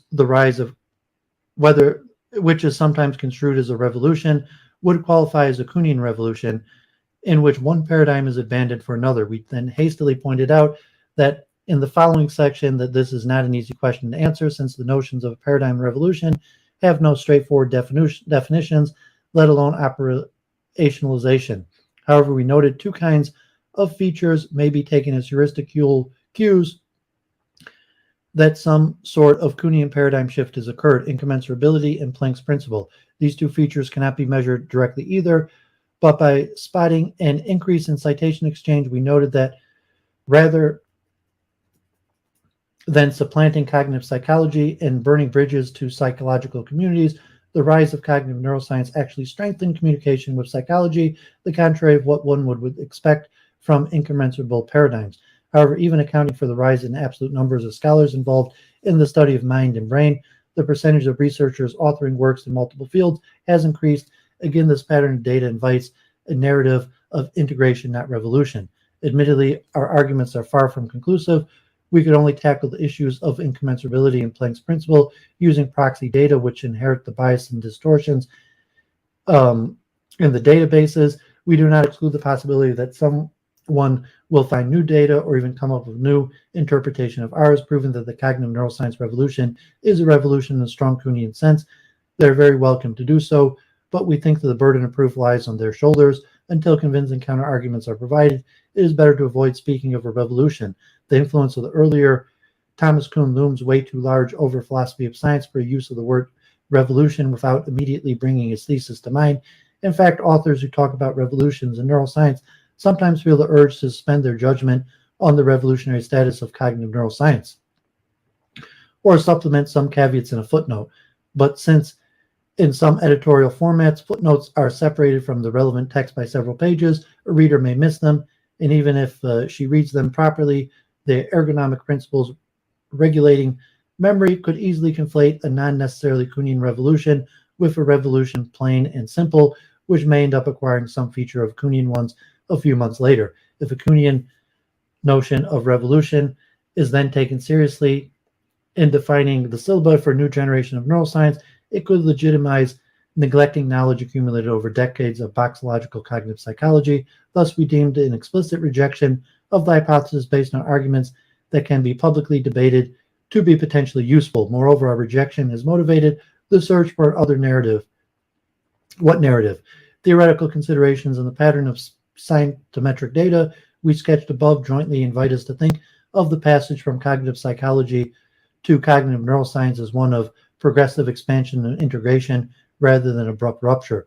Of course, we are not the first to hold such a view. It is similar to what Bechtel had in mind when he described the vertical expansion of the original cognitive science research paradigm happening over 20 years ago, or what led to the neuroscience Henson to downsize the fuss over neuroimaging when he claimed that the functional neuroimaging data simply comprise another dependent variable along with behavioral data that can be used to distinguish between competing psychological theories. Indeed, why should the data collected using a functional hemodynamic technique be qualitatively different from those we get from an eye tracker? More recently, even Minkowski has argued that the computationalism that is the core commitment of old-fashioned cognitive science has not been overturned by neuroscience, but rather evolved within it. Otherwise, a notion such as canonical neural computation would never enjoy the popularity it has nowadays. According to Minkowski, the account of scientific progress that best fits this transformation is that of research tradition. We are sympathetic to choice because research traditions, unlike Kuhnian paradigms or Lakatos research programs, allow for evolutionary changes to their core commitments. Whatever notion one picks to describe it, the resulting picture is one where researchers can muster and compare data from different sources so as to analyze cognitive phenomenon from a variety of perspectives. Take the research program undertaken by Kelter and Cohen. They seek to go beyond the claustrophobic taxonomy of emotions left by Paul Ekman, purely psychological legacy, basic emotion theory, and they do so by reporting consistent patterns from a huge variety of resources. Sources ranging from facial and vocal expression to neural markers. We want to point out that by promoting the idea that the passage from the first wave of cognitive psychology towards cognitive neuroscience was more fluid than the revolutionary talk would imply, we by no means intend to downsize its significance or potential. Indeed, we acknowledge that the new techniques have yielded not only precious new data, but also prompted us to rethink some key concepts. Arguably, a revolution narrative would make it harder to account for the diachronic relationship between these disciplines. Thus, let the sleeping Kuhnian concept lie. Okay, so yeah, I'm not sure if Dave's still there or wants to add something in. So there we had two articles. One that was dispelling the concept of the first cognitive revolution of Chomsky's days, and the second one was the cognitive revolution to neuroscience, and saying that both of those are largely inaccurate in terms of the displacement of behavioralism, and then in terms of neural mechanisms displacing classical psychology. So I'm not sure if you're following that, Dave. Do you have any comment on those? You're muted. You got to unmute yourself. Yeah, it's just every one of these. It's nice to have these multiple overviews because each one of them is short enough to go through and see what the writer's take is, and every one of them has their own angle, and it's good to do. Yeah. I'm always impressed by Lakatosh. My teacher liked him a lot, Gordon Pask. And I understand he was actually a student at Popper, wasn't he? And he kind of said, well, there's a lot of limitations on what my teacher is saying, but let's look at the data. Let's actually study what's really happened in the history of science. Let's see how my own students think about this. And he actually studied his math students as his guinea pigs, as they learned real math and as they learned made up math, I think. And then he would do these dialogues dramatizing what he thought was going on as they dialogued over and as they worked through their incomplete and wrong ideas about class material.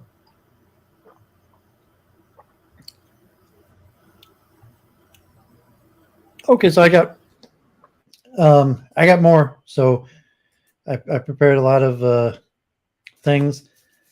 This is the last one of the data.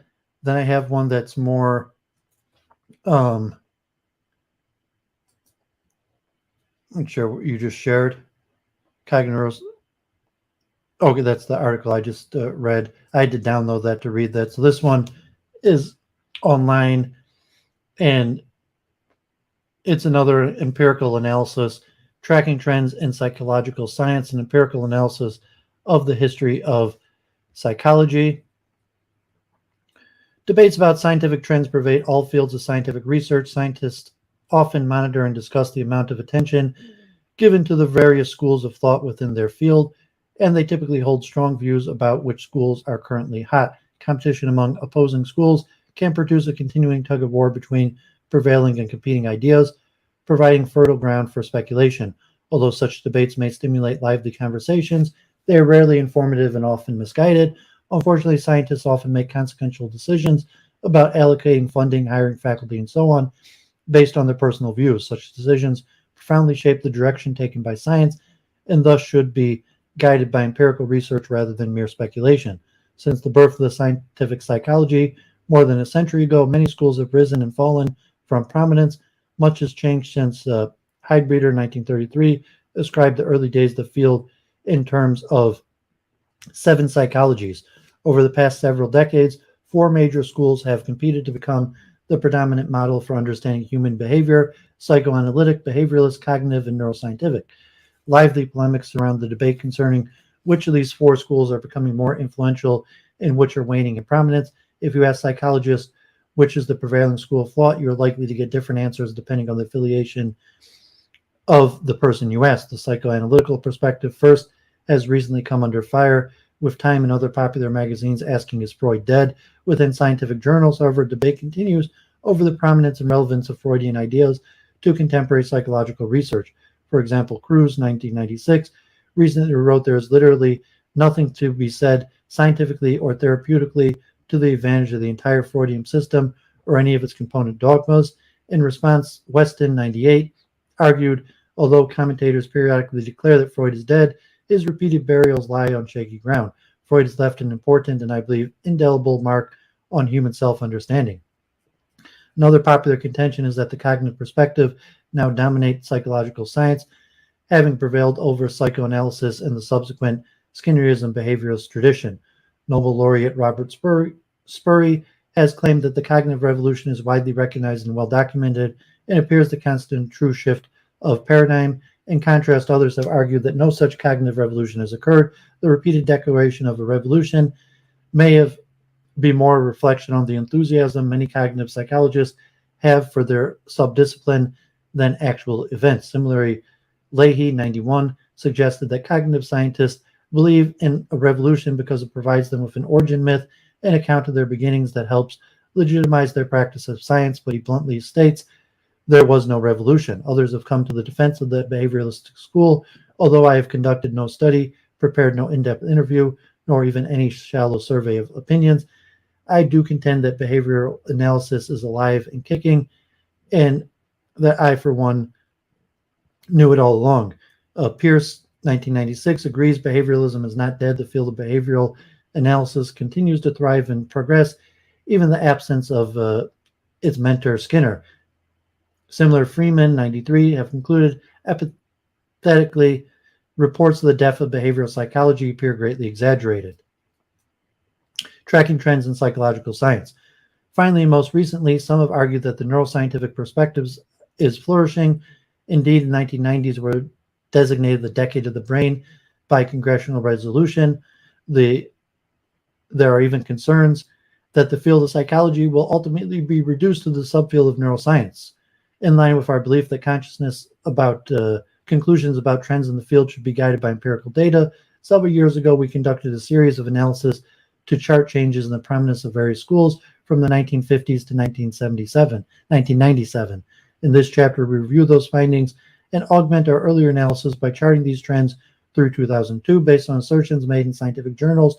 We expected to find evidence for the decline of the psychoanalytical and behavioral schools, the transformation and of the field by the cognitive revolution, and a recent rise in the prominence of neuroscientists. Conceptualizing prominence in scientific progress. Before discussing the findings, we first consider several ways of conceptualizing prominence. In an earlier paper, we defined prominence as the degree to which the mainstream of the field pays attention to the school's scientific products, research findings, and theories. Thus, our intent was not to trace the history of the ideas in modern psychology, but rather to document specific empirical trends to the amount of attention devoted to each school by the field as a whole. From a Kuhnian perspective, the school receiving the most attention could be seen as having attained the status of the dominant paradigm. Kuhn portrayed the development of science as moving from a pre-paradigmatic stage characterized by multiple competing schools to a paradigmatic or normal science stage characterized by a single dominant paradigm of shared assumptions and methodologies. Once the field had attained paradigmatic status, further scientific developments involve a succession of revolutions in which the dominant paradigm with the field is displaced by a new one. However, a number of scholars have debated whether psychology has even reached the paradigmatic stage of science. For example, Masterman, 1970, argued that psychology and other social sciences may be characterized by a multi-paradigmatic stage which precedes the eventual emergence of a single dominant paradigm. In contrast to Kuhn and Masterman, Lakatos' 1970 theory of scientific development allows for multiple competing schools at any stage of a science's historical development. These schools' research programs, in Lakatos' terminology, may coexist indefinitely, and there is no assumption that one school will eventually emerge as the dominant paradigm. Lakatos views scientific progress as akin to a horse race in which competing schools progress, degenerate, get revived, and so on, depending on the ability of the school to generate new hypotheses that lead to empirical discoveries. Lakatos argued that a school becomes progressive when it yields new predictions that lead to empirical successes. Lakatos believed that empirical evidence is the final arbiter among competing research programs. Thus, from Lakatos' perspective, the school's prominence can be conceptualized as a reflection of the scientific merit, that is, prominence is attained when the empirical evidence supports the validity and viability of the school's basic assumptions and methods. In sharp contrast, Latour, 1987, social constructivist view of scientific development suggests that a school's prominence is determined by sociological, not scientific factors. Specifically, schools rise in prominence when they successfully disseminate their scientific products to the rest of the field through communication networks that determine what becomes attended to and widely known. Conversely, schools decline in prominence when they are no longer able to effectively communicate their findings through journals, conferences, and other outlets for scientific information. A final perspective of the scientific prominence can be seen as simply mirroring fad and fashion of the field. Teo and Febraro, 2002, argue that psychology's history can be studied as a history of fads. For example, according to Christensen, Solansky, and Beach, 1984, researchers from the 1970s and 80s focuses on bias and judgment and decision-making because they were jumping on a bandwagon to question the rationality of human judgment and identify flaws in the way people reason. From this perspective, a school's prominence is determined by what currently in vogue in the broader scientific and intellectual community, not by the ability of a school to document scientific truths or even its ability to effectively publicize its scientific products. Measuring prominence. In Robbins, 1999, we measure trends in prominence in 4 of the most influential and widely recognized schools within the mainstream scientific psychology, psychoanalysis, behavioralism, cognitive psychology, and neuroscience. Prominence is a difficult construct to measure, so we search for convergence across 3 indices. These 3 indices assess prominence specifically within psychological science and not within sciences and humanity as a whole. So people want to read about the methodology in the journals. The link is in the chat. So here has a citation impact score and journals. So Psychoanalytic School is one of the earlier journals from the 1920s through the 60s. Behavioral, 58 to 70. Cognitive School from 70 to 75, and the Neuroscientific, spreading a wider timeline in terms of different journals. So here is some data. So the top one is the Cognitive School. This is going from 1950 to 2001. Percentage of articles published in the flagship publications that include keyword relevant to the cognitive, behavioral, psychological, and neuroscientific schools. A smoothing function was used to transform the raw data. So flagship articles with the keyword Cognitive School is the highest, over 20%. That was in 2001 from only a few percent in 1950. The Behavioral School is down to like 3%, but it hasn't been eliminated. It was only 5%, reached the height of 10% in the 60s. You could see the Psychoanalytic School is worse than behavioralism. And then the Neuroscientific School was almost nothing in the 50s to about 4% in 2000. So the Cognitive School is still the most dominant by far. Here you see percentage of dissertations that include keyword relevant to the cognitive, behavioral, psychoanalytical, and neuroscientific schools. So dissertations from 5 to about 9% for Cognitive School. The Behavioral School, this is starting from 67, went down from 10% to about 2%. And the psychoanalytical and neuroscientific schools have actually increased from less than 1% to like 1 to 2%, but all very low. The biggest is still the Cognitive School. And then here's total number of citations per year of the 4 flagship publications to articles published in cognitive, behavioral, psychological, neuroscientific journals. So you see cognitive is the highest, over 400. Behavioral and neuroscientific are about the same at about 100, although behavioral is on the decline and neuroscientific on the rise. And psychoanalysis from 77 to 2001 has basically none.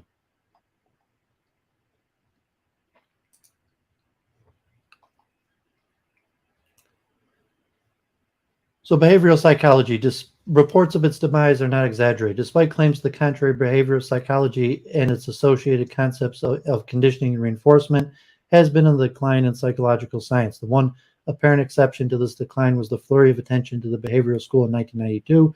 Closer inspection revealed that this peak was due to a set of American psychologists' articles commemorating Skinner upon his death, which can hardly be taken as indication of the health of the school.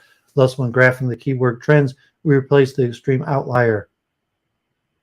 Overall, our findings furnish hard evidence To substantiate what has become academic lore, sometime during the 1970s, the prominence of the behavioral school gave way to the ascension of the cognitive school. Furthermore, in the past several years, the neuroscience school has overtaken behavioralism, as can be seen by all three of our analysis. This picture of contemporary psychology contrasts sharply with the view that behavioral psychology has maintained a high profile through the 1980s.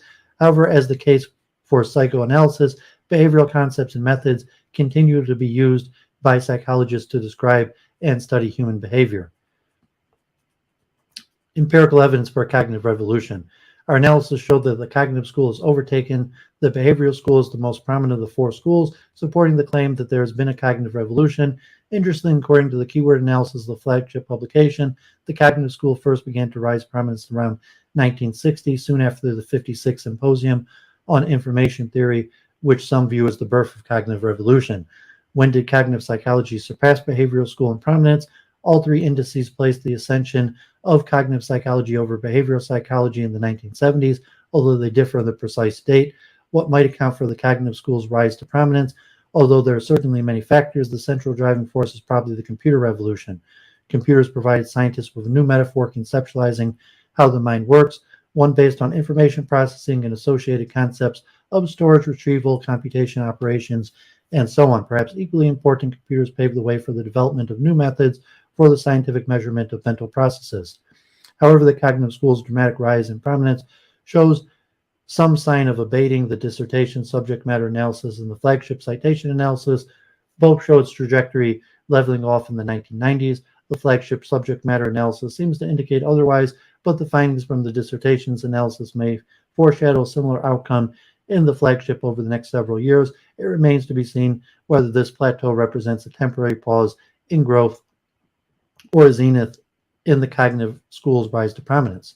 The emergence of a neuroscience revolution. In our original study, we failed to find evidence that the mainstream psychology was paying increasing attention to our neuroscientific research.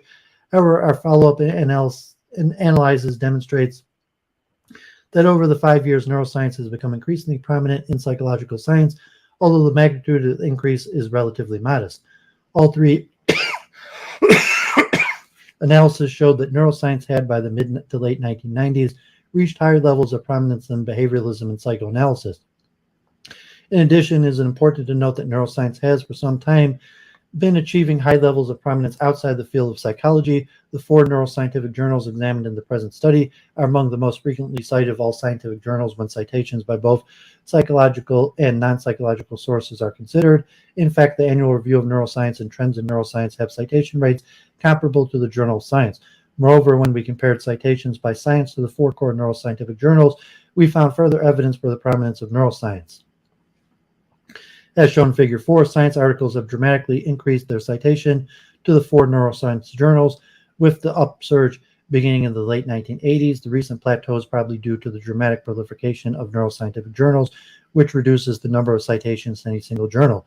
In contrast, science articles rarely, if ever, cite journals from the cognitive, behavioral, or psychoanalytical schools. Also supporting the idea that neuroscience is growing, but not necessarily in psychology, is the fact that membership in the Society for Neuroscience has skyrocketed since it was founded in the 1970s. And this chart is just the citations of neuroscience.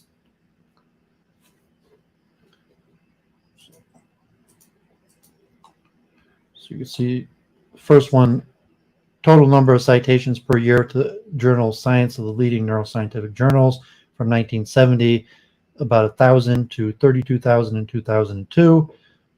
And the annual membership in the Society of Neurosciences,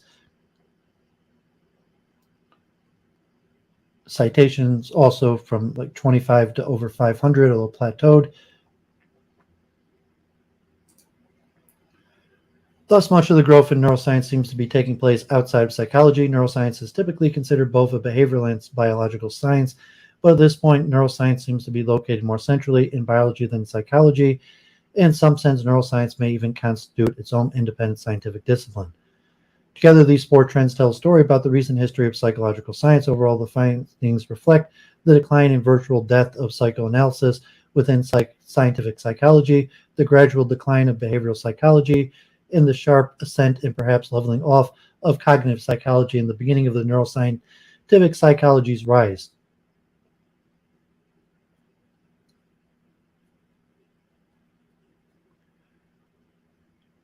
There's been a proliferation of conferences, books, journals, and societies centered around effective neuroscience, social neuroscience, behavioral neuroscience, psychoneuroimmunology, and developmental neuroscience. This trend interdisciplinary overlap may be repeating history during the 70s and 80s, when cognitive psychology reached what may have been its peak in prominence. Social cognition and cognitive development and other cognitive-focused approaches provided a guiding framework for much of the research in psychological sciences. In some sense, the rise and fall of interdisciplinary topics may be a harbinger of the dominant or at least newly emergent paradigm in the field, but we may also be cautious in our interpretations of such non-empirically based data. Nonetheless, it is clear that the brain has become a common currency for discussing psychological ideas, and this transgresses virtually all areas of the field. Psychologists are now asking questions such as, are the only acceptable concepts those with biological reality? And can there be any doubt to the increasing biologicalization of psychology? Such questions may ring a familiar chord to many psychologists. Similar questions were asked several decades ago with the words observable behaviors taking place of biology. In fact, if we examine any single psychological phenomenon, we can see that whichever school is prominent determines how it is studied. So, implications for the progress of psychology as a science. Although our analysis are neutral with regard to the different views of scientific progress, several perspectives within the history and philosophy of science may aid in interpreting our empirical findings. First, from a Kuhnian perspective, our findings point to the cognitive school as the most recent in a succession of dominant paradigms, but other forms of evidence are required before a Kuhnian revolution can be declared. Kuhn's emphasis on the socialization process within science would call for evidence that, for example, the textbooks of scientific psychology have become primarily cognitive in orientation. However, given debates of whether psychology has ever reached the paradigmatic stage of science, the proper question is not whether cognitive psychology is a newly dominant paradigm arising from the revolutionary ashes of a prior dominant paradigm, but which of the various schools is most likely to gain a transcendent status and introduce the long-awaited paradigmatic stage of scientific psychology's development. Viewed within the multi-paradigmatic framework, cognitive psychology may be the most likely of the existing schools to move psychology to the Kuhnian stage of normal science. However, the apparent emergence of the neuroscientific school allows us to question how long the cognitive school will remain dominant, and it is possible that within the next decade or two, schools will directly compete for transcendence. Viewed from the Lakatosian perspective, our findings imply that the cognitive school has attained prominence because it has been a progressive research program. That is, it has yielded new hypotheses and findings. The Lakatosian perspective also implies that the current stage in cognitive psychology need not be interpreted as a scientific revolution, but could represent a revitalization of a perspective that was progressive in the early days of psychology,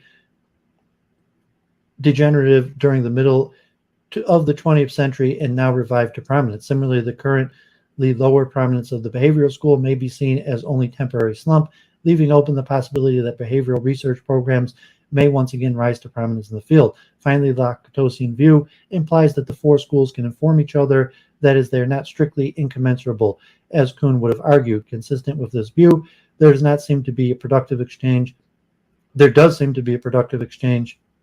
among the various schools of psychology. As noted earlier, cognitive neuroscience represents a fusion of ideas from cognitive neuroscientific schools, suggesting that these two perspectives may be able to coexist fruitfully. More generally, psychology appears to be coagulating around broader scientific orientations that cut across traditional fields of study. Cognitive science combines psychology, linguistics, computer science, philosophy, etc. At the same time, psychology also seems to be dividing into increasingly specialized camps, which may eventually render broad classifications such as cognitive psychology obsolete. This last possibility raises a troubling question: is psychology a splintered field, or moving towards an overarching orientation that will tie together its diverse threads? From the Torah's perspective, cognitive psychology may have become prominent because its scientific products were effectively publicized to the rest of the field. This account may also be used to explain the newfound rise of neuroscience, a field that has been widely discussed by scientists, extensively covered in the popular media, and further promoted by an act of Congress. From the perspective of the prominence is based on the passing fads and contrasting shifting trends. The rise of cognitive psychology may constitute an ephemeral blip in the history of psychology rather than a long-term shift in the orientation of the field. Clearly, though, the fact that cognitive perspective has sustained its prominence for more than 2 decades argues against this idea. Thus, although we recognize that there are paths other than scientific merit to achieving prominence, we believe that the robust scientific trends documented in the present study reflect more than just a fad or fashion. It remains to be seen whether the emerging neuroscientific perspective will have the same sustained influence as the cognitive perspective and work its way into the conceptual and methodological infrastructure of the field. Okay, so if Dave is here and wants to say something, whereas I got another paper, and this one is pretty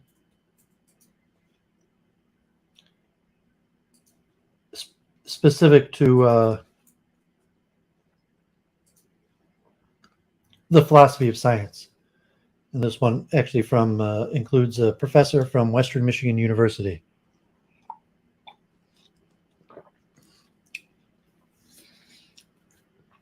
The structure of the cognitive revolution, an examination of the philosophy of science. Donahue, Ferguson, and Nogel. The received view is that psychology has undergone several scientific revolutions similar to those that occurred in the physical sciences.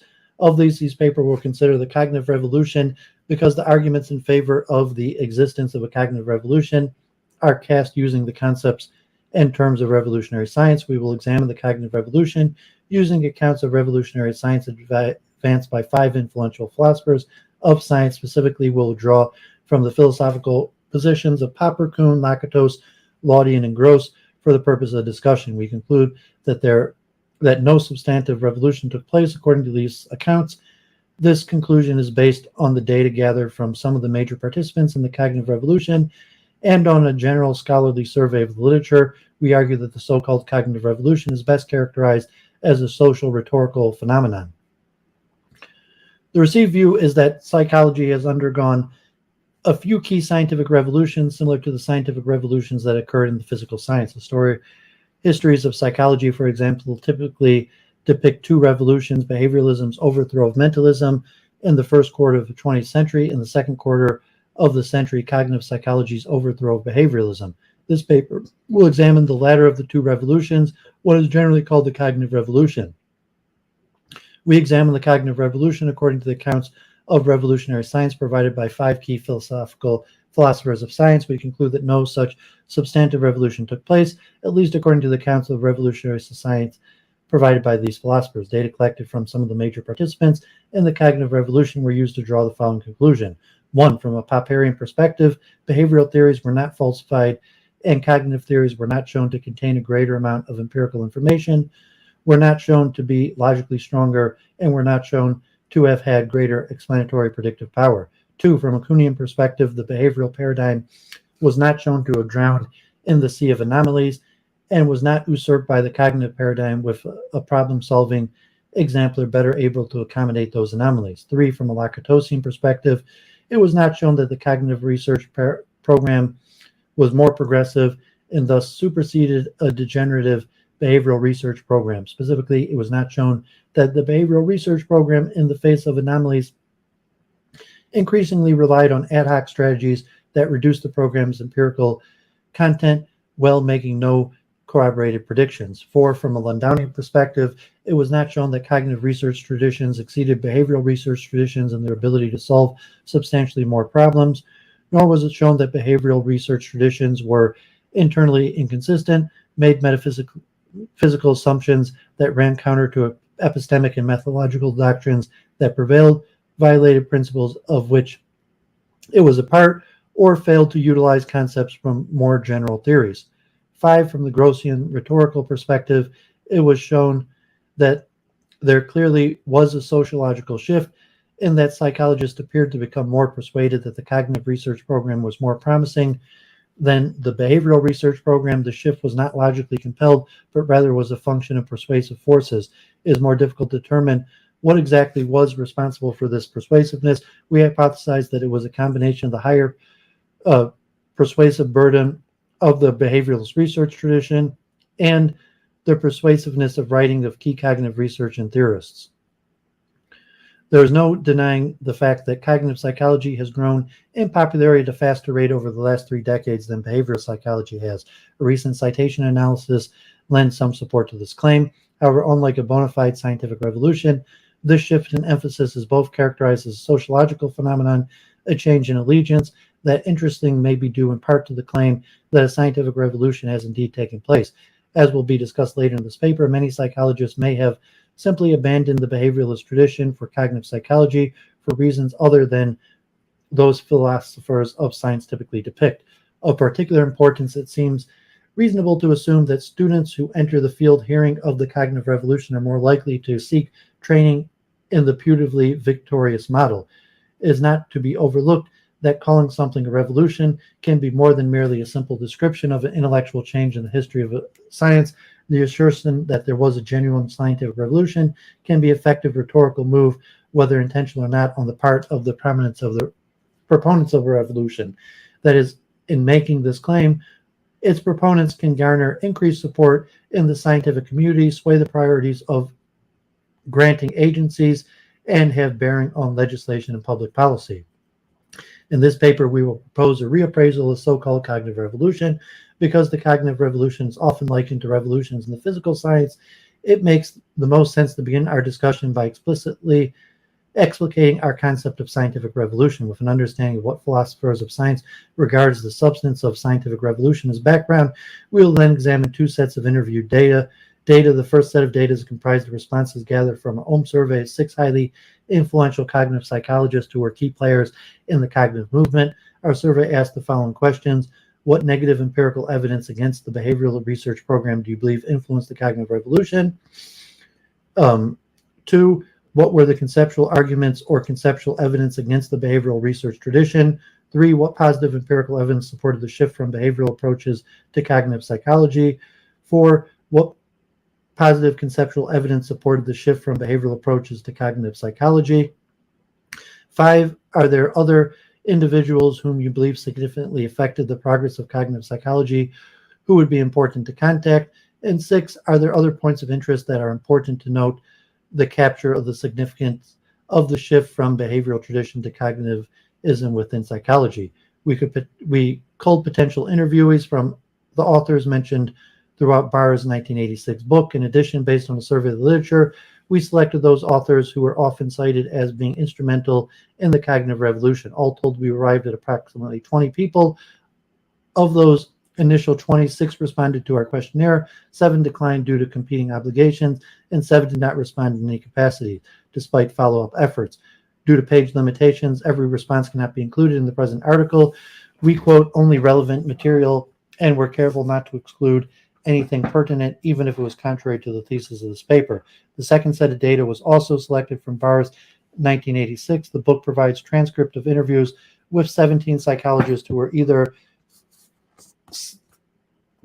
are on either side of the cognitive movement, behavioralists and cognitives. Of these 17 interviews, we will focus on analysis of what Barr's called the adapters, psychologists who changed with the revolutions, the persuaders, non-behavioralist psychologists, and the nucleators, contributors from outside psychology, all of whom either assumed an antithetical position in relation to the behavioral psychology or broke ties with the tradition. In evaluating these data as evidence for or against the proposition that there was a cognitive revolution, we will invoke various theories of scientific progress from the philosophy of science. Specifically, we'll employ Popper, Kuhn's, Lakatos, Landone's, and Gross's models of scientific development and attempt to find the best fit for accounting for the cognitive movement in psychology. Orthodox science versus revolutionary science. The orthodox view of science asserts that scientific knowledge develops linearly by way of accretion. According to this view, new knowledge does not supplant the old. Rather, new discoveries are added to extant stockpile that constitute scientific technique and knowledge. Since Plato and Aristotle until about 1920, this foundation of knowledge was considered absolute and unchangeable. However, Kuhn, 1962, has argued that the concept of development by accretion does not account for important breakthroughs of Copernicus, Newton, Lavoisier, Planck, Einstein, and Darwin, among others. Rather, these developments are said to have revolutionized how subsequent scientists thought about the universe. These works did not simply add to what was already known, they displaced or radically revised previously held concepts, add radically new constructs, and Kuhn's colorful phrase resulted in Gestalt switch, in which scientists perceive basic phenomena in vastly different ways. The term revolution once denoted a cyclical pattern of events, a recapitulation. The term of Halley's comet of every 76 years is a revolutionary in this sense. However, during the 17th and 18th century, owing to the expulsion of the Stuart dynasty in 1688 in the French Revolution, an additional meaning worked its way into the vernacular. Since then, the term also has implied a radical departure from or a sudden breach with traditional ideologies and practices. In addition, the most important of these new ideologies ultimately supplant older ways of thinking. Derived from the second meaning of the term, the expression scientific revolution also suggests a break with traditional institutions and an ushering in of a new order. In general, although not universally accepted, the prototypical scientific revolution denotes a period between 1500 and 1700. In 1543, Copernicus's book on the revolutions of the celestial spheres was the catalyst for the scientific revolution in its depiction of the conceptual and empirical problems of the Aristotelian Ptolemaic natural philosophy, a tradition that remained largely unchallenged for nearly 2 millennia. Eventually, this assault came to a head. The scientific and natural philosophical work of Newton marked this eventual overthrow of the Aristotelian natural philosophy along with the Earth-centered Ptolemaic system of astronomy. The cognitive revolution. The received view is that psychology,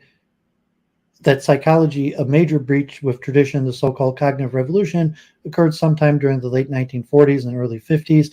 The two particularly important dates attributed to the cognitive revolution were 1948 and 56.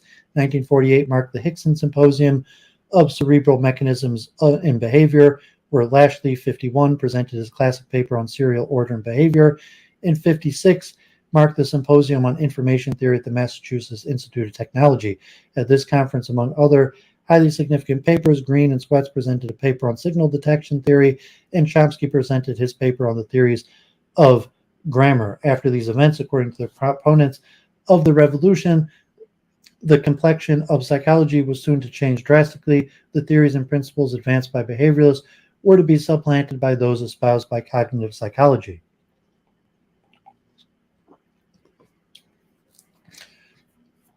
Was the cognitive revolution a scientific revolution according to the positions of the philosophers of science? In the wake of the so-called cognitive revolution, psychologists took one of two major paths. There was those who remained faithful to the behavioral tradition, and there were those who broke ties with the tradition, each pursuing a different line of endeavor. However, was this breach in tradition a bona fide scientific revolution, as some maintain? To answer this question, we'll invoke the major theories of scientific progress from the philosophers of science. Popper, one of the earliest philosophers of science who provides us with comprehensive post-positivistic theory of scientific progress, was Karl Popper. According to Popper, 1959, scientific knowledge develops out of ordinary knowledge or common sense knowledge. That is, the method of trial and error learning, or learning from one's mistake, is fundamentally the same whether it is practiced by lower or higher animals, by chimpanzees or men of science. Human knowledge, therefore, is a special case of animal knowledge. Scientific knowledge differs with ordinary knowledge in only one respect: errors are systematically criticized and in due time usually corrected. Learning from our mistakes is a generic expression assumed under the philosophical tradition known as fallibilism.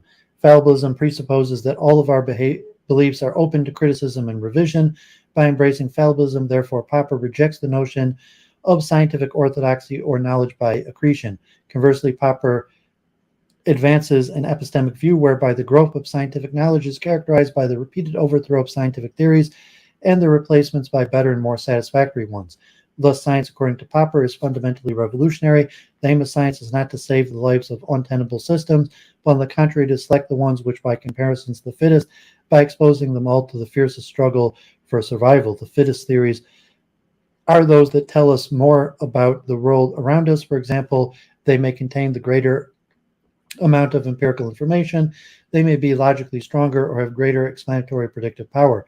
Popper's notion of empirical content is based on the idea that compound statements tell us more than the individual elements that comprise them. As example, a compound alcohol is sufficient quantity slows reaction time, and slowed reaction time is correlated with vehicular accidents. This tells us more than either statement alone. Moreover, as more and more mutually exclusive statements enter into the compound, the antecedent probability that the revised statement corresponds with reality decreases. Said differently, as content increases, theories become increasingly improbable. According to Popper, thus, if we aim in science at a high informative content, if the growth of knowledge means that we know more, then we know A and B rather than A alone, and the content of our theories thus increases, and that we have to admit that we also aim at low probability in the sense of the calculus of probability. And since a low probability means a high probability of being falsified, it follows that a high degree of falsibility or refutability or testability is one of the aims of science. In fact, precisely the same aim of high informative content, the criterion of potential satisfactoriness, is thus testability and improbability. Only a highly testable or improbable theory is worth testing. Therefore, science is in the state of perpetual renewal, subjecting theories of greater informative content to serve test and attempting to refute or falsify them in turn. Let us take an example from Popper's writing to illustrate how a theory can be falsified. Taking all ravens are black as a theoretical statement, all ravens are black not only rules out the possibility of a white raven, but also green, red, or blue one. In fact, it rules out every color other than black. According to Popper's statement, all ravens are black has greater empirical content than, say, the statement, no raven is white, or no raven is blue or green. According to the calculus of probability, the statement, all ravens are black, is more improbable than any of the others, insomuch more prone to falsification because the greater number of potential falsifiers, and hence is rationally superior, holding the greatest possibility of yielding profitable returns. In principle, finding a raven of any color other than black is a potential falsifier of the theory, all ravens are black. Should a non-black raven indeed turn up in our search to find a non-black raven, then the theory all ravens are black is empirically falsified. Of course, there are extant theories in most of science that have yet to be falsified. How then do scientists decide which theories are superior? Using Newton's Einstein's theories of gravitation as a case in point, Popper has the following to say in such matters. The interesting thing is that the theory says all the more the greater number of potential falsifiers, it says more and can clear up more problems. Its explanatory potential and potential explanatory power is greater. From this standpoint, we may once again compare Newton and Einstein's theory of gravitation. What we find is that the empirical content of the potential explanatory power of Einstein's theory are much greater than those of Newton's. Einstein's theory is thus more risky. It may be in principle falsified by the observations that do not touch Newton's theory. The empirical content of Einstein's theory, its quantity and potential falsifiers, is thus considerably greater than the empirical content of Newton's theory. But even if the relevant observations have not yet been made, we can say that Einstein's theory is potentially superior to Newton's. It has the greater empirical content and greater explanatory potential. Was there a scientific revolution in a Popperian sense? According to Popper, for there to have been a cognitive revolution like a scientific revolution, or one or both of the following would have already occurred. The behavioral research tradition was falsified by empirical evidence, and cognitive models that supplanted it have yet to be refuted. In other words, cognitive approaches are provisionally held to best reflect reality until they too are falsified, or in the event that neither model has yet to be refuted, then it must be shown that cognitive theories contain a greater amount of empirical information and are thus more falsifiable and less probable than behavioral theories. According to our data set, there's no substantive evidence for either of these. Below are illustrative responses from our interviewees. These items are responses to our questions. What negative empirical evidence against behavioralism do you believe influenced the cognitive revolution? Philip Johnson Laird, no decisive evidence, just a few embarrassments, such as cool air acting as the reinforcer, even though it caused more water loss. Robert Soslow, nothing really wrong with the position except that in the narrow interpretation of what behavior was, and it seems to me the rigid adherence to behavior as a subject of psychology left little room for the inevitable need for a classification of psychological attributes like every other science. So memory, consciousness, imagery, and the like are, in my mind, logical concepts which are useful, quantifiable, and reliable, just as scientific as can be. The normal citations are the ones you know: Skinner's verbal behavior disaster and Chomsky's answer. I do not think the exchange was all that important, except Skinner seemed to make a fool of himself, and to my knowledge was the first time an academic psychologist showed the absurdity of blinder science. I think the more important source was Donald Broadbent's Perception and Communication, which ushered in the information processing concept. But most important was the zeitgeist. Behavior is the shadow. The real stuff is deeper, as long as that is true, or even people think that it is true. Behavioralism could ask but not answer important questions about psychology of human. James Jenkins. People range from rabid revolutionaries to the equally salient persons who deny that there was a revolution. Here's my own story. We are all methodological behavioralists if we are experimentalists. The big change is that we are no longer metaphysical behavioralists. Let us now turn to illustrative quotes from Barr's 1986 book. From this data source as well, there is no substantial evidence in support the refutation of behavioralism or the relative superiority of cognitive models as regards empirical content. Ehrlich Niesner. The trouble with Skinner is different. He just oversimplifies everything. My quarrel with Skinner and behavioralism is that behaviorists don't try to analyze naturally occurring psychological processes in their own terms. A response is anything you can condition. A stimulus is anything that has effects. It makes human life seem banal and uninteresting, consisting only of arbitrary responses controlled by arbitrary rewards, like the worst kind of wage labor. Ernst Hilgard.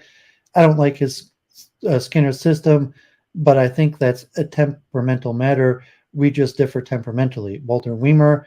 I never really thought of SR psychology, stimulus response psychology. I was smart enough to know that there was something wrong with it because too much was either stretched to fit or left out. Noam Chomsky. I don't think that it is possible to explain that appeal, environmentalism, or either empirical or rational grounds are seen to be grossly false as soon as you can begin to look at them.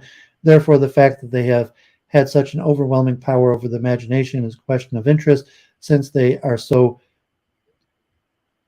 plainly false. According to Popper, in Scientific Revolutions, there is some consensus regarding what falsifying data in experiments were. For example, the Michelson-Morley experiment, heralded as the greatest negative experiment in the history of science, is generally taken to falsify ether theory. Interestingly, consistent with our analysis of the interviewed data and scholarly survey of psychological literature, there's no consensus in our field of any empirical data or experiment that falsified any of the major claims of behavioralism. Kuhn. Let us next turn to Kuhn's account of revolutionary science and evaluate whether there was a cognitive revolution, qua scientific revolution, using his model, the most common alternative to orthodox account of science, one that espouses the revolutionary notion in Kuhn's structure of scientific revolution. Kuhn advances a view of scientific change in which scientific cycles through a series of stages: immature and paradigmatic science. The first stage is immature science. According to Kuhn, immature science is characterized by frequent and deep debates over legitimate methods, problems, and standards of solutions, though these serve rather to define schools than produce agreements. During this stage, there's no consensus, there's no agreed upon facts or method. There may not be agreement on what the subject matter is worthy of research, and there is a proliferation of competing schools of thought. Prior to Newtonian physics, optical theory was like this. According to Kuhn, during the period, there was no single universally accepted view about the nature of light. Rather, there was a number of competing schools and sub-schools, most of them espousing one variant or another of Epicurean, Aristotelian, or Platonic theory. Eventually, however, the debates subsided and these competing schools converged into one. Optical theory moved into the second stage in Kuhn's model. Normal or paradigmatic science. The second stage is the cyclical process of scientific change is normal science. During normal science, the field demonstrates cumulative progress.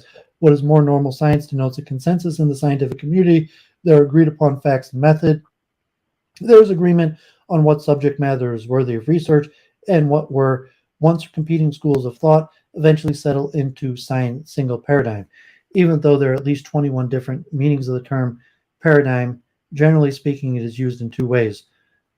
On the one hand, it stands for the entire constellation of beliefs, values, techniques, and so on, shared by its members or a given community. On the other, it denotes a sort of element in the constellation of the concrete puzzle-solving solution which employed as models or examples can replace explicit rules as a basis for the solution of the remaining puzzles of normal science. This settling into a single paradigm usually occurs in the wake of some notable scientific achievement. Returning to our optical example, Newton's optics, which postulated that light was a material corpuscle, was the notable scientific achievement that marked the first paradigm in optical science. Newton's optics was generally regarded as being better than its competitors in solving the problems that practitioners had come to recognize as acute. Of course, that does not mean that the paradigm had to explain all the facts. A paradigm is only a requirement to explain those deemed most important by a given community. Paradigmatic science is largely a conservative endeavor consisting of mopping up operations and puzzle solving. Both of these works to a broaden, deepen explanatory scope of a paradigm. Specifically, mopping up a puzzle solving involved striving to bring a paradigm into close agreement with nature, attempting to increase the accuracy and scope of the paradigm as to include new phenomenon, and better articulating the paradigm theory, resolving some of its residual ambiguities. Anomalies in crisis. Normal science proceeds unabated just as long as the paradigm satisfactorily explains the phenomenon to which it is applied. However, new and unsuspected phenomenon are often uncovered by scientific research. Normal science is always faced with anomalous data. The anomalous data do not necessarily provide refuting counterexamples of the prevailing paradigm. Anomalies might arise due to instrumental or human error. In fact, when such anomalies initially arise, it is the scientist who is to blame, not the paradigm. Kuhn states, normal science often suppresses fundamental novelties because they're necessarily subversive of its basic commitment. However, when the profession can no longer evade anomalies that subvert the existing tradition of scientific practice, the paradigm is in crisis. Crisis. When enough anomalies accumulate, scientists begin with a question whether the dominant paradigm is really appropriate. The prevailing paradigm is said to be in a state of crisis. In other words, during a crisis, blame is shifted from scientists to the paradigm, and the sense of professional insecurity is generated. At times of crisis, there is a blurring of paradigm and the consequent loosening of the rules for formal research. When this occurs, it becomes patent that normal science cannot continue as before. The paradigm is said to have drowned in the sea of anomalies, and a point is reached when the old paradigm has to be discarded, giving way to the formulation of a new paradigm. Contrary to the steady progress of normal science, this replacement of one paradigm for another is a cataclysmic event. Revolutionary extraordinary science. In the following quote, Kuhn defines what he means as scientific revolution. Scientific revolutions are here taken to be the non-cumulative developmental episodes in which an older paradigm is replaced in whole or in part by an incompatible new one. By incompatible, Kuhn suggests after revolutionary scientists are responding to a different world, making competing paradigms largely incommensurable. Kuhn called this psychological phenomenon a Gestalt switch. Kuhn, for example, if Kepler and Brahe were standing in a hill at dawn, Tyche sees the rising sun, but Kepler sees the rotation of the Earth. Insofar as one undergoes a Gestalt switch when observing either perspective of a Necker cube, Brahe or Kepler would have to wholly abandon his view or wholly embrace the other to truly see what the other one sees. Was there a scientific revolution in a Kuhnian sense? Kuhn, physicist Kuhn, philosopher of science, argued that social sciences were still in the paradigmatic stage. Therefore, those who claim that there has been a paradigm shift in psychology in the Kuhnian sense have ignored this point or misinterpreted his work. However, for the sake of argument and for the purpose of the present discussion, let us assume that psychology consists of at least two paradigms, behavioral psychology and cognitive psychology. Assuming this much, according to Kuhn, for there have to be been a cognitive revolution, a quasi-scientific revolution, we should expect to see sufficient evidence that behavioral psychology drowned in a sea of anomalies and cognitive psychology moved in demonstrating an important puzzle solution as well as superiority in coping with most of the anomalies plaguing behavioral psychology. Below are the relevant responses from our interviewees that address these Kuhnian claims. Anonymous, as I've said in my paper, there were a number of strands that dictated the change in direction in psychology, and the major one was the change in the cultural social background, which affected all fields of social, cultural endeavors. Events in the 30s and 40s and other fields all influenced psychology, and there was no revolution. Remember that behavioralism was rather parochial American development by the 1950s and 60s, was simply returned to the tradition previously interrupted and well represented in France, England, and Germany. If there was any negative aspect of behavioralism that contributed to the developments but never determined them, it was the lack of attention to the major social questions, to complex human behavior, and to any kind of innovative theory. See, for example, the dismal hypothetico-deductive theory of rote learning, which totally failed to pay attention to central questions of memory. The few attempts were just plain wrong. Robert Sternberg. The main empirical evidence was the less than adequate explanation from the cognitive point of view of complex processing such as language development and thinking. Chomsky's review of verbal behavior was taken as showing that behavioralism could not well account for language development, and Miller, Galanter, and Prebrom's plans and structures of behavior was taken as the counter indicating the depiction of the higher processing. Note that the issue is not quite one of empirical evidence. Empirical evidence does not change paradigms, which in themselves cannot be proven. The main issue was that people began to more question of what goes on inside the head. I don't think the question you're asking are quite what was at issue. The important thing is that the question changed, not the answers. People became interested in different questions that they believe behavioralism did not adequately address. I see your question as not quite to the point. There's not such a thing as evidence for or against a paradigm. Paradigms are not right or wrong. Rather, different paradigms address different questions, and what paradigm people follow is a function of what questions they want answered. Behavioralism is no more or less valid now than it was before. Those who want answers to the question behavioralism addresses still use this paradigm. This may sound strange, but I don't really see it quite as a shift. There are still behavioralists. What changes is the distribution of people interested in answering particular sets of questions. I still use behavioral concepts such as various forms of reinforcement and believe they are as valid now as ever, but such concepts provide less than sufficient basis for answering all the questions I have. By the way, the question of cognitivism are, in my opinion, also insufficient. Richard Thompson.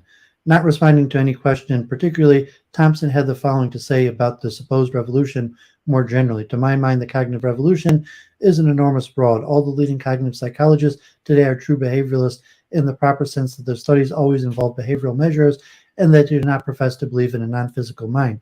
The proper definition of modern behavioralism is simply one that measures behavior. Let us now consider illustrative quotes from Barr's 1986 interview data. George Miller.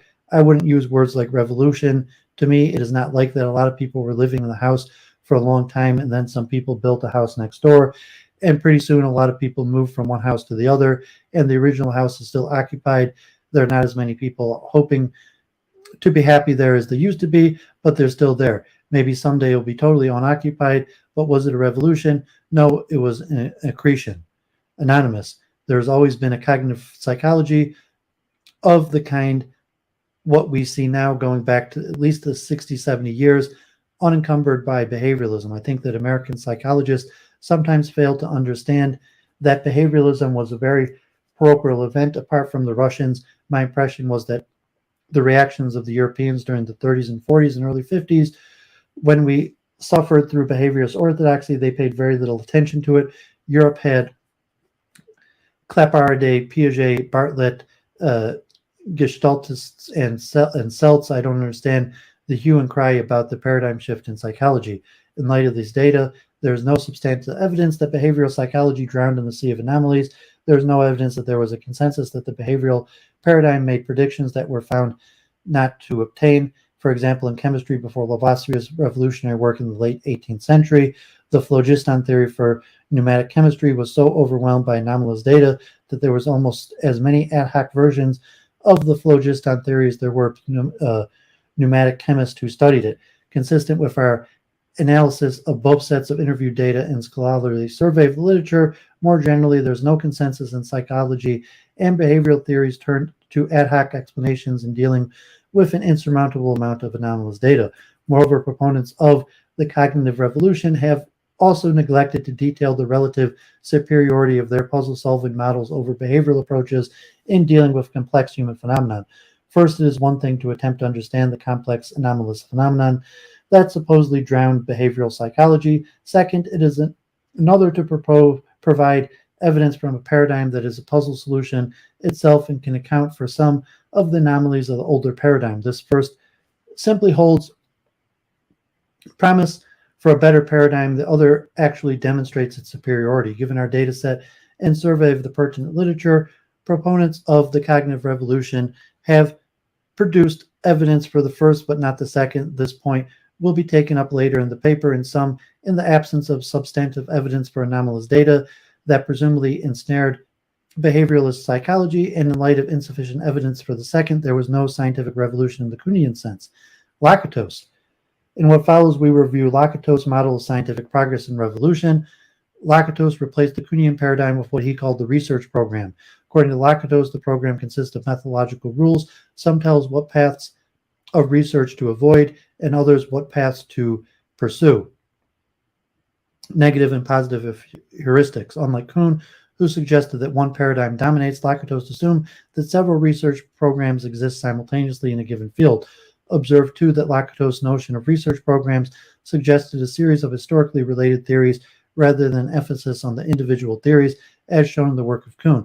Research programs have three elements: a hardcore of negative heuristics, positive heuristics, and an ability to promote increasingly complex and adequate theories. Negative heuristics. First, the negative heuristic of a research program identifies a hardcore of assumptions that are not open to falsification. These core beliefs are accepted by convention by the proponents of a given program. Newton's three laws of gravity are one such example of negative heuristics. Altering any of these laws would result in the abandonment of the Newtonian research program entirely. Positive heuristics. Secondly, there is also a protective belt of auxiliary hypotheses that shield these core assumptions from falsification, called the positive heuristics. Whereas the negative heuristics is relatively fixed, the positive heuristics is flexible. That is, it defines problems, outliners, and constructions of a belt of auxiliary hypotheses, foresees anomalies, and turns them victoriously into examples. Thus, only research programs' auxiliary hypotheses are subject to testing. Lakatos states the positive heuristics of the program saves the scientists from becoming confused by the ocean of anomalies. The positive heuristic sets out a program which lists a chain of ever more complicated models simulating reality. The scientist's attention is riveted on building his models, following instructions which are laid down in the positive part of the program. Progressive program. This brings up the third element. For a new theory to be accepted by a program's adherents, it must not only accommodate the successes of previous theoretical articulations, but also account for the data that threw them in question. A research program is said to be progressing as long as its theoretical growth anticipates its empirical growth. That is, as long as it keeps predicting novel facts with some success. Within a progressive program, each subsequent theory becomes increasingly detailed as it successfully predicts newly discovered empirical phenomena. And insofar as the given research program is progressing, its extant knowledge base grows by ways of accretion. Degenerating program. If a program fails to predict novel facts, then it's said to be stagnating or degenerating. That is, say a program is degenerating if a theoretical growth lags behind its empirical growth, as long as it gives only post hoc explanations. For example, in dealing with the anomalous celestial findings that threw the Aristotelian Ptolemaic system into question, the alchemist Ptolemy introduced a post hoc explanation of the equant. An equant is a mathematical device invented for the purpose of saving the appearance of planetary motions. As Cushing points out, the equant is an archetypal example of a post hoc device whose sole function is to produce agreement between a theory and troublesome data. It has nothing by way of the theoretical development.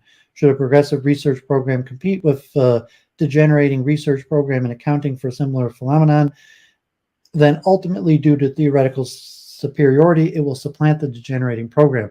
Thus, according to Lakatos, scientific revolutions are said to occur when one research program or progressive program supersedes another that is degenerating. Was there a scientific revolution in a Lakatosian sense? According to Lakatos, for there have been a cognitive revolution, quasi-scientific revolution, the behavioral research program would have ceased to yield new predictions or empirical successes, data that provide theoretical support, and should those anomalies only be met by ad hoc maneuvers rather than introducing new theories, then the positive heuristic may be exhausted and a new program needed. This progressive program, of course, is that of cognitive psychology. Such being the case, then the cognitive research program must not only accommodate the successes of behavioral psychology, but also accommodate the anomalous data that supposedly thwarted the behavioral program. Below are the illustrated responses from our interviewees. Robert Solso, the concept that you could develop a hollow science with a less than hollow person was bound to fail. The use by behavioralists Skinner and Watson of operational terms, objective behavioral measurement, contingencies, ratios, science of behavior seemed to make psychology scientific, which after a dose of Freudian psycho-voodoo was welcome, but to suggest that complex and not so complex human attributes, speaking, remembering, and feeling blue when the dog doesn't come home, can be explained on the basis of learning, shaping of behavior, and reinforcement schedules is wrong and correctly forgotten by cognitive psychologists. Anonymous, in my own field, the ties to the physicalist stimulus response program essentially prevented any decent empirical research in memory, and the shift occurred early, led by behaviorist icons like Carl Hovland. Let us now turn to illustrative quotes from Barr's 86 book. Marvin Levine, an interesting development was taking place within conditioning theory. You're absolutely correct that in the 30s and 40s, rats and later pigeons were the proper subjects, while in the 1950s, conditioning theorists began to feel that the promissory note was coming due. They began to apply their theory to adult human behavior and dealing with complex human phenomena such as memory. It started to become hard for the conditioning theorist working with adult humans to insist upon his behavioralistic restriction. Too much of value was happening elsewhere. Psycholinguistics and artificial intelligence. Anonymous, I think that the major problem in behavioralism was the fear of theory. I think Skinner, the only brilliant man among the behavioralists, put it correctly. He doesn't like to have anything to do with fictions. That's the issue with Skinner's attacks theory.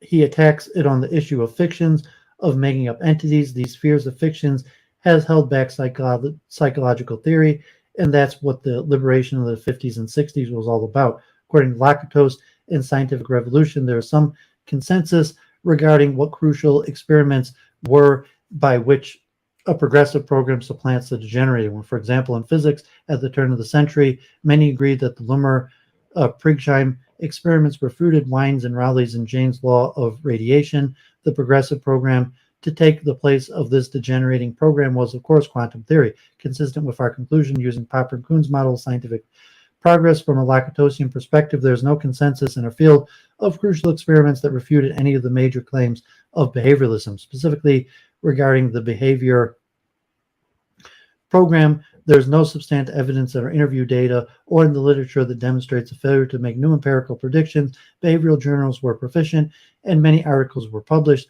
Second, there is no substantial evidence for a lack of empirical successes that lend support to behavioral theories. Third, proponents of the revolution have yet to impart how the cognitive program is progressing when compared to the degenerating behavioral program. Namely, what are those cataclysmic data that drowned the behavioral program in the ocean of anomalies?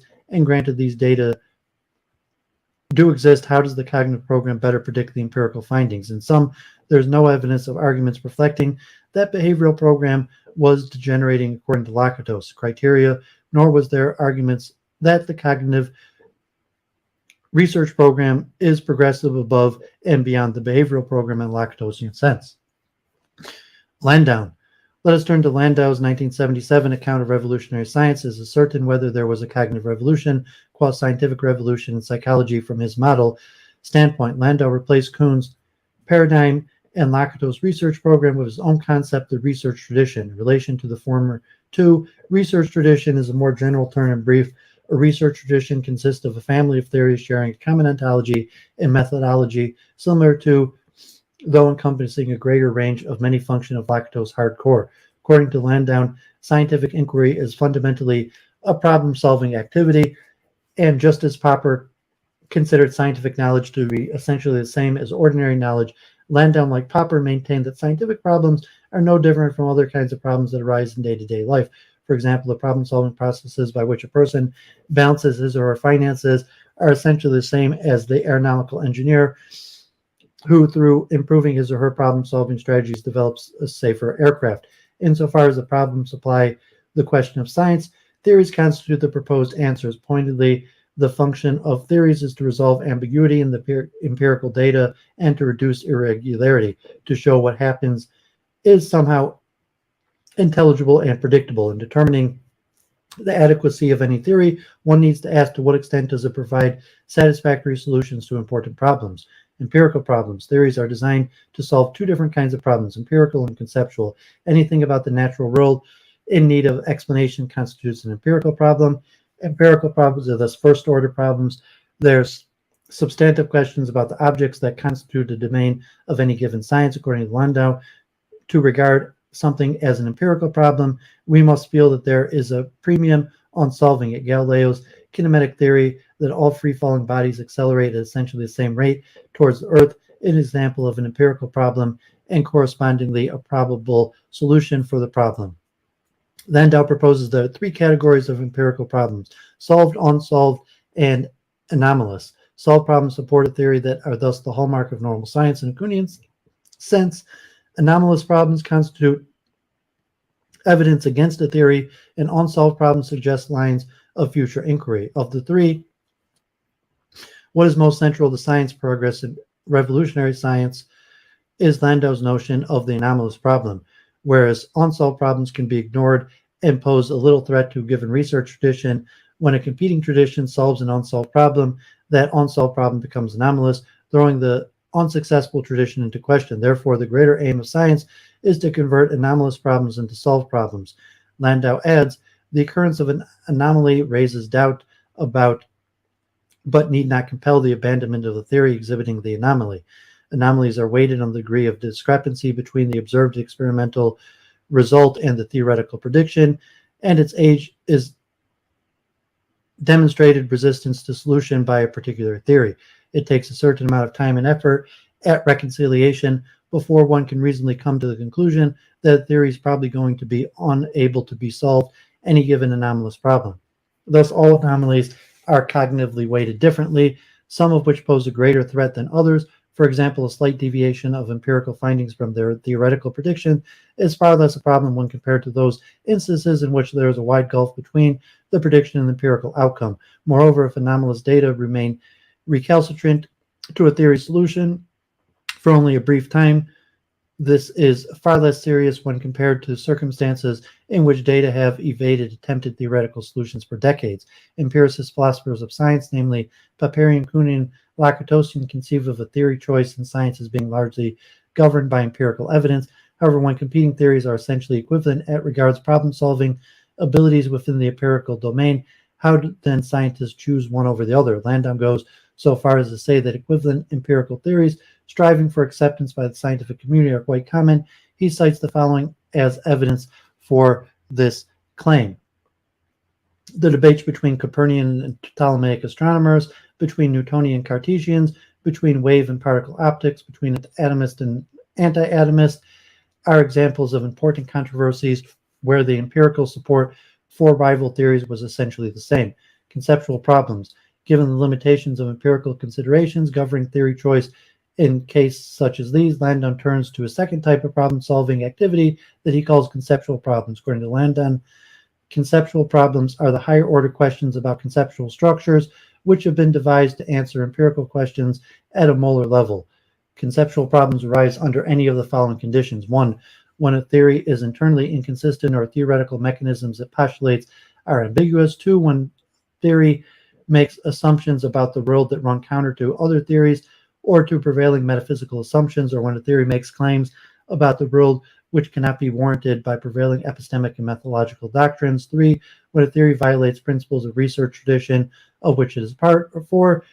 When the theory fails to utilize concepts from other more general theories to which it should belong logically subordinate. Items 1 and 3 and 2 and 4 refer to internal and external conception problems, respectively. Internal conceptual problems.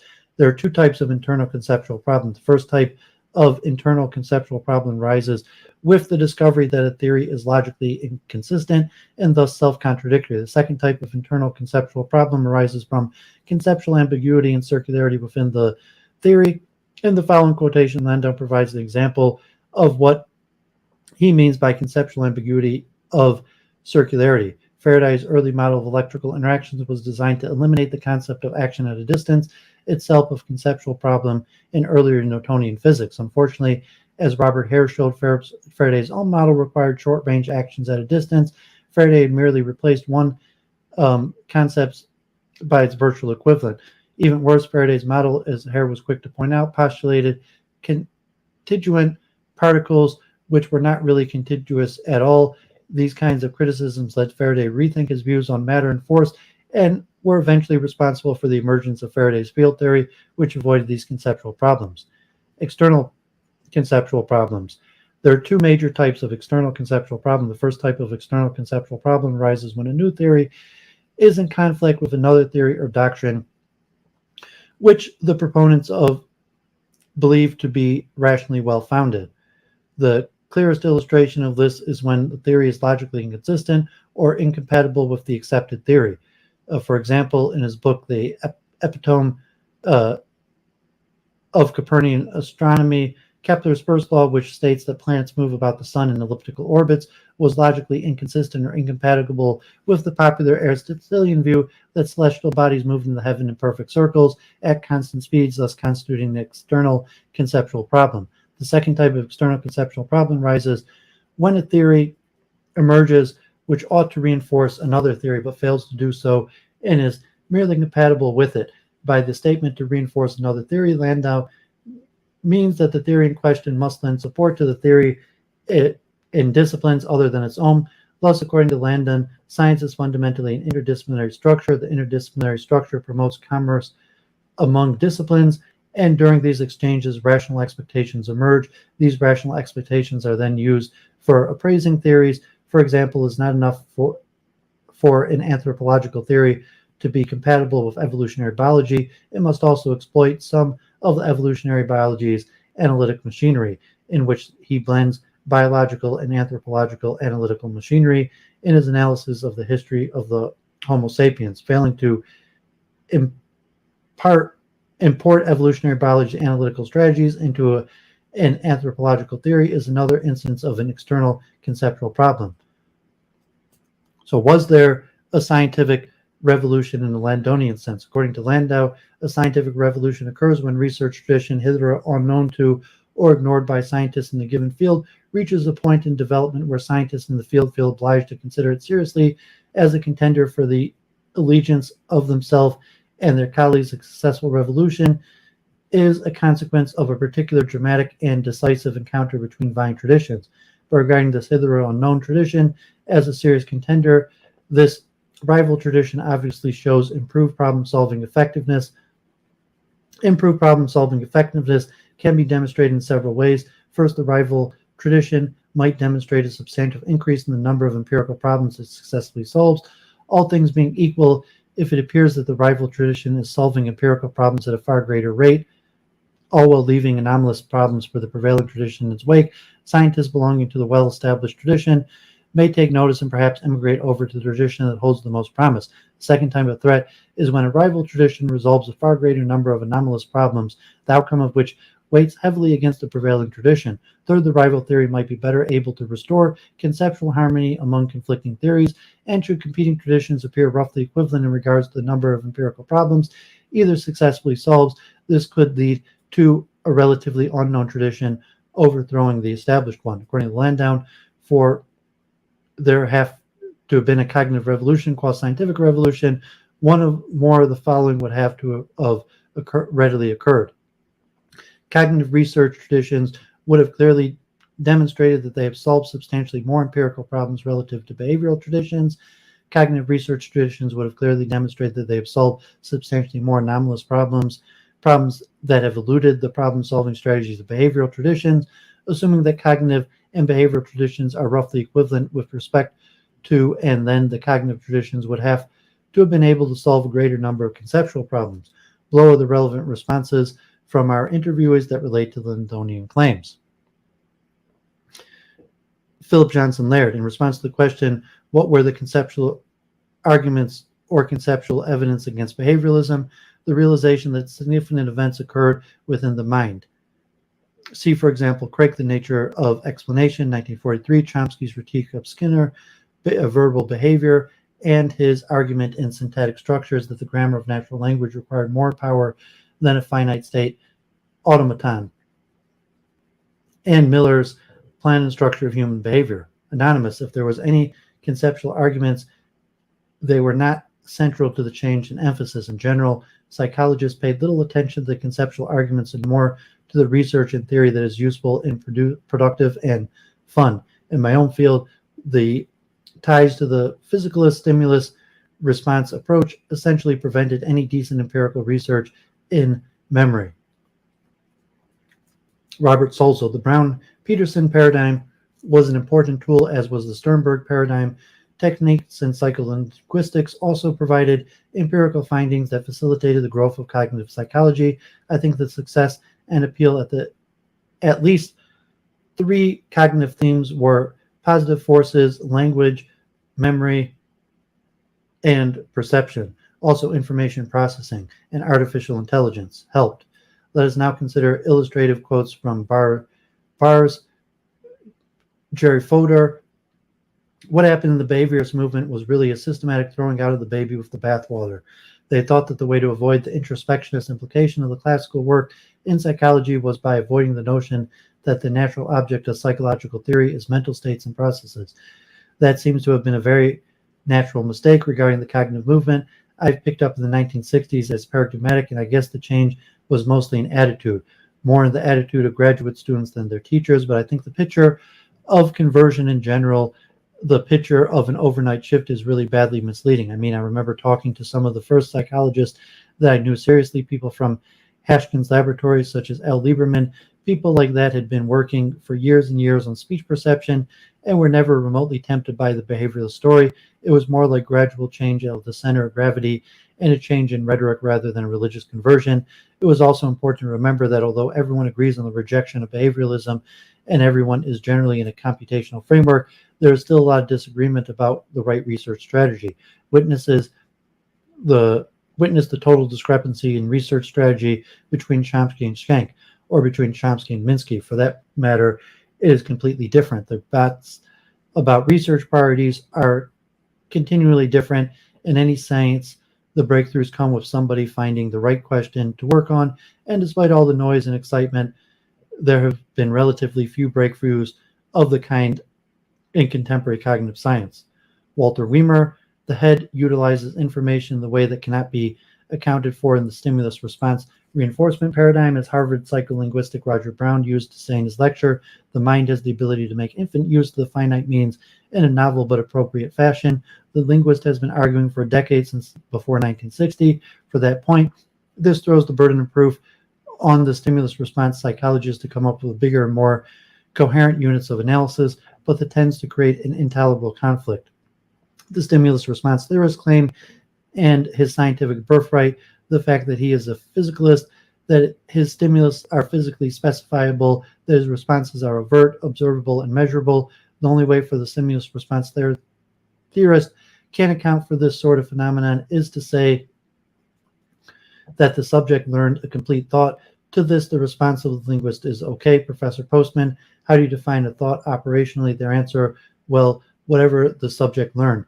And that's the end of it. The downfall of the stimulus response approach is, in this case, simply that in order to account for the data, the account must be ad hoc and paraphrastic of the data to the explained rather than generally explanatory. The theoretical terms must become accordion words to such an extent that everything in the universe becomes a matter of stimuli, response, and reinforcement.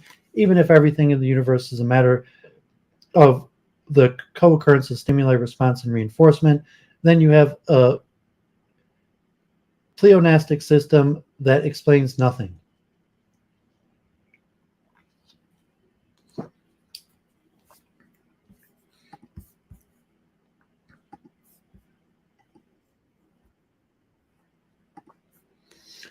Herbert Simon, in response to the question, what permitted you to take this position early on in the game when everyone else in the psychology was constrained by the rules of the behavioralistic paradigm? I was exposed to another number of other traditions in biology and the social sciences where people were very much more relaxed about a variety of things they took as data and the variety of ways in which they looked at it. The name of the game was to explain the phenomenon. Second, it isn't as though experimental psychology has had a rich collection of theoretical concepts adequate to describe in complex behavior. There was terrible poverty here. If you compare the poverty of the formalisms of the stimulus response psychology, where you do an stimulus, an arrow, and a response and call that a theory, the comparisons is that with the kind of theoretical tools you have in logic or mathematical economics made psychology look like a very backward notion. And since I had access to those other tools, I couldn't see why I shouldn't be using them in the problems that I had. I think our Skinner's positions are very close together. What I think Skinner leaves out are the very important characteristics of the organism that condition the way it has to deal with the environment. Skinner's theory is impoverished with respect to his descriptions of the organism, and it doesn't have such constructions as the limited short-term memory or associative long-term memory that has been indexed in a particular way. The problem of psychology is to explain how the box that sits on your neck can do the things it does. I don't know very many things that the Skinnerian doctrine explains, except that under favorable circumstances, if you reinforce an animal's behavior, it might continue, and a few little facts about the schedule of those reinforcements affects the pattern of behavior. For pigeons at least, but I don't see anything in Skinner's that says anything about shaping, which is the real learning phenomenon. He says it exists in how you do it, but there's no formal theory of it. Donald Norman, one reason for the gulf between the operant literature and the cognitive literature is that operant psychologists have relied so heavily on the use of animals, most often the rat and pigeon, that makes it very difficult for cognitivists. Operant experiments became quite complex in many different stages, and many different technical aspects are necessary to get the animal to perform. Those things leave me very confused. I always have great difficulty when I try to translate the result of an operant experiment into cognitive terms. How would this work in the world when there aren't all these conditions? These experiments are amazingly complex, so there's a difference imposed by the technology, not just by theoretical insights. According to Landau in Scientific Revolution, there is some consensus as to the relative problem-solving consensus, superiority of one research tradition over another, more established tradition. Moreover, the advantages of the rival tradition are enticing enough to draw some scientists away from the established tradition. For example, many scientists abandoned the theories of Lamarck and St. Hilaire, immigrating to Darwin's conceptually superior theory of evolution. Darwin's problem-solving approach was superior because it rejected notions of unknown internal forces, which were logically inconsistent and incompatible with the popular views in science of the time.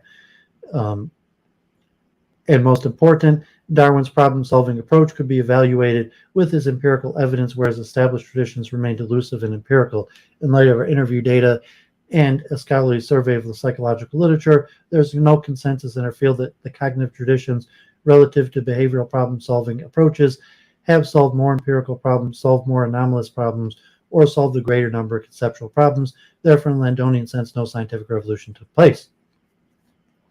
Gross and the rhetoric of science. One of the central purposes of language is persuasion. For over 2 millennia, originating with the sophists in ancient Greece and Rome, the art of persuasion has been studied formally under the philosophical tradition known as rhetoric. In sciences, in the case of with other areas that rely heavily on rhetoric, law, education, philosophy, politics, literature, the central goal of the scientist is implicitly or explicitly to persuade one's audience and oneself. Rhetorically, the creation of knowledge is a task beginning with self-persuading and ending with the persuasion of others. Persuasion is necessary because in science there are no apodictic givens, no indubitable foundations, few demonstrative deductions, and no ampliative inductive inferences. One is rather rarely logically compelled to agree. Rather, persuasion is the issue. Many philosophers of science have argued for key underdetermination thesis. An underdetermination thesis means that to move from some point to another is not a matter of logic and therefore not necessarily truth preserving. Let us examine a few of these. Quine and Popper have argued for the semantic determination, that is the move from some raw perception to some words that are used to refer to describe the raw perception, is underdetermined. Another way of saying this is that the perception does not logically entail the semantic reference. Instead, there is always, from a purely logical point of view, a jump. As another example, all laws and theories are undetermined by empirical evidence. Every piece of copper has been observed to conduct electricity, and thus the claim all copper conducts electricity is not entailed by actual empirical evidence. This is, again, another jump whose legitimacy is a matter of persuasion. Thus, underdetermination theses imply that such motives are matter of logical necessity, are not matters of logical necessity, but rather matters of persuasion. The scientist must first persuade him or herself that what he sees is correctly functioning thermometer that is actually displaying the value 98.6 degrees Fahrenheit. Further, the scientist must persuade him and others that the given alternatives, the evidence best supports the statement that all copper conducts electricity. These are matters of judgment, not necessity. Rhetoric is also used in the key external matters. For example, through rhetoric, scientists prescribe what empirical and conceptual problems are worthy of study, worthy of funding, and worthy of publication. Importance and significance are key issues in science and are, again, matters of argument, judgment, and persuasion. The view that some methods or procedures are legitimate ways to discover knowledge is a key to science, and the issue, too, is not a deductive affair, but an issue of rhetoric and persuasion. Psychology debates about hypothetical deductive single subject designs, as well as the use of inferential statistics, occur and listeners are variously persuaded about which are legitimate methodologies to be used to best produce knowledge. Important consensus has emerged that allow the field to move beyond certain debates to other more circumscribed issues. Note the similarity with the move Kuhn describes in disciplines moving from pre-paradigmatic status to paradigmatic status. Moreover, there is no logic of a particular experiment, rather the experiment in its attempt at persuasion. Take, for example, the issue of whether therapy X is effective. The investigator needs to be mindful of the reasons why he or she or others might be legitimately unconvinced that the therapy is indeed effective. The good experimental design allows these concerns to be handled in a convincing fashion. Random sampling is a move designed to persuade those concerned with the claim that the sample was biased, and so therefore the results are unpersuasive due to their underrepresentativeness. Random assignment is a move to persuade those concerned with the claim the group may have been different from the start. The non-treatment control condition is a move designed to persuade those concerned with the claim the problem would have spontaneously remitted. The importance of the result is also a matter of persuasion.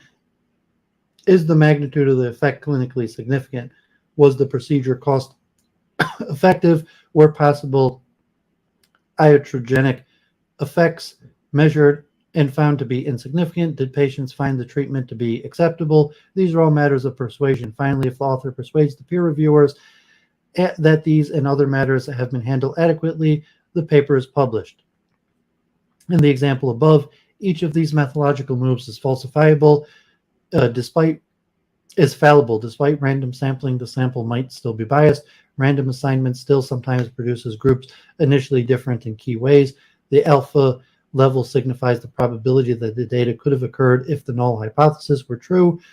Thus, one is not logically compelled to accept that these problems have been definitively handled by these methodological moves. Rather, the scientists who designed the experiments hope that these are persuasive, but they cannot logically compel assent.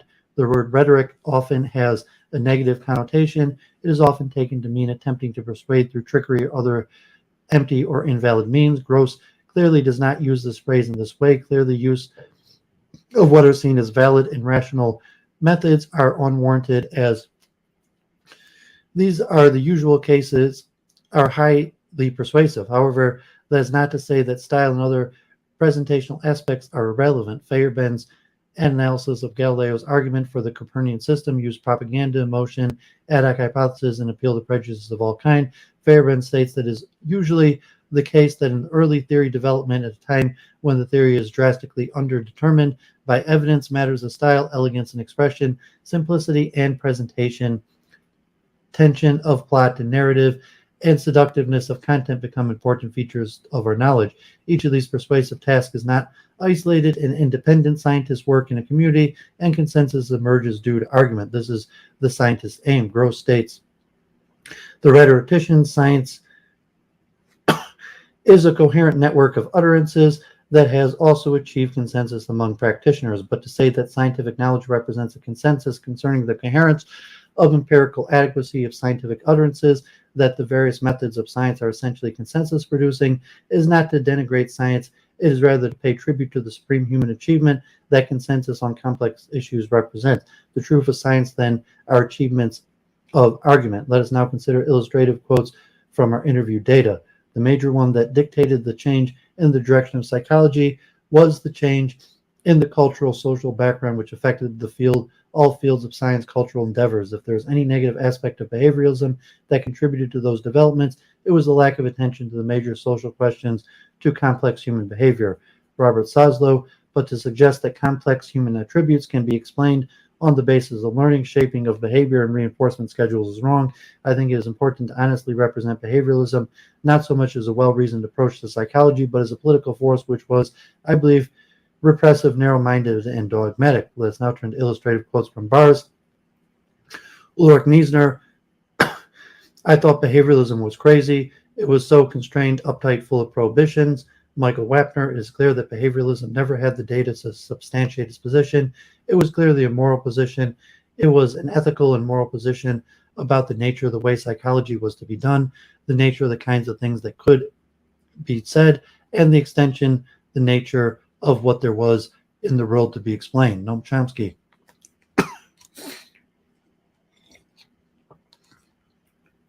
Behavioralism, pardon me. Behavioralism, in my view, is basically a religious commitment. They have allowed various mystical and quasi-religious views to enter into their theories about people. They've made it a methodological requirement that you have to absolutely be irrational in dealing with organisms in general. These quotations sample taken from a larger population of those who are not persuaded by the behavioralist research paradigm. These individuals capture the tenor that the behavioral paradigm essentially trivialized the human condition, and some went so far in their own rhetorical response as to call it a religion, repressive, narrow-minded, and dogmatic, rather than bind to the behavioral paradigm. These and many others became persuaded that the cognitive research paradigm was more powerful and held greater promise. In what follows, we consider the reasons why this might have been the case. Conclusions. The shift in allegiance during the 1940s and 50s was certainly a watershed event in the history of psychology. We argue that the substance of the shift is not best captured in the typical accounts found in the key philosophical accounts of scientific revolutions. Thus, at minimum, inferences such as the following are not warranted. There was a scientific revolution in which cognitive research tradition overthrew the behavioral research tradition. Popper's account of scientific revolutions indicates that the older theory was overthrown because of falsifying data. Therefore, the behavioral research tradition was overthrown due to falsification.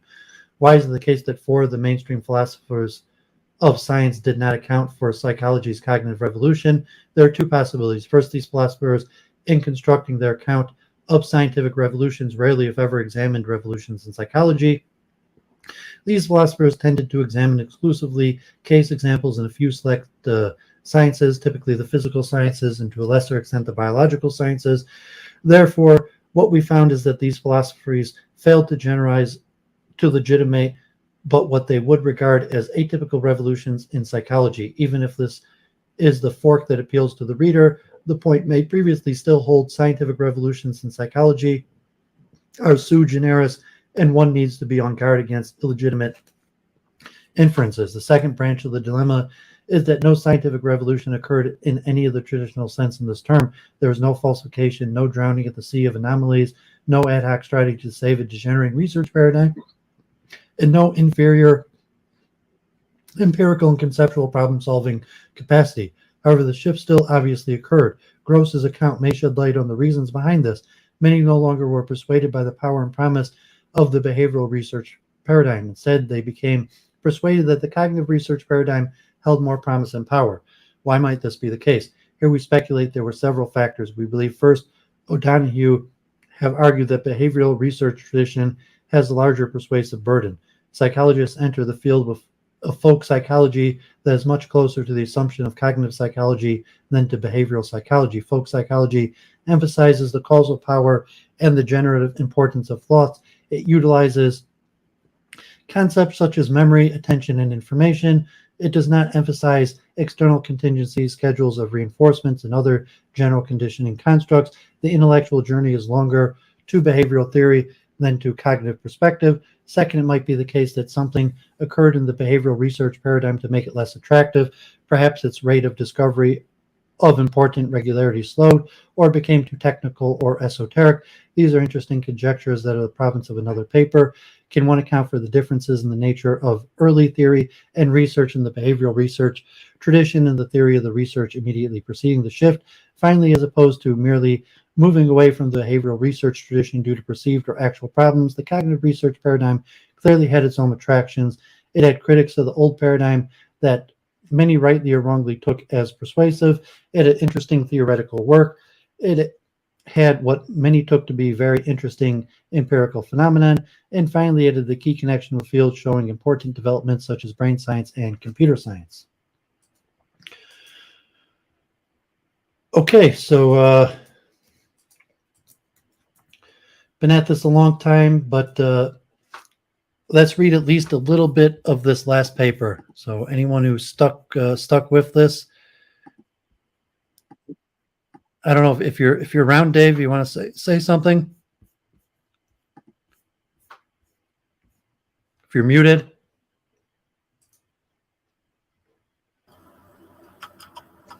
Oh, I had a few notes of very widely varying degrees of seriousness, so bear with me. Might as well just throw them out there. Yeah, go for it. I'm going to get a drink. I'm listening. Oh, yeah. In one of the papers you read, you had two successive quotations, which I paraphrase as, everybody is a behaviorist. There have never been any behaviorists. And that sounds kind of pre-paradigmatic or maybe even non-paradigmatic to me. Now, at a given time in a given field for a given department or journal, things may be driven more or less by heuristic or non-heuristic forces. I wonder whether Imre Lakatos would seek out or pay attention to the non-heuristic tendencies. That is, folks who are less driven by fighting with other people, finding rivals and slapping them down, and more by collegial decision-making, helping you to look good about the things that you're doing well, and emphasizing more what I'm doing that I think is better. There's a force in the mere perception that one's field or one's likely career direction is more heuristic, more combat-driven, or on the other hand, more driven by positive heuristics. And researchers, especially non-tenured researchers, are more likely to be drawn to or repelled by the negative heurism if they think that's the way things are going. If you look better, the more vicious you are at demolishing people that disagree with your department chairman. Now, the difference between an heuristic and a positively driven field or career environment might be a really good place for Bruno Latour to look at, or for Theodore Adorno to look at. They might ask, who's controlling the funding here? Who controls the perception of who controls the funding? Okay. I think I mentioned earlier, there's some academic departments where they deliberately suppress the tendency to cut down your your rivals in other places where, well, that's the only way to survive.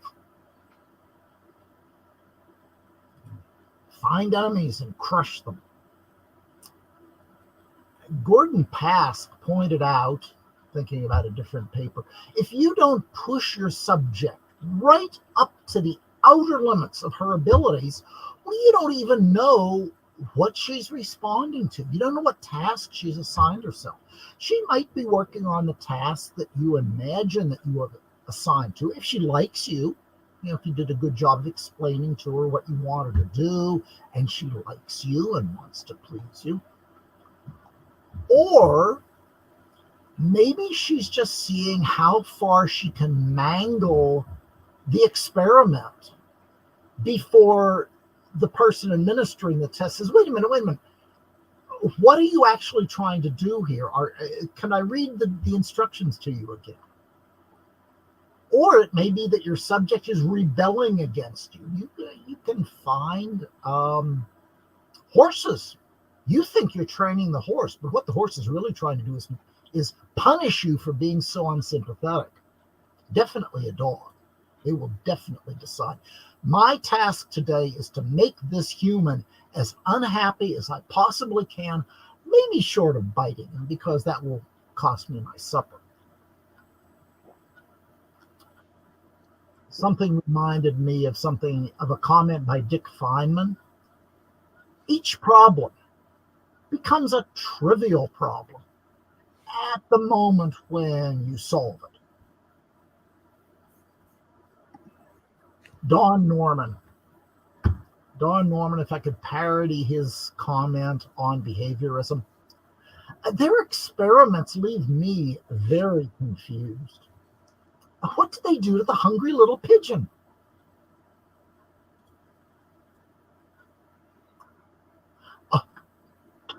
Chairman, where do you get your apodicticity?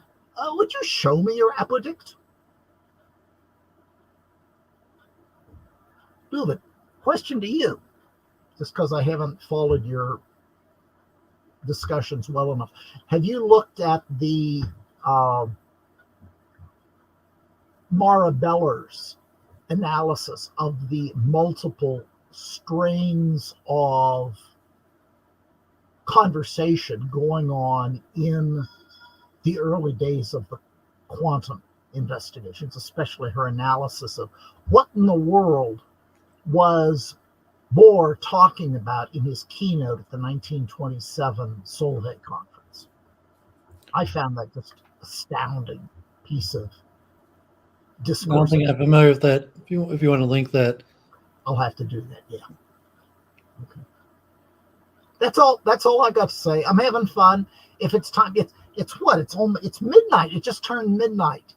It's 1 o'clock. I've gone 6 hours. You're allowed to go to sleep. Honestly, it's okay. Well, I had one last. This one I just the beginning of it was a nice history. Are you a fan of George Kelly and his personal construct psychology? I think I looked. I believe he's the guy that did one of the standard grids, the grid technique. Is that right? I haven't looked much into Kelly though. Yeah, I guess it's a unique view. Sometimes it's connected with positivistic psychology. This one had a nice overview, kind of like a review, a little longer chain. So yeah, I put out a lot of information, like a lot for myself, just to call like the due diligence to advance my own theories and to you really know the state of especially in philosophy of mind. And I thought this was pretty interesting. The cognitive revolution is obviously an important topic, and then is it really a revolution? And related back to the scientific philosophy of science. So that last paper, especially for what I'd been streaming the last few months, tied a lot of things together in terms like behavioralism, how important behavioralism is still semi-important, especially now. Possibly even active inference, has somewhat of an eliminativistic spin to it, your questions of free will, and even if you're not going to go straight at limitivism, but the predictive mind as essence stimulus response. I mean, it might be a more complicated form of the original behavioralism in the way that they first were attempting to test it, like the Lee Bayes experiment and even later Fodar's modulated mind, but just saying that reality is we may not, according to many theories of mind, thought may actually be irrelevant. And so the behavioralist camp is still definitely prominent. And like we were talking about, the cognitive revolution and then the neuropsychology revolution, that neuropsychology is probably becoming more behavioralistic. And so like personally, like I'm leaning in a dualistic sense, and part of my arguments in favor of dualism, from the gross sense of science, at least the persuasiveness of the argument, is that modern neuroscience is vindicating behavioralism. And that was my whole point about we know more about how the computer operates than how the human mind operates. And as AI and computer programs operate better and better and outproduce results, even like really the whole decline of behavioralism was about language. So like behavioralism as a theory for behavior, but to say, is language a form of behavior? And so language obviously is much more connected to thought than other fields. So like that, it was Chomsky and his the attempt of Skinner to explain language as a behavior. But now you have like Chat GPT. I think that behavioralism is making a comeback. And that was my point, to say the human mind does not operate like the computer. And as we fail to, we understand the computer better and better, and we see that the way the computer works is not the way the human mind works. And neuroscience seems to be pointing more and more back towards eliminativism in terms of thought not producing action. That thought, like we have thought, but it's not. There's different theories. I have to go over to later time to get the correct terminology. But the thought happens concurrently or after the fact in our mind, but it's not actually part of the decision-making process. And there's a big pushback on the latest neurological evidence that is tending to be more limitivistic. And so I think it's an important aspect. And, say from like the grossing philosophy of science, that I would use that to argue towards dualism, that, so to say the controller is non-physical. But to say if we can't come up with a physical neuro mechanism for how thought controls the body, and that it is just really stimulus response in the predictive mind, then it would have to be something non-physical, like a receiver theory. And so that's part of when I want to go through the due diligence and reading through this. I want to really understand this stuff and get kind of the names and concepts right. So, I could place the history of these ideas, the ebb and flow, rise and fall of popularity, and the current state of knowledge and where that leaves us.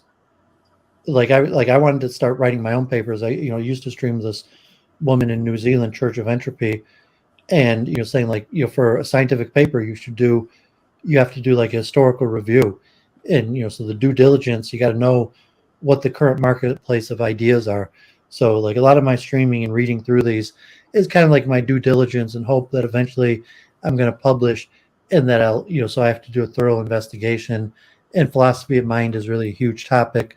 So this is just part of my due diligence trying to get all this stuff down right.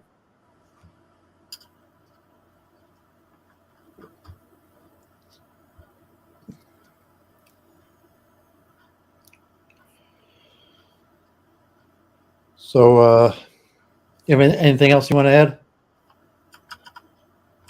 Nope.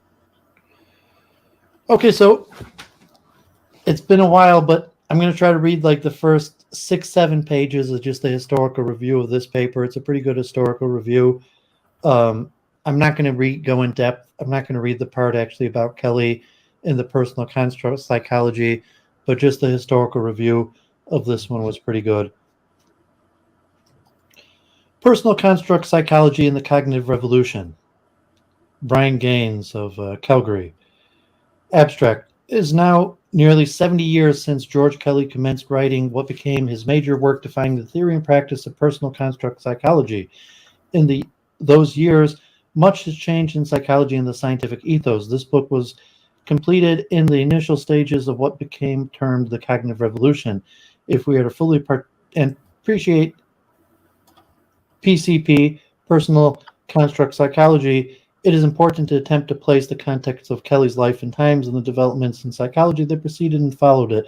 This article presents relevant aspects of his era, commenting on their significance for understanding PCP and the role that it played or did not play in various developments in psychology, in particular the role that PCP and the repertory grid, so you were right about that, played in artificial intelligence. Research on knowledge acquisition for expert systems is discussed in terms of its significance for other aspects of PCP research. Introduction. This article situates personal construct psychology in what has come to be termed the cognitive revolution and situates both the intellectual history of psychology. The following section analyzes the background to and the nature of the cognitive revolution. The next section analyzes Kelly's account of how he came to develop PCP and of the influences upon him. The next section documents the role PCP played in what has been presented as one of the major achievements in the cognitive revolution in academic research and industrial applications of knowledge acquisition for expert systems. The final section uses the lessons learned and modern critiques of cognitivism to suggest promising directions for PCP research. We assume familiarity with the main features of PCP and will only present them in so much as they are essential to our primary features. So just because I was not particularly familiar with personal construct psychology of the constructivist psychology theory developed by Kelly in 1955. It views people as attempting to anticipate their worlds by employing unique hierarchical organized systems of bipolar personal constructs. The main tenet of PCP theory is that a person's unique psychological processes are channeled by the way they anticipate events. Kelly believes that anticipation and prediction are the main drivers of our mind. Every man is, in his own particular way, a scientist. People are constantly building up and refining theories and models about how the world works so that they can anticipate future events. People start doing this at birth and continue refining their theories as they grow up. Kelly proposed that every construct is bipolar, specifying how two things are similar to each other and different from a third thing, and they can expand with new ideas. And also had approach to therapy, and then the repertory grid. The repertory grid serves as a part of the various assessment methods to elicit and examine an individual's repertoire of personal constructs. There are different formats such as card sorts, verbally administered group format, and the repertory grid technique. The repertory grid itself is a matrix where the rows represent constructs found, the columns represent the elements, and the cells indicate with the number the position of each element within each construct. There's software available to produce several reports and graphs from these grids. Okay. The cognitive revolution in the context of the history of psychology. Psychology in the era of Kelly's professional development. By the middle of the 20th century, psychology had become a well-established scientific discipline. The establishment of psychology departments separate from those of philosophy that had commenced at the end of the 19th century was largely complete in all universities by 1940. Kant's analysis that psychology could not become a science because mental phenomenon could neither be modeled mathematically nor observed had been countered by Herbert's 1877 mathematical analysis and Wundt's empirical studies, and by the growth of empirical experimental psychology and statistical techniques. One concrete example was research on aptitude testing and analysis stemming from Spearman development of correlation statistics in order to analyze Galton's data on the inheritance of intelligence. The widespread establishment of psychological laboratories had introduced a different mode of empirical data collection. In his influential History of Experimental Psychology, takes the stance that experimental psychology means the psychology of the laboratory, although noting that mental tests are in a way experimental and abnormal psychology may be experimental. The last vestiges of religious influence had been removed by the end of the 19th century, so the terms soul and mind were no longer used interchangeably. Behavioralists such as Cantor saw the remnant of the notion of the soul in that of the mind and eschewed the term also. Behavioralism was the dominant intellectual model, although the debates over its ideology continued. The first generation of behavioralists, Watson, Hull, Guthrie, and Tolman, were retiring from their power bases, and Skinner's star was on the ascendant. Behavioralism, however, never completely dominated psychological research, as can be seen by the balanced approaches of Pratt 1939 presentation of introspection and behavior as the source of psychological data, and her logic of modern psychology. Marx 1951 psychology theory, contemporary readings which gave the behaviorist literature full coverage, but also included papers by Lewin, Stein, Kafka, Kohler, Gordon, Alpert, Freud, Rogers, and Maslow, and Alpert's presidential address to the APA, the psychologist's frame of reference. If we rejoice, for example, that present-day psychology is increasingly empirical, mechanistic, quantitative, nomothetic, analytic, and operational, we should also be aware of demanding slavish subservience to the presuppositions. Why not allow psychology as a science to also be rational, teleological, qualitative, ideographic, synoptic, and even non-operational? Information technology, hypothetical constructs, and the cognitive revolution. There, between 1945 and 65, has come to be termed one of a cognitive revolution in psychology, the development of complex servo mechanisms and related human operator studies, and the digital communications and computer technology during and after the Second World War provided new insights into purposeful behavior, new techniques for studying it, and evocative analogies for psychology. In particular, as machines were developed that exhibited complex, goal-seeking behaviors, the analysis of such behavior was abstracted to encompass any system regardless of its form of construction, whether biological or technological. Bertalanffy had developed his general systems theories of life as a form of organization before the war. Shannon developed a mathematical theory of communication as an outcome of wartime information transmission and encoding studies, and Wiener developed his general notion of cybernetics as control and communications in the animal and the machine as an outcome of the wartime experience, which differentiated analyzers and servo mechanisms. In parallel with these systemic developments, the neo-behaviorist extension of Watson's strict behavioralism through admission and intervening variables and hypothetical constructs encouraged the study of internal processes of cognition, their properties, and relationships in their own right, rather than as simply a means of saving the phenomenon of observed behavior. The well-specified phenomenon of programs running on digital computers provided both operational analogies for folk psychological notions and minds running on brains as a tool, and a tool that enabled models of complex human cognitive processes to be simulated. Four disciplinary areas developed in this era: cybernetics and systems theory, in which the behavior and structures of living and artificial systems was abstracted to a level where common features were apparent, and a revival of America of mainstream research in cognitive psychology, the advent of cognitive science, in which computer models were often used to account for human behavior, and the advent of artificial intelligence, in which computer programs were developed to emulate human behavior.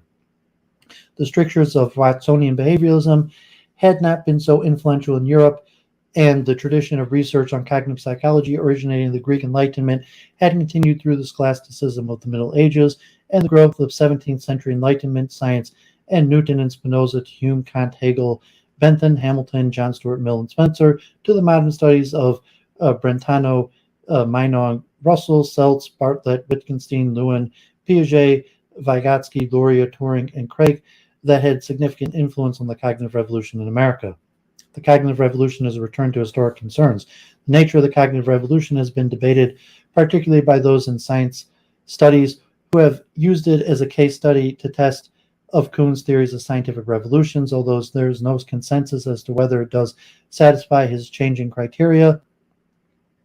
In context of the American psychology prior to the rise of behavioralism, the resurgence of cognitive studies in the 1950s may be seen as a revolution in the original sense of the return to origins. America had its own long-established cognitive tradition through McCosh, Pierce, Jardine, James, Dewey, Baldwin, and Mead, from which effort was diverted when Watson acquired his power base by inheriting both the Johns Hopkins Department of the Psychological Review after Baldwin was disgraced.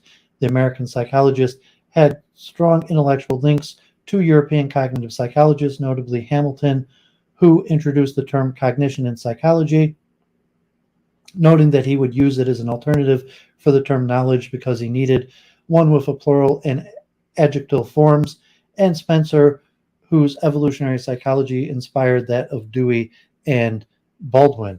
Jardine, Elements of Psychology and Cognition, commences with the definition 1885. Cognition is a general name which we may apply to all those mental states in which there is made known in consciousness either some affection or activity of the mind itself or some external quality or object. The psychology of cognition analyzes knowledge into its primary elements and seeks to ascertain the nature and laws of the processes through which all of our knowledge passes in progressing from its simplest to its most elaborate condition, which, except for its use of term affection, where we would say emotion, would not be out of place in modern cognitive science text on information processing approaches to cognitive psychology. In his Psychologies, the Cognitive Powers, McCosh, 1886, who was president of Princeton and doctoral supervisor of Baldwin, discusses the same limits of the span of attention that Miller later analyzed in a way that is often seen to epitomize the cognitive revolution. A curious question has been started as to how many things we may have before the mind at one and the same time. Sir William Hamilton maintained that we can have a clear idea at one time of 6 separate objects. It is a matter of for experiment. You will find, I think, that if you place before you in fact or imagination number of objects, say persons or marbles or chairs, that you will not be able to see or contemplate more than 4 or 5 of them. The rest will either look very dim or you will think of them. You must do so consecutively. The information processing metaphor of the cognitive revolution. Is not surprising that Miller's magical 1956 and magical number 7 plus or minus 2 paper does not reference the Hamilton and McCosh reports of 70 years earlier, particularly since he later notes that he saw the paper at the time as humorous sophistry in an invited address rather than a scholarly breakthrough. What is interesting that his presentation of the phenomenon is seen as epitomizing the cognitive revolution because his analysis was based on Shannon and Weaver, 1949, recently developed information theory and its application to psychology. Psychology was and is still following Kant's prescriptions for being a science by searching for its appropriate mathematics. Lewin, 1936, had attempted to do so in his Principles of Topological Psychology, as had Hull in 1940 in his Mathematical Deductive Theory of Rote Learning. But the mathematics of their time was inadequate and the tools used it effectively did not exist.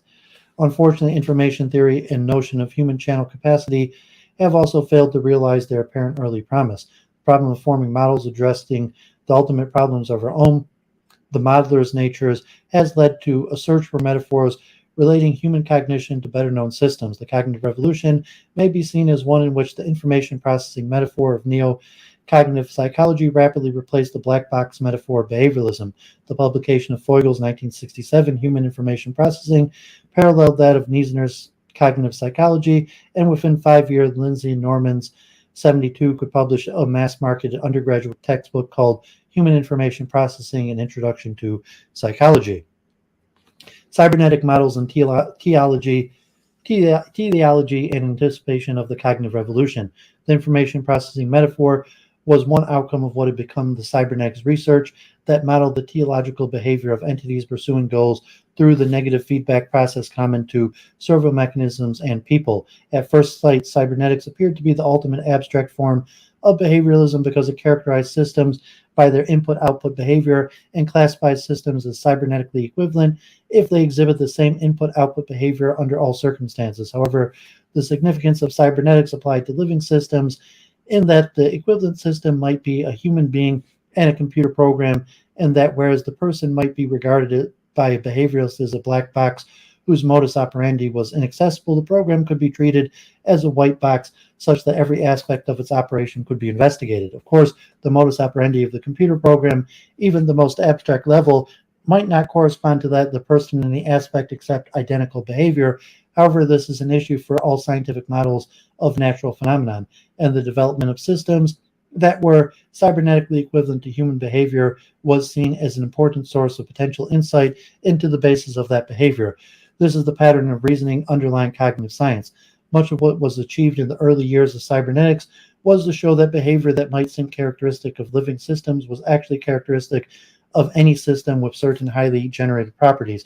For example, Ashby 1952 showed that any system with many states of equilibrium would exhibit the phenomenon of habituation in that its response to be repeated stimulation would decline in magnitude. Similarly, the upper bounds of channel capacity analyzed by Shannon and Weaver are properties of any communication system, whether natural or artificial. Craik, 1943, had already gone beyond Wiener's analogy between human tracking behavior and that of servo mechanisms in demonstrating that while the simple servo mechanism relied on error correction to drive its goal-seeking action, people were anticipatory in being able to generate appropriate actions that avoided errors. This led him to propose that if the organism carries a small-scale model of external reality and of its own possible actions within its head, it is able to try out various alternatives, conclude which is the best of them, react to future situations before they arise, utilize the knowledge of past events in dealing with the present and future, in every way to react to much fuller, safer, and more competent manner to the emergencies which we face. Stroud, 1950, presented Craik's research at the first published Macy Conference on Cybernetics, and Wiener remarked that he was building such a predictive modeler.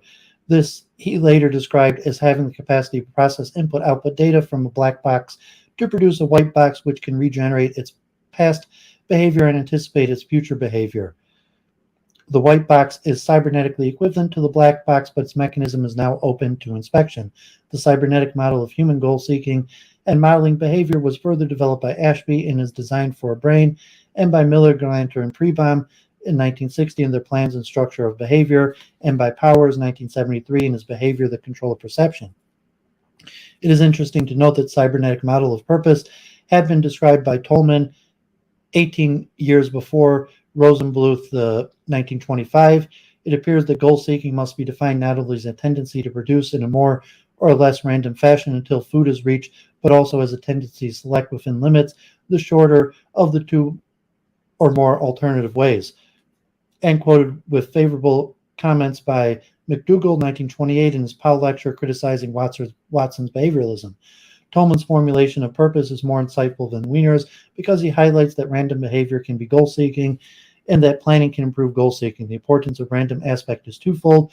It was later shown that random behavior leading up to the achievement of the goal cannot be modeled better than a white box containing a zero-memory random source, and an attempt to do so by a deterministic automaton will lead one to indefinitely complex, and that for some problems, the random solution is near optimal and can achieve goals that would otherwise require indefinitely large memory.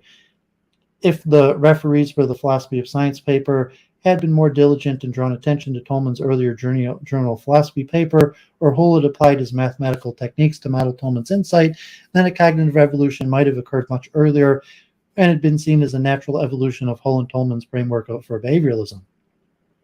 The cognitive revolution as the evolution of behavioralism.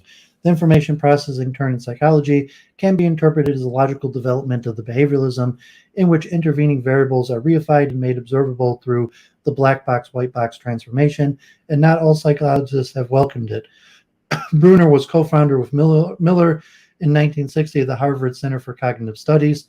Miller noting that, to me, even in the late 1960s, using cognitive was an act of defiance, but later decried the outcome of the cognitive revolution, stating, "Let me tell you first, what I and my friends thought of revolutions was about back there in the late 1950s. It was, we thought, an all-out effort to establish meaning as the central concept of psychology, not stimuli and responses, not overtly observable behavior, not biological drives and their transformations, but meaning. It was not a revolution against behavioralism with an aim of transforming behavioralism into a way pursuing psychology with a little mentalism to it. Edward Tolman had done that to little avail. The divergence between Bruner and Miller is apparent in a recent article by Miller summarizing the cognitive revolution, which concludes the original dream of unified science that would discover the representational and computational capacities of the human mind and their structural and functional realizations in the human brain still is an appeal that I cannot resist. Where resolving the Cartesian dualism of the mind-brain relationship is still seen as a major objective, it was this reification of the mind as an assumed causal agent that behavioralism sought to combat, and its reintroduction in cognitive science may be seen as a primary weakness that has undermined potential progress based on the extension of behavioralism to consider internal states, but not to attribute them some mysterious mind. A definition of a cognitive theory that does not make significant distinctions from behavioralist theories does not introduce the notion of mind, and it's relevant to Bruner's concern is provided by Greenwood in his analysis of the cognitive revolution. A cognitive theory may be reasonably defined as any theory that postulates representational states that are semantically evaluable, that can be characterized as true or false or accurate or inaccurate, and rules, heuristics, or schemata governing the operation of such representational states as they are held to be involved in receiving, processing, and storing information. By this measure, most of the states that have been postulated by cognitive psychologists since the 1950s have been unproblematically and unambiguously cognitive. Perceptions, concepts, beliefs, memories, and even images can be characterized as having contents available as true or false, or accurate or inaccurate, and are held to be processed according to transformational rules. Representative and available heuristics, disjunctive and conditional rules, and so forth. Most of the internal variables postulated by non-behavioralists, such as drive, habit strength, divergent habit, family hierarchy, pure stimulus act, and the like, were not cognitive in this sense, with one obvious exception. Tolman's cognitive maps and are semantically evaluable. For this reason, Tolman's system was often justly treated as a precursor of contemporary cognitive psychology. A focus on semantically evaluable representational states echoes some philosophical approaches to the question of meaning, but this would probably not satisfy Bruner, who sees meaning as a social cultural construct. The method of negotiating and renegotiating meanings by the mediation of narrative interpretation is, it seems to me, one of the crowning achievements of human development in the ontogenic, cultural, and phylogenic senses of the expression. The semantic focus of the cognitive theories reintroduces notions of the bridge between psychology and philosophy, including those of metaphysics, which was part of Hebart's program that led Wundt and later psychologists to reject him as the father of psychology. In the present era, the criticisms leveled at behavioralism are paralleled by strikingly similar criticisms of cognitivism. The approach to psychology resulting from the cognitive revolution is seen as instrumental, individualistic, systematic, unitary, ahistoric, and representational. So I will read a little bit about Kelly.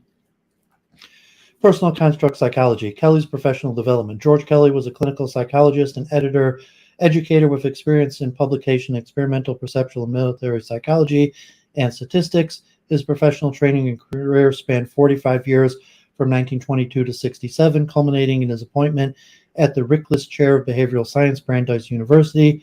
His major work, The Psychology of Personal Constructs, was published while he was professor and director of clinical psychology at Ohio State University, and reflects experience gained in running traveling psychology clinics at Fort Hays, Kansas State College, and his military experience at Naval Aviation Psychiatrist, and his clinical and education experience at Ohio State University.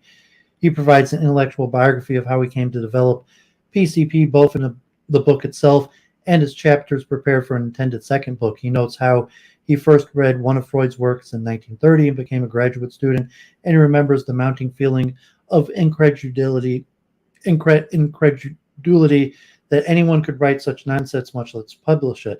However, a decade or so later in his clinical work, where he notes that he went back to Freud for a second look, and now I listened to the language of distress, Freud's writing made some kind of sense.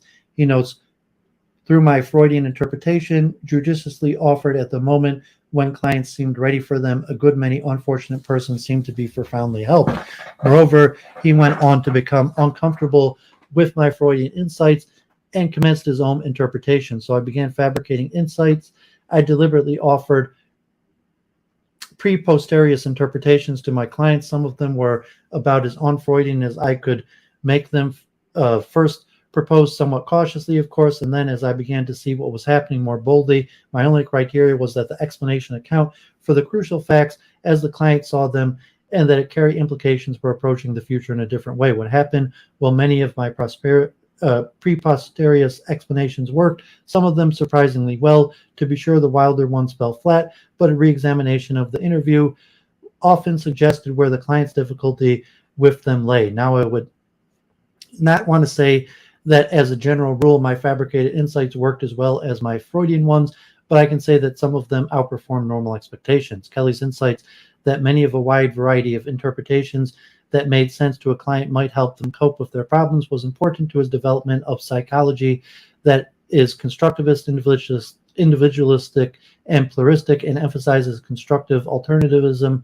There are other interpretations that may make a problematic situation more tractable. From a clinical handbook to a new system of psychology. In 1936, Kelly published a handbook of clinical practice that was the first draft of his major work. It included tests based on a bipolar rating scales, which were later described in a paper on diagnosing personality, another paper that year on the assumption of an originally homogeneous universe, and some of its statistical implication discusses evolutionary processes and scientific reasoning. Spencer's definition of evolution is a change from indefinite incoherent homogeneity to a definite coherent heterogeneity, describes a natural course of development, which might as well be a basis in scientific reason, and formulates its main results as a postulate, an axiom, and two correlates. These two papers may again be seen as prefiguring what became important features in PCP. It formulates in terms of a fundamental postulate and corollaries, the creative cycle cycling between loose and tight construing, the analogy of the man-like scientist and the bipolar construct, which is instantiated both in the test and the Spencer definition. Kelly tells how his theory arose from 3 attempts to develop the handbook into a major book. From the beginning, the handbook was supposed to develop gradually into something which might have wider use, but time after time the writing bogged down into a morass of tedious little maxims. It was no good, the business of trying to tell the reader merely how to deal with clinical problems. The why kept insistently rearing its puzzling head, so we started to write about the whys. It was encouraging to find words trickling out behind the typewriter keys again. Yet no sooner had we started than something strange began to happen, or rather we discovered that something unsuspected had already happened. It turned out to be this. In the years of relatively isolated clinical practice, we had wandered far off the beaten path of psychology, much further than we had ever suspected. We backed off and started again, and this time at the level of system building. It was half and half job, half invention of coherent assumptions, which would sustain a broad field of inquiry, and half articulation of convictions we had already been taken for granted.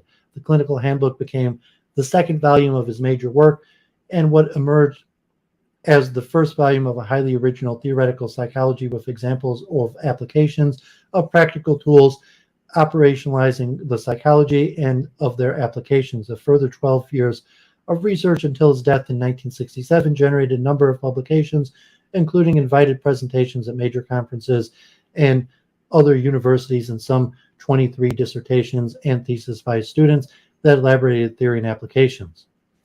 Kelly's intellectual development. Kelly's publications show his wide-ranging erudition in matters of the philosophy of science and mathematics in works of Hegel, Spinoza, Comte, Stumpf, Husserl, Dewey, Russell, and others, foundational psychology in the works of Locke, Spencer, James, Mayer, Freud, and Bergson, and others, and methodological issues in psychology, such as those raised by Gilbreth, Thurblig's, Bridgman's operationalism, Lecky's self-consistency, Wiedelbend and Alport's ideographic nomothetic distinction, Snag and Combs' Neo-phenomenology holds mathematical deductive theory, and Mac Corkadale and Mill's analysis of hypothetical constructs based on Reichenbach's 1938 notion of surplus meaning. His formulation of his own theory exhibits an exceptional care in the definition of terms and attention to clarity and presentation. He was acutely aware of the issues relating to the scientific psychology outlined in the previous section and attempted to present his theory in a way that circumvented them. In particular, he saw the notions that were taken for granted in psychology, such as cognition, learning, and motivation, as inherently misleading and deliberately avoided their use. This is also true of other notions, such as that of mind, which he avoids completely, never finding it appropriate to discuss where the psychological process he models are located. Persons anticipate both public events and private events. Some writers have considered it advisable to try to distinguish between external events and internal events. In our system, there is no particular need for making this kind of distinction, nor do we have to distinguish so sharply between stimulus and response, between the organism and his environment, or between the self and the not-self. Kelly goes on further to reject the threefold classification of psychological phenomenon that is presented a priori in the standard work of all his predecessors. The classical threefold division of psychology into cognition, affection, and conation has been completely abandoned in the psychology of personal constructs. This is an unconditional rejection of a misleading distinction that had fettered psychology for 2 centuries and an indicator of the truly revolutionary nature of his proposal for a personal construct psychology.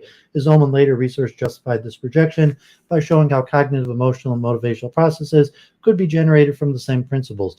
The overall outcome is a systemic psychology well-founded in both theory and practice that is minimal in its basic principles and powerful in accounting for and providing the means to change human behavior. In reading Kelly's presentation of PCP, it is important to respect the minimalism and to note that the notions he leaves out are often just as telling as those he includes. It is very easy to import familiar notions that are unnecessary and inappropriate to the foundation of PCP, a psychology founded in the notion of anticipation.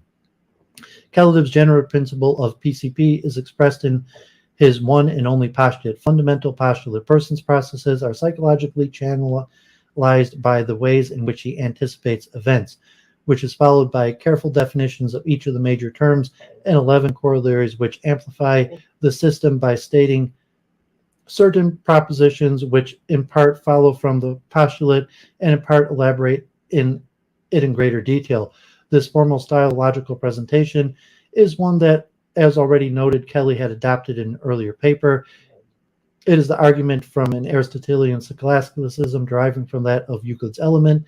3 of those cited by Kelly's use in their presentation of psychology: Spinoza in his Ethics, including his analysis of human emotions; Spencer in his volumes of psychology and his synthetic philosophy; and Hull in his mathematical deductive theory of rote learning. Its use may have been personal preference, but it may also have been an attempt to show that a non-behavioral psychology could be couched in formal terms.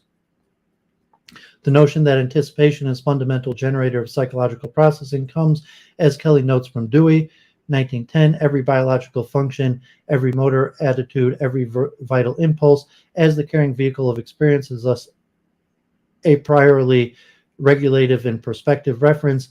What we call a perception, expectation, anticipation, desire, demand, choice are pregnant with this constitutive and organizing power. Insofar as thought does exercise such reorganizing power, it is because thought is itself still a vital function. Kelly was the first to formalize Dewey's analysis of the role of anticipation in psychology.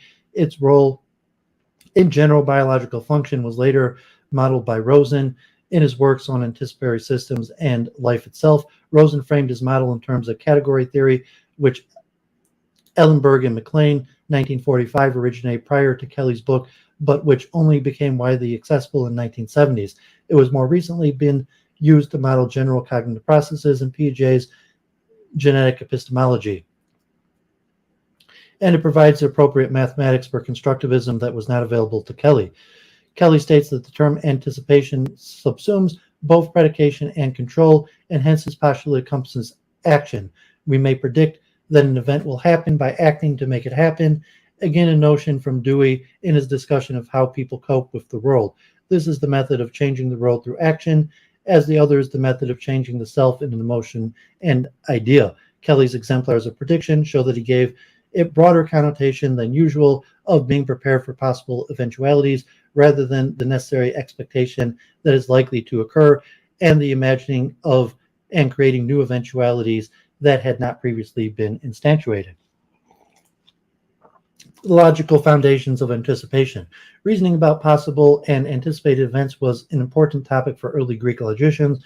Aristotle discussed the logic of possibility in depth in his analytics, and he also emphasized the significance of oppositionality in reasoning. Kelly cites Aristotle, but somewhat negatively, perhaps because he was influenced by Korzybski's 1948 attribution to Aristotle of many defects in Western thought, but also because he saw Aristotle's categories as pre-existing rather than constructed. This is unfortunate because there is richness to Aristotle's thought and a grounding in human experience that parallels Kelly's own approach.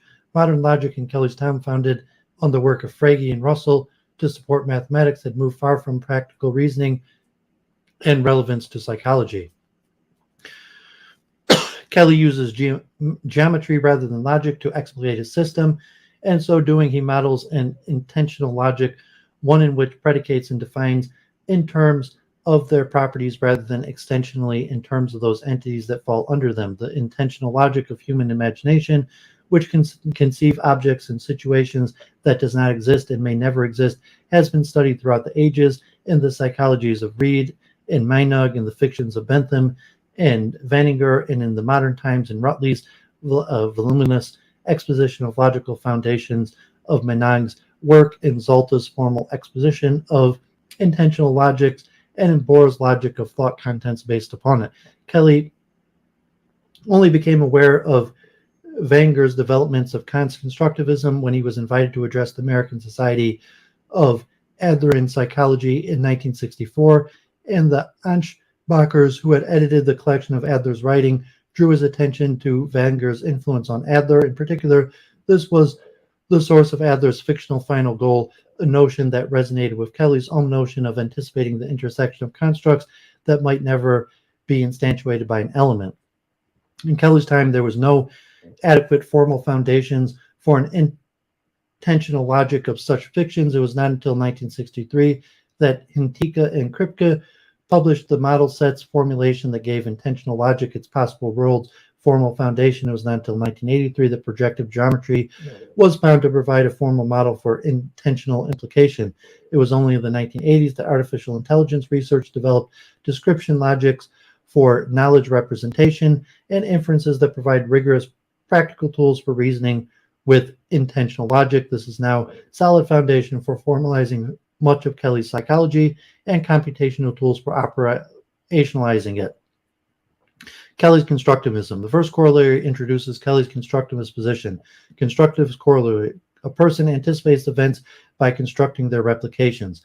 By construing, we mean placing an interpretation. A person's places an interpretation upon what is construed. He erects a structure within the framework of which the substance takes shape, or assumes a meaning. The substance which he construes does not produce the structure, the person does. He goes on to note that construing is individual and involves a hierarchical organization of dichotomous constructs that each have a limited range of convenience and may be inferentially incompatible. Kelly's constructivism is a corollary, not an additive postulate, because it derives from his fundamental postulate through the same line of reasoning that led Craig to propose that human anticipatory capacities are based on mental models.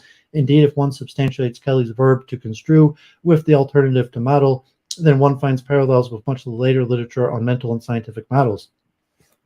Research on the models in practical reasoning raises strikingly similar issues to that Kelly discusses. However, it is a major strength of Kelly's approach that he does not find the need to situate his construct system in the head as Craig does in his models. Kelly's exposition is phenomenological, presupposing only that anticipation occurs and deriving the consequences of this postulate in terms of psychological phenomenon, not unnecessarily specific mechanisms that might underlie those phenomenon.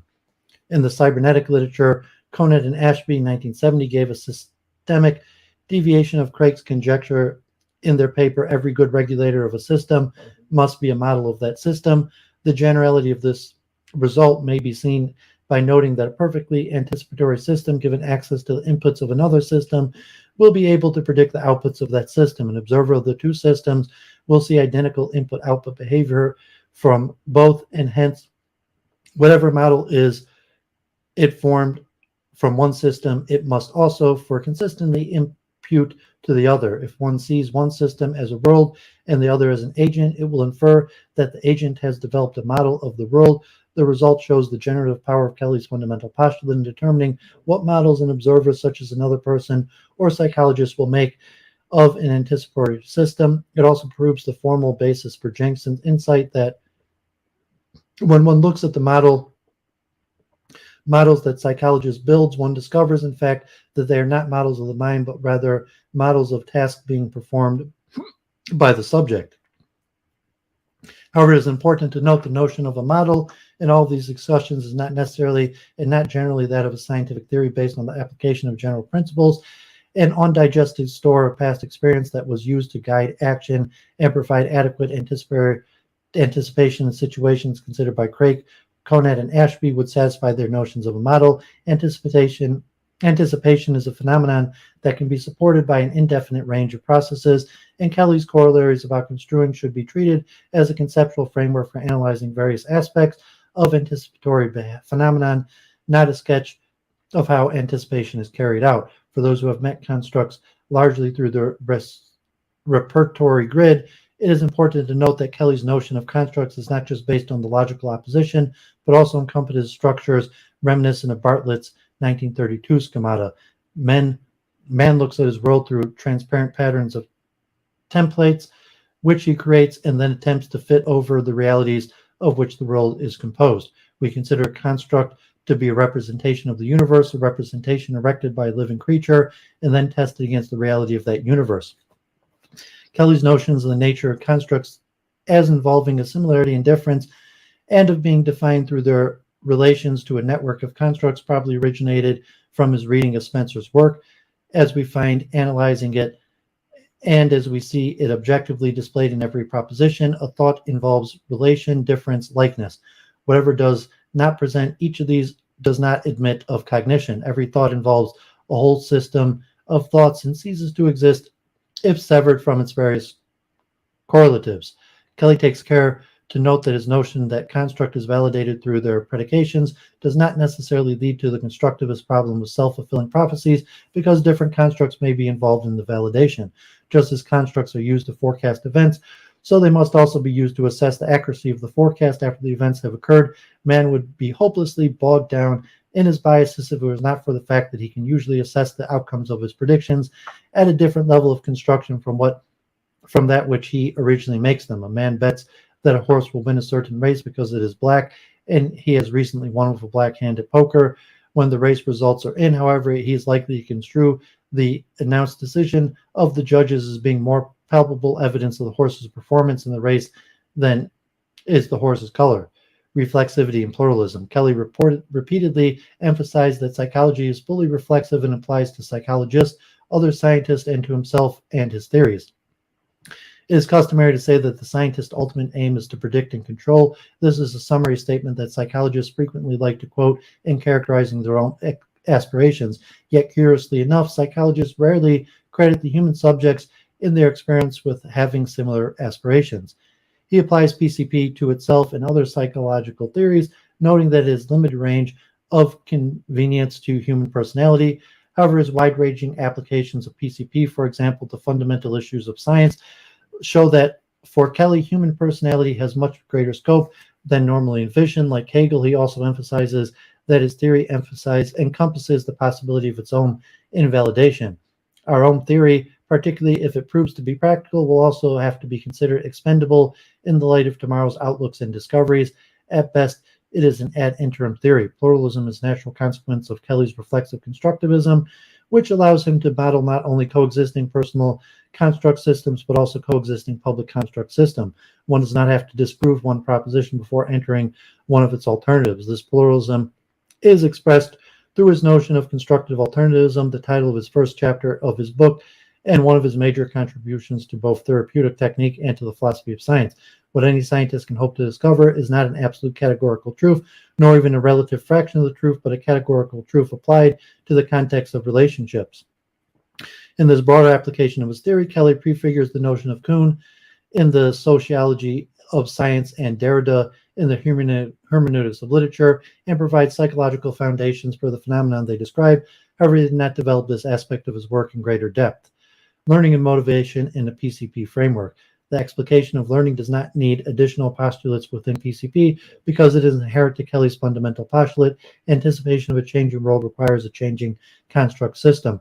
Constructs are used for predications of things to come, and the world keeps rolling along and revealing those predicator to be either correct or misleading. This fact provides the basis of revision of constructs and eventually the whole construction system. If it were a static world that we lived in, our thinking about it might be static too. Kelly also subsumes the notion of motivation through his choice corollary, slightly revising in his later work to a person chooses for himself that alternative in a dichotomous construct through which he anticipates the greater possibility for the elaboration of his systems. Again, the strength of the explication of motivation can only be realized if one thinks in terms of the total hierarchical structure that will have to be fitted as a template through either choice and the action that may be necessary to do so. Kelly's use of the term choice evokes connotations of rational choice that have misled some commentators to construe his psychology as excessively rational. However, his use of the term was deliberately provocative to both his students and his clients, emphasizing that there was always the possibility of constructing alternative interpretations of events, even if doing so might be extremely difficult. Limitations. Limited recognition of PCP by cognitive psychologists. In examining the role of PCP in the cognitive revolution, we do not think it's fruitful to enter the debate about whether or not PCP is a cognitive psychology. The definition of a cognitive theory in section earlier can readily be fitted to PCP if one takes construct systems as representational states that are semantically evaluable as validated or invalidated. Thompson references PCP as a cognitive personality theory. In Kelly's obituary, the classification is propagated in Zosny's biographies of eminent psychologists. However, Kelly's relevance to cognitive psychology was not recognized by the central figures of the cognitive revolution, and his work has only recently begun to be cited in the context of proponents of the second cognitive revolution. Adams and Weber notes that Kelly and Niesner were colleagues at Brandeis, and the latter was writing his book Cognitive Psychology, and that Kelly and his students read the book in manuscript form. However, although Niesner adopts the constructivist stance to perception, noting that the central assertion is that seeing, hearing, and remembering are all acts of construction, and all perceiving is a constructive process, he nowhere cites Kelly's book that preceded him by some 12 years. It is interesting that Niesner, in his next book, repudiates his earlier constructivism, stating that Gibson's ecological approach now provides his preferred explanation of the same phenomenon. If he had assimilated Kelly's work, particularly his rejection of the internal-external and organism-environmental distinctions, he might have noticed that Gibson's affordances may be modeled as Kellian constructs embodied in the environment that support human interaction with the environment and are consistent with a wider interpretation of constructivism. Most studies in the information processing paradigm of the cognitive revolution were not constructivist, but although Kelly's theoretical psychology can be interpreted within that paradigm, it again went unnoticed. Festinger's 1957 work on cognitive dissonance and Berlisle's 1960 on curiosity drive have natural interpretations with a PCP framework, but these links appear never to have been developed. Kelly was invited to conferences that could have provided links to cognitive psychology research. He gave a paper at Lindsay's conference at the Assessment of Human Motives in 1957, where Gordon Alpert and Raymond Cattell also gave papers, and where Alpert's 1958 paper makes positive references to PCP. He was a commentator of the first conference on the computer simulation of personality in 1962. He also gave an invited paper in the 1961 to the Moscow Psychological Society, where Luria, who apart from his own study of cognition, was at the same time the chief expositor of Vygotsky's work in the West. But there appears to have been no further outcome, or all these activities largely involved the old guard of cognitive psychology, not the new constituency emerging in the cognitive revolution.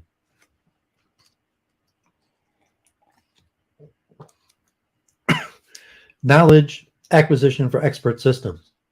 This section documents the role that PCP played in what has become presented as one of the major achievements of the cognitive revolution in academic research and industrial applications of knowledge acquisition for expert systems. The expert systems breakthrough in artificial intelligence research. In the 1970s, significant successes in artificial intelligence research was reported when so-called expert systems were developed that successfully emulated human reasoning in mass spectrometry for molecular identification and in medical diagnosis for microbial infection. Some positive results were urgently needed as a result of the negative consequence of a dispute in Britain in 1972 on whether the mathematics laboratory of the University of Cambridge or the Department of Machine Intelligence and Perception of the University of Edinburgh should be funded to acquire the American DEC PDP-10 computer. At the time, government policy was to support the primary British computer company ICT by funding British universities to purchase the 1900 series. Sir James Lighthill, a Lucasian professor of applied mathematics at Cambridge, was commissioned by the Scientific Research Council to make a survey of the state of the art in artificial intelligence research. He had been a friend of Turing and an advocate of undergraduate education in computing when he was a professor of applied mathematics at Manchester, but his own research was in fluid dynamics unconnected to artificial intelligence. The so-called Lighthill report was damning as to the lack of achievement in 25 years of artificial intelligence research and had an adverse effect on funding not only Britain but also in America. Thus, the expert system breakthrough was an important opportunity for artificial intelligence researchers to claim the high ground, forming the American Association for Artificial Intelligence and holding its first conference in 1980. A number of commercial organizations were formed to commercialize expert systems and support their development through programming and inference tools called expert system shells. Interest grew to such great extent that the 1982 Japanese government was persuaded to launch its fifth-generation computer systems research program, in which artificial intelligence and expert systems research was to play a major role. The Japanese program was used by artificial intelligence researchers to encourage their own governments to fund their research, resulting in the DARPA Strategic Computing Program and Microelectronics and Computing Technology Program in the USA, and many other national initiatives worldwide. Adoption of PCP in knowledge acquisition, research, and practice.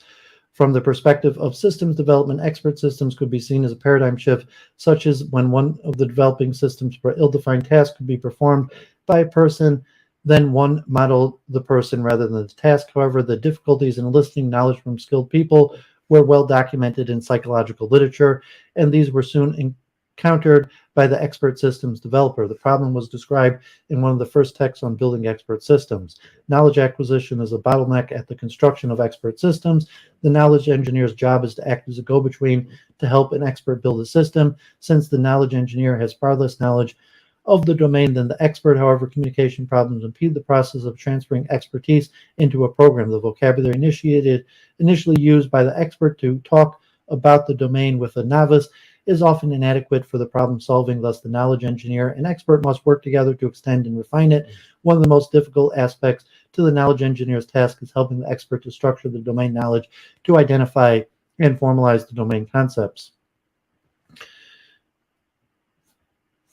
In the same era, Sean Gaines, 1979, had developed techniques of using fuzzy logic to provide entailment analysis of repertory grid data that generated rules relating to the rating of an element of one construct to that of another, and suggesting that this might provide a method for expert systems development.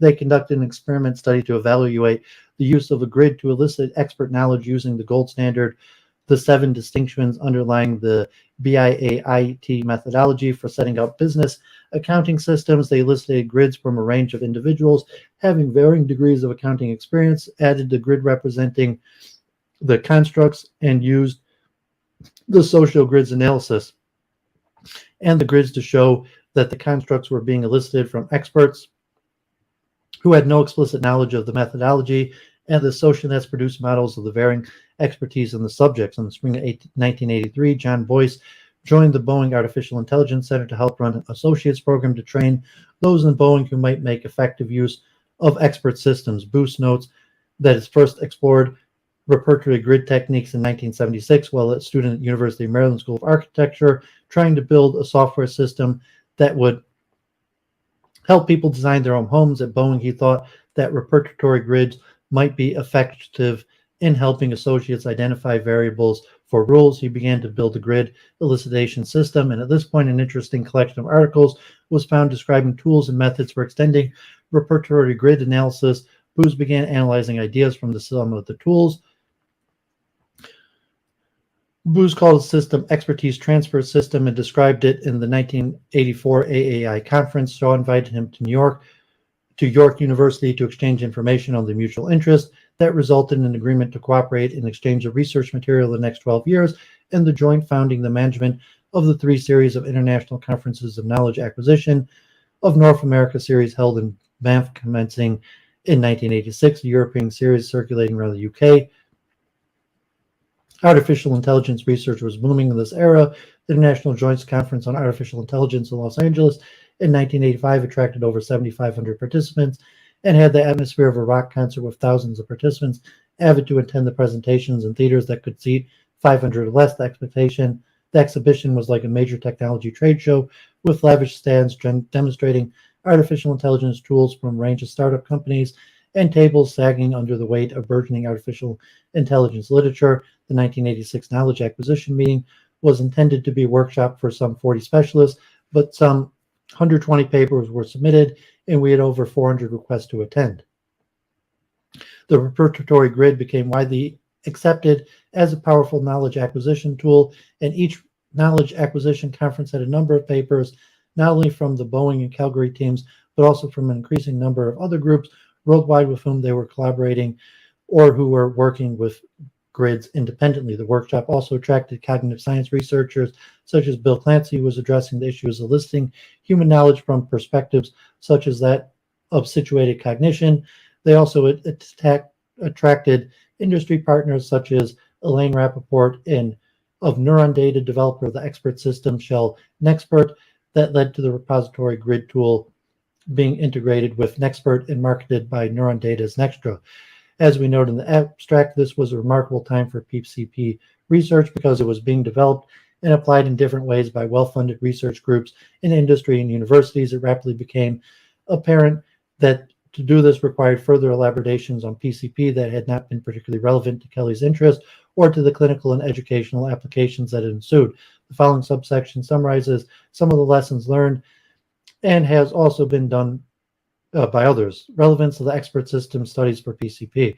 The extraction of rules from a repertory grid was at first the only way in which anticipation could be modeled because expert system shells needed such rules in order to support inference.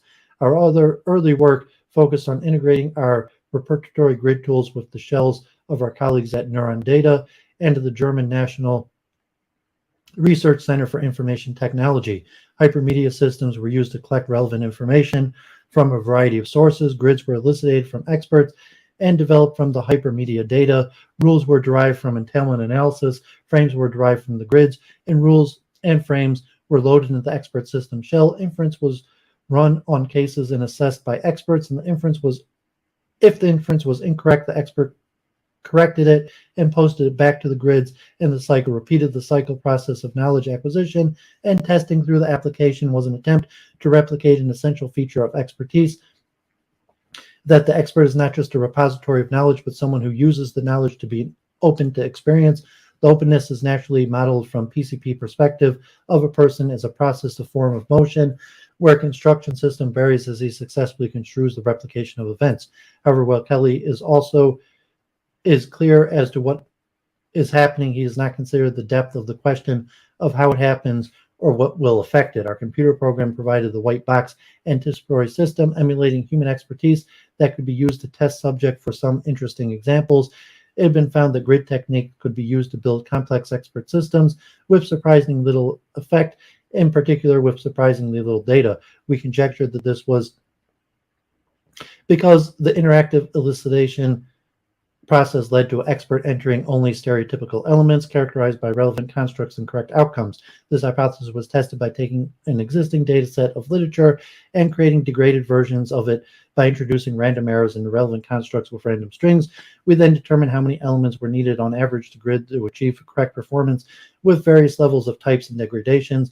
It was found that to achieve perfect performance, one needed to enter 6 stereotypical elements, or 18 carefully selected elements, or 90 randomly selected elements, or 326 elements with 25% errors, or 641 elements with 5 irrelevant constructs, or 1970 elements with 10% errors and 1 irrelevant construct. The result was just errors or just irrelevant constructs, where, as expected, any constructivist educator knows the importance of students having access to valid learning experiences and having their attention drawn to their significant features. The strong interaction between even a small error rate and a single irrelevant construct was surprising, but it did model the problems of the initial stage of the development of a new science, when the quality of the data of its relevant features are unknown. Civilization under these conditions addresses the problem through the parallel anticipatory processes of many scientists, sharing the results and gradually focusing on elements and constructs that allow the anticipatory process to become fast, correct, encoded, and widely assimilatable.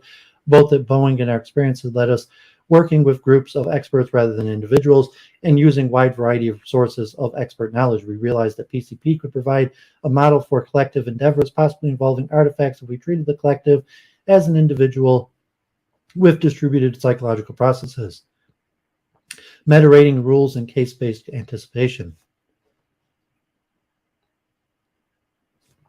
Another lesson learned was the rules generated can best be regarded as stereotypical elements from which irrelevant constructs have been discarded, with inference being based on matching with these elements, not taking into account the irrelevant constructs. We made provisions for this by introducing a set of meta ratings into the grid, encoding unknown, possible, irrelevant, and inapplicable by adjusting our matching algorithms and taking account such meta ratings appropriately. The availability of meta rating unknown enabled us to represent epistemic lack of knowledge or uncertainty that, if possible, enabled us to represent inferential inconclusiveness of being prepared for events that might not occur in an open universe, that of irrelevant to represent the non-significant constructs and stereotypical elements, and that of inapplicable to represent ordination structures in a single grid. One later inference system could reconstruct subsumption relationships for such information. However, existing expert system shells could not make proper use of the meta ratings in inference, and we eventually developed our own knowledge representation and inference program that could represent bipolar constructs of the meta ratings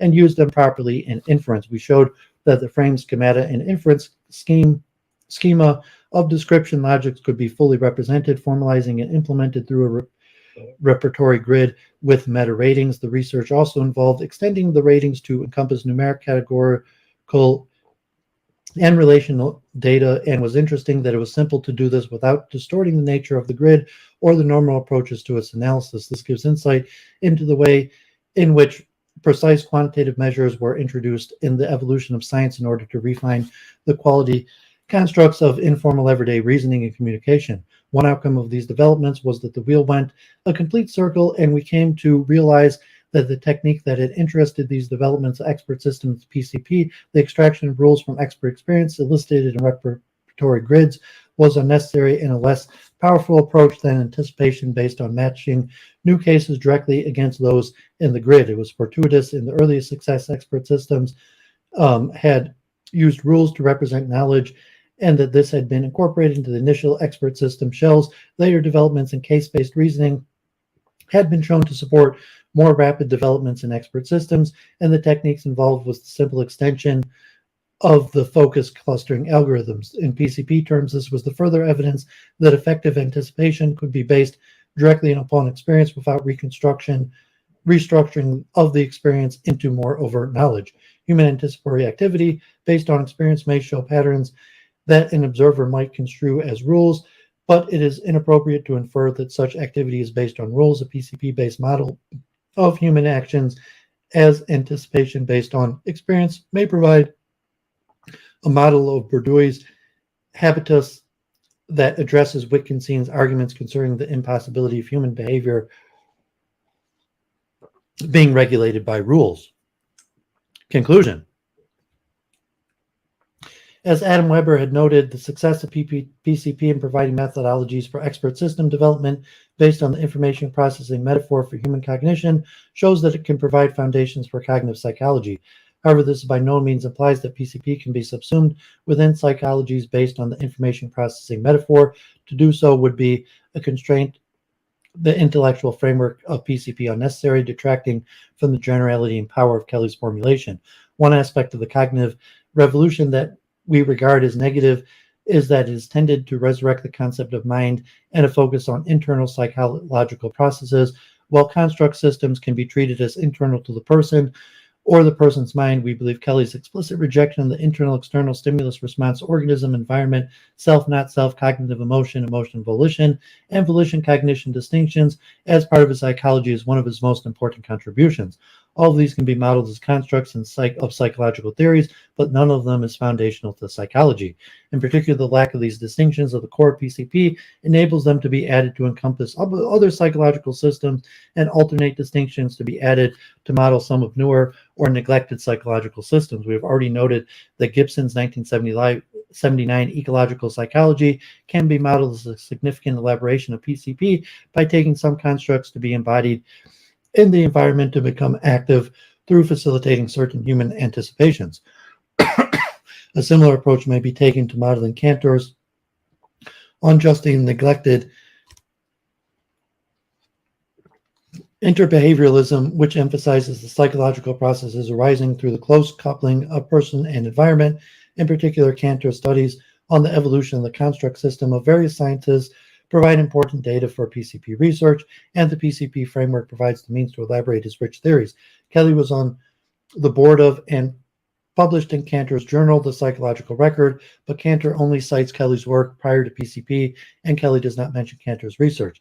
There's been debate about the role of PCP in social constructivism research, with an attempt to synthesize from a PCP proponent being rejected, typically because it suggests that individuals' construals must be central to any explanation. Could be insightful to develop a synthesis of the two approaches in which constructs are modeled as affordances embodied by the social milieu, by no means universally accessible, but not completely individual either. Kelly discusses widely shared or public construction systems and eschewed the internal-external and self-not-self distinction.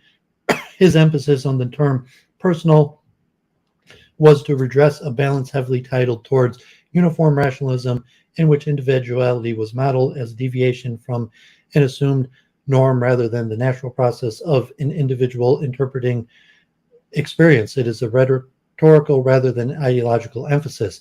We will conclude by mentioning briefly some of the other areas of major advance in the past 50 years that stand apart from the cognitive revolution and PCP, but are highly relevant to both, notably social, cultural, and neurological studies. Shortly after Kelly's major publication, Hall in 1959 published his anthropological analysis of the propagation of human culture, distinguishing three major mechanisms: informal through mimicry, formal through reward punishment, and technical through language.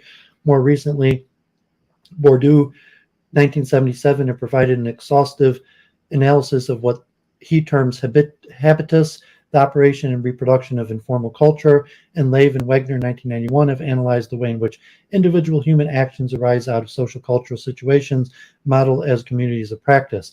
This research may be seen from a PCP perspective as investigating the process whereby construct systems are generated and produced in a community, and the relevance of PCP has been noted by sociological system theorists such as Luhmann. In parallel with social cultural studies, the transmission of the construct systems, there have been major advances in neurological studies of the underlying process, commenting with Olds and Milner, 1954, discovery of a reinforcement center of the hypothalamus. This provided neurological foundation for Skinner's model of learning based on contingencies of reinforcement, and hence also of Hull's model of the reproduction of formal culture. More recently, the discovery of mirror neurons that support imitative activity in motor and language learning. This has provided neurological foundation for Tard's 1903 laws of imitation and Hull's model of the reproduction of informal culture. From a PCP perspective, reinforcement and mirror neurons provide a neurological mechanism for two of the most important ways in which construct systems are transmitted non-verbally between people. In conclusion, the role of PCP in the cognitive revolution is not subject to precise delineation, but its consideration provides a range of perspectives on what Kelly achieved through the development of a theoretical psychology to motivate his clinical maxims. He clearly went far beyond the objective, largely because he ruthlessly excluded many significant psychological constructs from the core of his psychology, modeling him as part of other construct systems. In the cognitive revolution, PCP extended the range of disciplines in which it had proved to be a powerful tool by encompassing the development of expert systems based on information technology. More recently, is beginning to play a similar role in the wider context of knowledge management research, where social and organizational issues come into play. We hope this article will be useful in situating PCP in the context of the cognitive revolution, and both in the wider history of psychology and in simulating further PCP research, particularly those concerned with the interaction of psychology, sociology, and anthropology. Okay, so I hadn't planned on reading that whole article. Not even sure why I did, but it proved to be pretty interesting. And Kelly and the grid and the PCP. So hopefully that will be useful for further ideas. And so this definitely my longest week in review ever at 7.5 hours. So if Dave is around, I'll let him make a final comment. Otherwise, I'm about to wrap up. I gotta get to sleep.